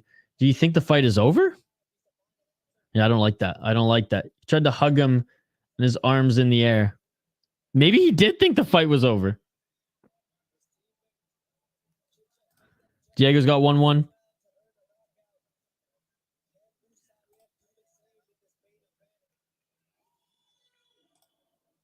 It was a sweep. All right. Round 3, ladies and gentlemen. Final round. Thank you all so much for joining. Let's get it on. Let's get it on. Big round 3 indeed. So the judging hasn't been bad today. There've been no crazy robberies, but it's been a little inconsistent. Like, I have no idea how the Persian fighter won, right? I guess damage. So, maybe inconsistent was the wrong word. My apologies for that.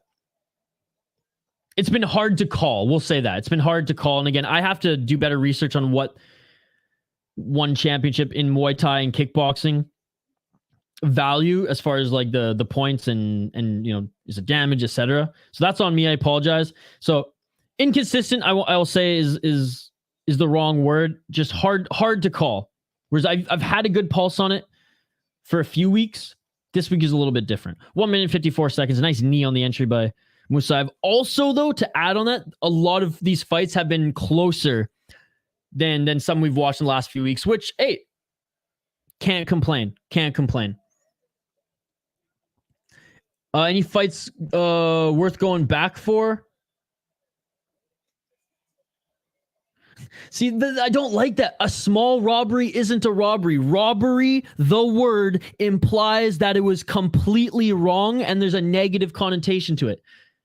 It was either a close fight or maybe I just don't like when people are going close. Like, what the fuck is a close robbery? You know what I mean?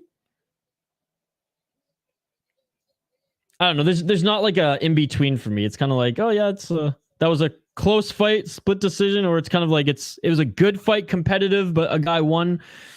I don't know. I guess there is gray area, but I don't know if I can use those. I wouldn't use those two words in the same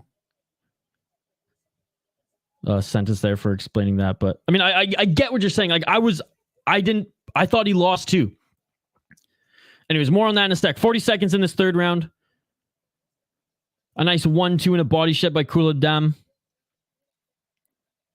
I think Musaev just tripped there. Deep breath by Musaev there. 30 seconds left here. This is where Kulabdam really has to put on the gas here and try not to clinch, man, because Musaev just let like he's almost out of this. Musaev backing up now to try to set up an elbow, but Kulabdam with a couple good body shots. Nothing crazy though. You can see the Russian is gassed, man, and Kulabdam could probably go another round. Catches him and throws him to the ground. Oh, and you can see the frustration by Musaev. And that is it for the fight. That is it for the fight, ladies and gentlemen. So it's funny, Musaev's disappointed, much like the Persian kid was, but I mean, was that a dominant third round? I do think Kulabdam won that third round, but it wasn't pure domination. Yes, there are a few fights to go back and watch. I will list them here in a sec. I think the Persian, anyway, small robbery, damage was the only thing he won. Understand if this was the UFC, but I have no clue. And what was that second round? Remember, we also talked about that second round. You and I, and again, I'm in your camp. You and I both said that we believed he lost that second round. It was close enough in the judges' eyes that some of them gave him that round, right? 2 judges gave him that round. And I'd have to go back and watch it because we were watching so many fights here. I'm engaging with you guys. Like, I don't remember how dominant it was for his opponent. Maybe it was closer than we saw, right? And then again, that third round he lost, but the first round he won and he did damage. So maybe the second round is like, yeah, maybe the other guy was more dominant, but damage-wise, I don't know. Anyways, official decision. We're listening in.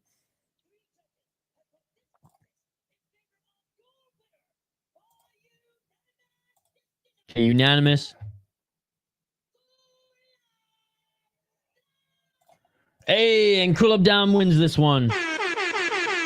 Unanimous decision. I feel like that's the right decision. I think he won that third round, 2 rounds to 1 on all the judges' scorecards. Hell yeah, buddy. Hell yeah.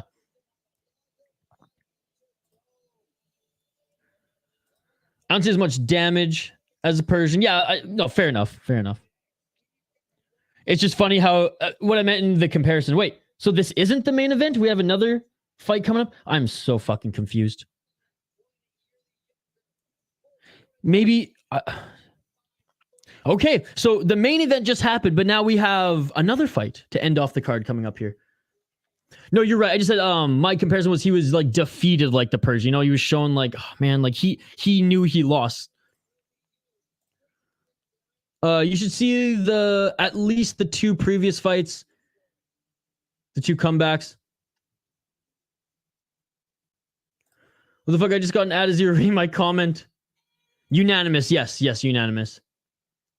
I didn't think it was split. 2 rounds to 1. How could it be split? If it was split, that means that one of the judges had it for Musaev. Musaev didn't win the 3rd round, right? So I don't know. That's unanimous in my mind. Good fight. No, good fight. I need to do me too. For a guy who's been streaming this, you know, I feel like I'm a fucking idiot. But I've admitted, I'm a casual when it comes to Muay Thai and one championship scoring of Muay Thai and kickboxing, despite watching it all the time. Glory, I have a good pulse on how they judge and the point system now. It's a lot more black and white. Let's go. My pick next fight. Give me Ronachai. And speaking of that, we will fix this here.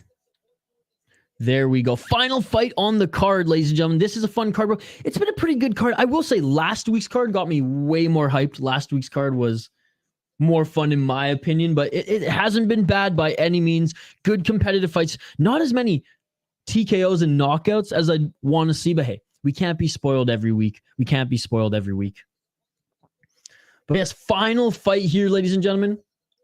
I'm just going to highlight the ticker on the bottom of the screen and we'll get right back to it. Yeah, I lived there. I lived there for a year. I went to, my uncle had a bunch of money at that time. I mean, I still think he's doing okay, but he was doing very well for himself at that time. And he sent me and like a bunch of my cousins to this private school in downtown London, right on the river. Like right downtown. Have you ever heard of a town called Stratford? Oh, fuck. I went to Stratford too. I stayed at the old Nancy Campbell school there.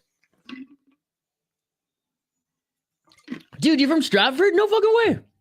Dude, Stratford's like what? An hour or so away from London? My cousin lived in Stratford when he did his schooling. The school I went to used to be in Stratford before it moved to London. So we went to the old school, which the owner still owned. And I don't know what we did there. I was like in grade 8, so I don't remember too much. But yeah, man. Holy, those white shorts are sick. I have to take a look again. All Stratford's power's out right now because of a car crash. Oh no. I hope everyone's okay. Did they crashed into a pole or a like transformer or something? Not even now, maybe like 45 minutes. Okay, yeah. Yeah, super close. That's cool, man. I also, one of my cousins lived in Whitby, so I had Greyhound there. I remember when I lived there. And I have a ton of family in Ontario. 2 cousins. And my uncle and aunt are still there. I think I might have another, like, second cousin or something there as well. But yeah, man, I need to do a big, like, hockey tour of Ontario. Like, a big fucking road trip right at the beginning of the junior season. Hit up all the towns. All the OHL towns. Bring a big sign that says the WHL is better, but we love you anyways. Anyways, no time for me to take a break here, folks, so we're going to keep riding through it.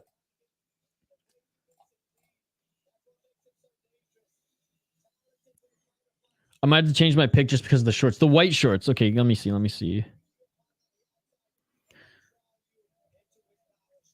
All right, we'll go over the fighters and I'll give my official prediction in one moment.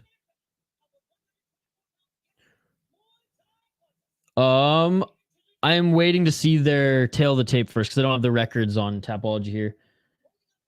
So 55-13 for Aekkalak. 55-14 record for Aekkalak.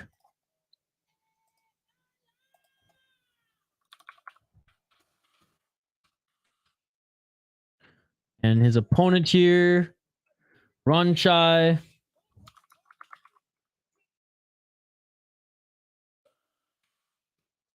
90-18 record.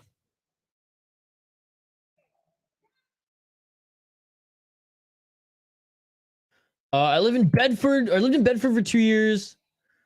Oh wow, that's so sweet. I've never been to England. The Raft Chick Sands. I've never been to England, but I can't wait. I can't wait to go there. Hell yeah. I forget their name. But there is, yes. Last week's card was crazy as hell. All right, last fight on this card, ladies and gentlemen, round 1. Let's get it on. I'm gonna go with we're going with Ronachai, locking it in. Short elbows right off the clinch. Man, Ronachai is aggressive in that clinch. Ronachai throws a left body shot. They're swinging in the pocket already. I love this. Let's go, baby. You may not be the main event, but you're the last fight on this card. Don't understand that, but that's okay. Locking it in. Thunder Bay Thunderbirds? It could be. I don't remember. Going with the white shorts, that is Aekkalak. Locking it in. Wow. Pressure by Aekkalak. 2 minutes on the clock here. Aekkalak white. Oh, those white shirts are fucking sick. You're right. White shirts for Aekkalak.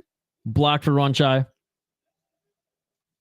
Red corner Ronachai. Blue corner Aekkalak.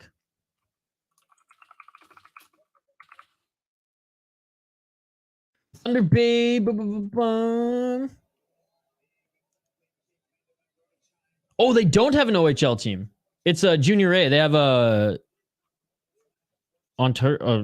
OJHL team.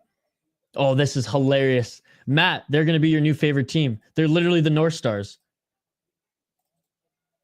They're literally the North Stars. Same logo as Minnesota and all.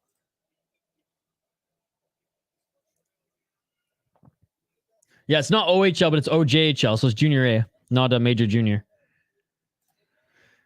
My bad. I heard you talking about London and Stratford. Yeah, this is Canada, right?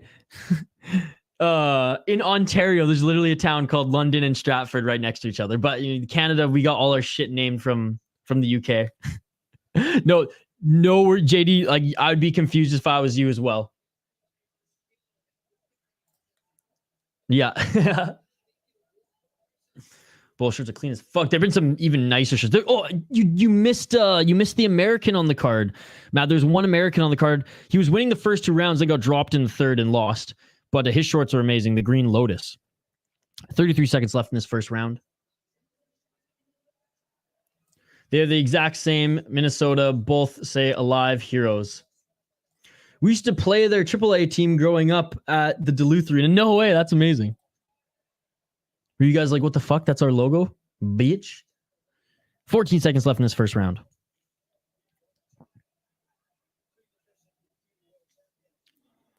High kick by Ronachai. Left elbow by Ronachai. He took a left hand there, and it looks next to the right eye of Aekkalak is bleeding. So damage-wise, Ronachai delivered. I think he cut or no cut. I think Ronachai won that first round, but it's close. It was a good round. But oh yeah, there it is. That step in left elbow that cut the eye. I would say there were moments there. There were moments where Aekkalak caught the leg kick, landed a good shot, pushed him into the corner. But overall, I think Ronachai is winning this one so far. That is who I think has won that first round. Let me know your thoughts in the live chat. I think the cut solidified it. We've seen damage actually play a role tonight in the judges' eyes, so that's where I'm thinking. Round 2 is about to begin here. Herbo saying, Matt, go watch the fight. It was an 18-year-old versus a 19-year-old. I think it was after the Persian. At that age, they were the Thunder Bay Lightning as and logo as Tampa. Oh, okay. Anyways, round 2, ladies and gentlemen. Let's get it on. Let's get it all. Matt, I'll run down what fights you should go watch after this one. We'll run them down together. 2 minutes and 45 seconds on the clock here.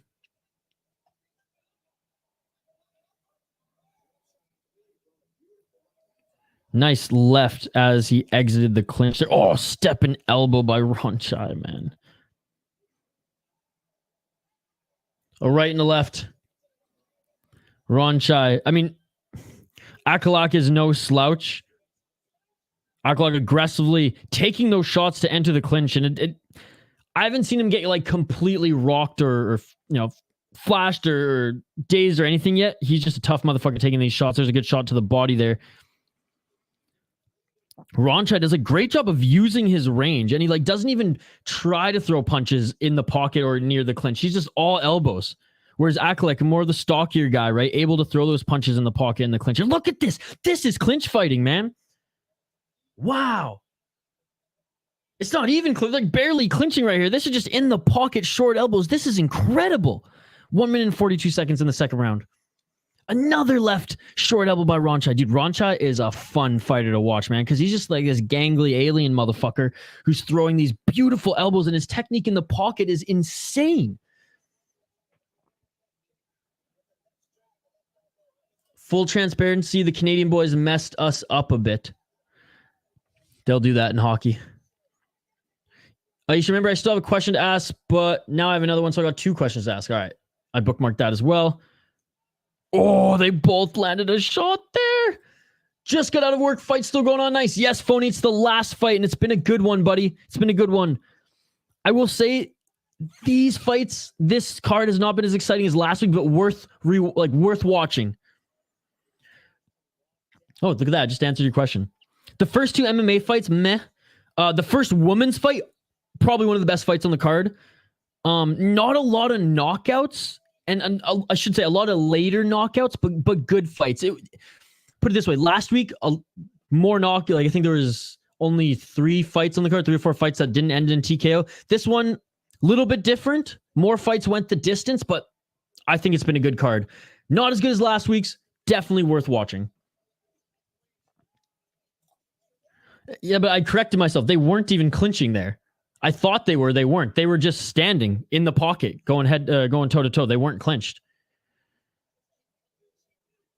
I knew you were going to say that. That's why I made sure that they actually weren't clinching there. They're just fucking throwing elbows head to head, no hooks in. But no, I know what you were saying, Jay Herbo. I just didn't think it was as atrocious as you did. But this is what we want to see when they're in range, right? Just absolute war. Okay, I'll have to go back and skim through. White Shorts is out of gas. God, he took a couple shin. Guys, how good is Aekkalak's chin, man? Watching some of these highlights here, shin to the fucking chin, elbows to the chin. Wow. Yeah, Ronachai is very talented, and honestly, Aekkalak is putting up a good fight against him, but I think he's down 2 rounds. Imagine a Thailand versus Thailand war. They wouldn't use guns and tanks, just Muay Thai. Thailand would win. All right, folks, 3rd and final round, and this is actually the last fight on the card. I want to say thank you to everyone who's joining. We'll give a shout out to everyone after this, and Let's get it all. I don't know if that was a trip, not a knockdown. Oh, a nice left hand by Aekkalak. Aekkalak's going to go for it here, folks. He's going to have to push forward here. He's going to throw big shots. God, look at the way Ronachai just controlled that leg, set up a shot, not for a sweep, but for an actual body kick.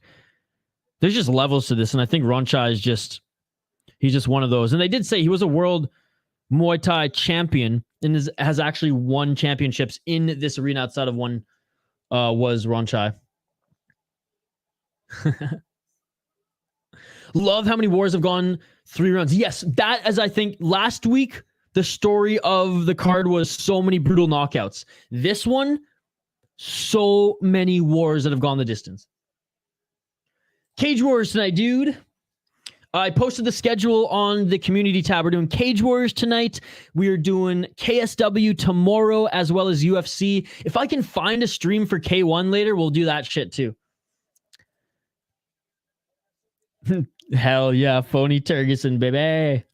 Shout out to Phony Turgeson. He's been joining us the last few weeks on the channel, watching the videos, commenting, supporting us. Again, Phony, thank you for all the support, brother. It really means a lot, man. It's so cool to see the regulars, you know, here every single stream, even just for a little bit. It's I just got goosebumps saying that because like it's incredible. We got it. We truly have built a community and it's still growing. So love you guys. Thank you so much for the support. 1 minute and 18 seconds left in this third and final round. No worries, buddy, but rewatch this fight card later. That's all I'm going to say. Or join us later for some Cage Warriors. Have a good one, Matt. Thanks so much for joining. Matt, one of our exclusive members. 1 minute left. Yeah, because usually K1's on this like fight Japanese streaming channel, like a live. It's almost like a network TV, but online. But apparently this for the middleweight Grand Prix, they moved to a different one, and VPNs don't work. I don't know. I'm going to try testing it out with the VPN later, but I might just watch it as a fan and not stream it. But I am excited. The middleweight Grand Prix, K1 always delivers. 30 seconds left. And historically has always delivered as well. Man, they're like the old days, like Mark fucking Hunt fighting in K1. That shit was the bomb. One of my favorite fighters with a horrible record is Mark Hunt. 13 seconds left. And it's almost like Aekkalak has, I don't want to say accepted defeat, but he should be just throwing everything if he wants to win this fight. And I don't know why he put his arm up in the air. I'm sorry, Aekkalak. I don't see a world where you won this fight. But you are a warrior going 3 rounds with this fucking killer that is Ronachai. Dude, Ronachai is so good. Like, probably one of the most impressive fighters on this card was Ronachai for me. What do you guys think? Like, incredible. Incredible. I'm swooning right now, folks. I'm swooning.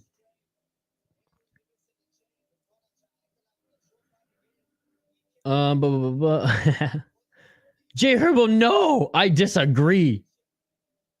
I hate that picture. It makes me so sad. I cried when that happened, guys.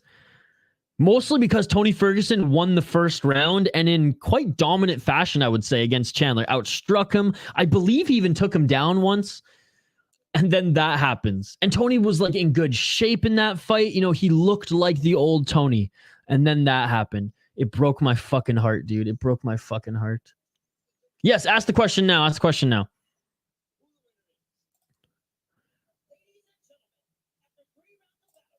No way. Oh, I don't have fucking Pluto. I should get Pluto. But noted. Unanimous decision. You have to give it to Ronachai. Yeah, Ronachai wins unanimous decision.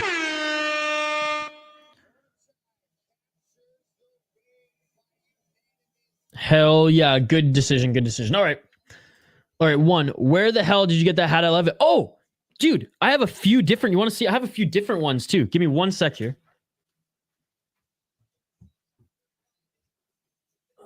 Check it out, brother. So great question, and you actually are gonna. You might actually bring our friends some business. So these hats. Check out this one. Look at this parrot. Look at this beautiful cock. These hats are from a company called Waggle. Waggle Golf. Waggle Golf is one of the best apparel brands and a local apparel brand here in Minnesota that I know. They are geared for golf. Like they have amazing golf shirts, shorts, but they also have hoodies, half zips, and my favorite, their hats. I think these are the best hats I've ever worn. You can wear, like usually you guys see, like I usually can only wear and pull off snapbacks. These ones are snapback, but these are the only hats that I can wear forward and actually not look like a fucking doofus. I love the designs. They actually just dropped a new design yesterday, limited design. And folks, I have a fucking promo code for you because on my podcast, they are a sponsor on my podcast outside of the City Life Project. They ship Canada and USA wise, and I have a promo code for you guys that will get you 10% off your order. It's a one-time use. So if you're going to buy like a few hats and like a shirt, do it up. I mean, it's not the cheapest stuff. It's not going to break the bank, but it's quality. I mean, I even have a couple shirts I could show you guys if you want. You know what I'll do? Because you asked that question, we'll just go on their website right now. GetYourWaggleOn.com. And again, they ain't paying for this segment at all, folks. This is straight up answering a question here. They have some of the coolest, and I don't golf. Again, I'm not a golfer. Oh, what the fuck is this shit? Okay, this page does exist. I don't know what's going on here. Okay, here we go. Again, I don't golf, but like I do have to sometimes have business meetings. I do have to sometimes go into an office. Like this is my, work casual work type clothes. But like they just dropped the out of bounds design. Here's the cock one. They have matching shirts and stuff to go with the hats. Again, I have a handful of these. I usually don't even rock polos. I'm very much like a t-shirt, hoodie. Like I'm rock and roll style. You know what I'm saying? I'm still living in the 90s and 80s. But these are perfect. You want to go on a date, work casual, the whole 9 yards. I'll get back to the comments in a sec, and I'll give you guys the promo code in a sec. But the hats, man. These are the two new drops. They just came out. Like literally yesterday, these two just came out. And some really cool designs here as well. Like the hats are so fucking cool, man. An unbelievable brand. And again, the hats match the shirts. So if you want to go double, look at this one. Straight out of Duluth with the moose hat. The hops. How cool is that? Birds and Brews. And it's on sale. This one's only $25. That's insane. I like the Hitting Bombs too. And then just some original waggle ones. I have a handful. I have the 9th hole toque beanie for you folks in the States. But anyways, getyourwaggleon.com if you are interested. A one-time use. And here's the promo code, guys. Here's the promo code. It is SP10 for 10% off. Okay, SP10, 10% off, one-time use. Okay, I'm putting it in the chat here. All right. Back to your other comments. 2, Albazi or Cara France prediction. Fuck, man, it's so hard, that one. Like, the odds have it perfectly. It is a pick'em. Let's just bring it up on screen here. One sec. Kai Cara. I'll get to the rest of you guys' comments. Keep them coming. We're not ending this right away. But Jay Herbo has been patient. He's been wanting to ask these questions throughout the stream, so I'm going to give him a little bit of time here. But don't sign off yet. Don't sign off yet. All right.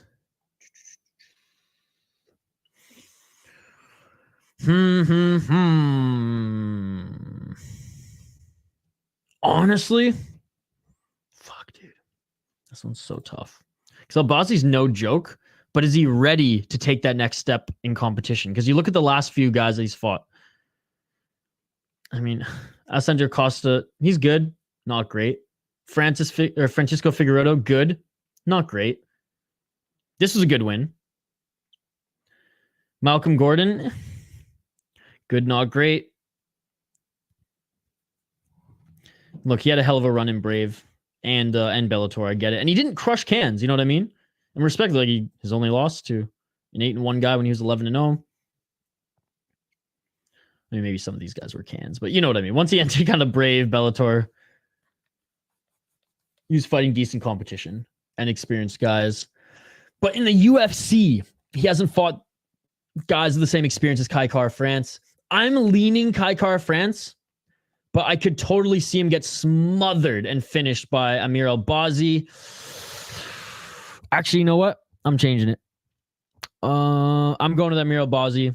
I want Kai Kara France to win, and I think Amir Albazi will just take him down and ground and pound or find a choke. I think he's just too good with the wrestling and too strong. However, if Kai Kara France, and again, so my official prediction log, Amir Albazi, the Prince, Amir Albazi, which that name, it just, the nickname rolls off the tongue. I will say this. If Kai France can stuff the takedowns, Kai France is going to piece this guy the fuck up on the feet. That's how I see it.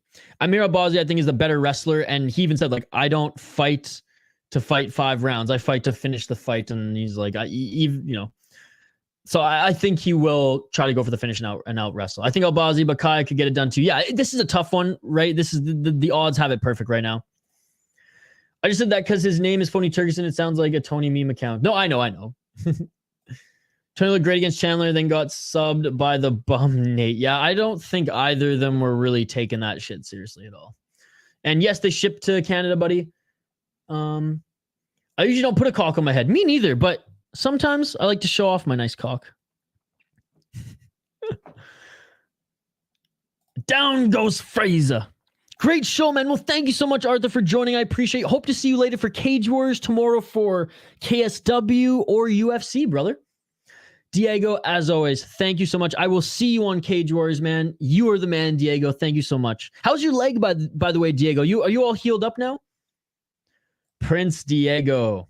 Again, getyourwagalon.com, promo code SP10, 10% off, one-time use. And still and new. Sees more people are joining now that the event is over. Peace, brother. See you at Cage Warriors, guys. I got Kai to win the fight, but I can't wait for the fight tomorrow. Thanks for answering. No problem.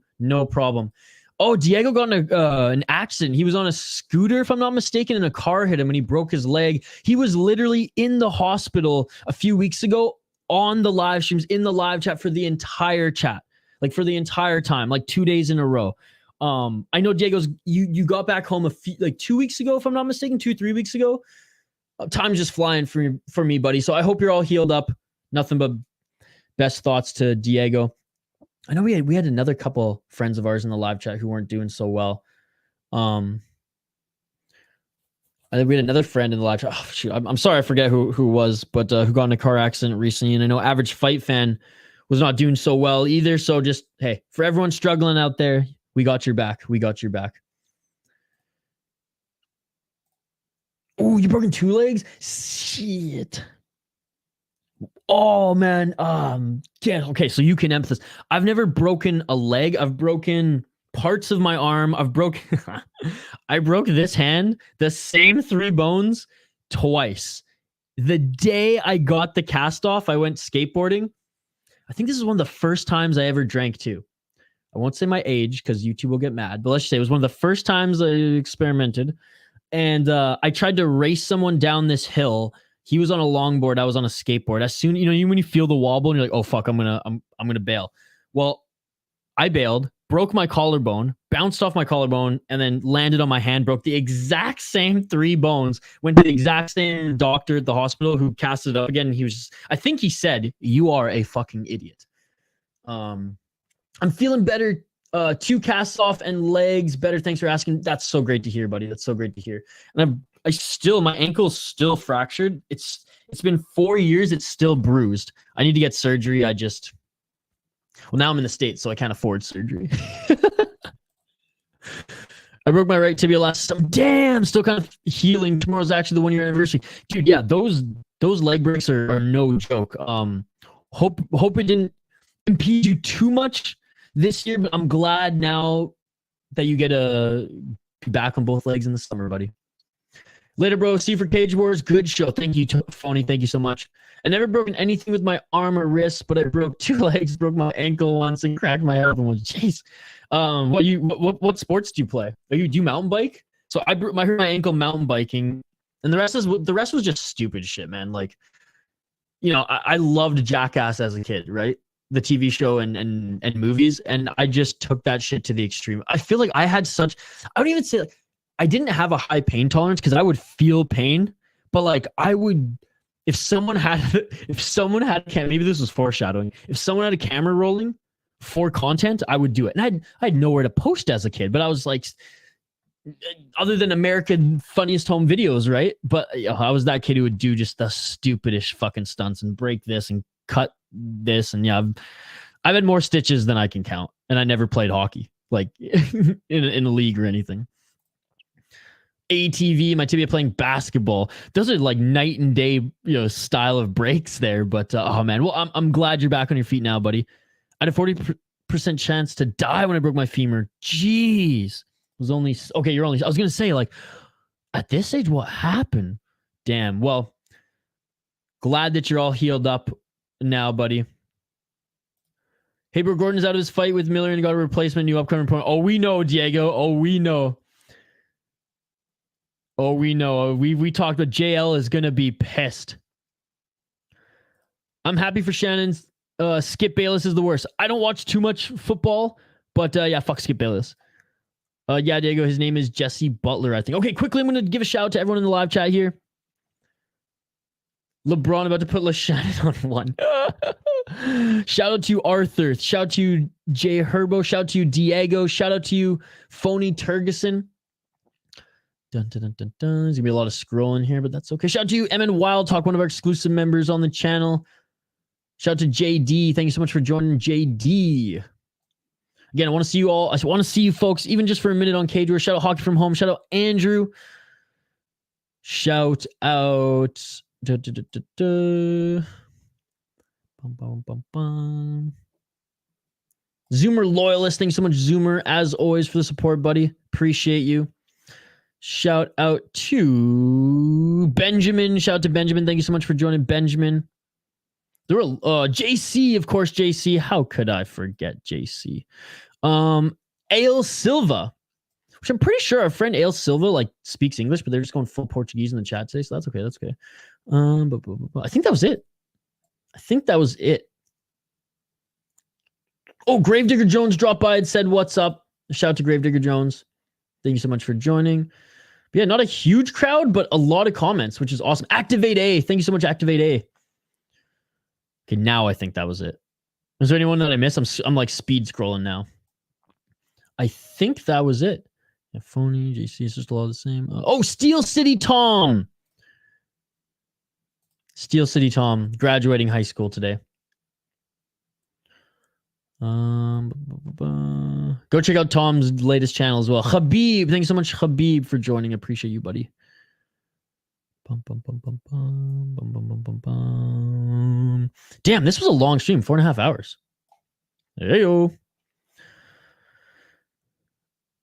I'll keep you busy more. I'll be back to annoy you during the Cage War stream. You never annoy me, buddy. I absolutely love it. Thank you so much for the support. Shout out Benjamin. Shout out to the one Portuguese dude who joined to ask questions. I know. And I was like, I don't speak Portuguese. He's still asking questions. Broke my tibia in 4th grade playing dodgeball. Opponent crossed the center line and his knee connected with my shin. Oh, that would hurt. Yep. Man, I'm so lucky, JD, that I've crashed so many times mountain biking and even road biking, and I've only had one injury from biking. So knock on wood, that says I haven't shipped my mountain bike out to Minnesota, but my road bike is on its way. Funny meme from Guru. I'm so happy for Ian Gary. Man. All right, guys. Thank you so much for joining. Like and subscribe if you haven't already. We will be back in 8 hours. We'll be back in 8 hours for Cage Warriors. The video will be up soon. You all are amazing. I appreciate every single one of you. Again, like and subscribe. Ring that bell for notifications. And I will see you folks on the next live stream. Peace. Yeah.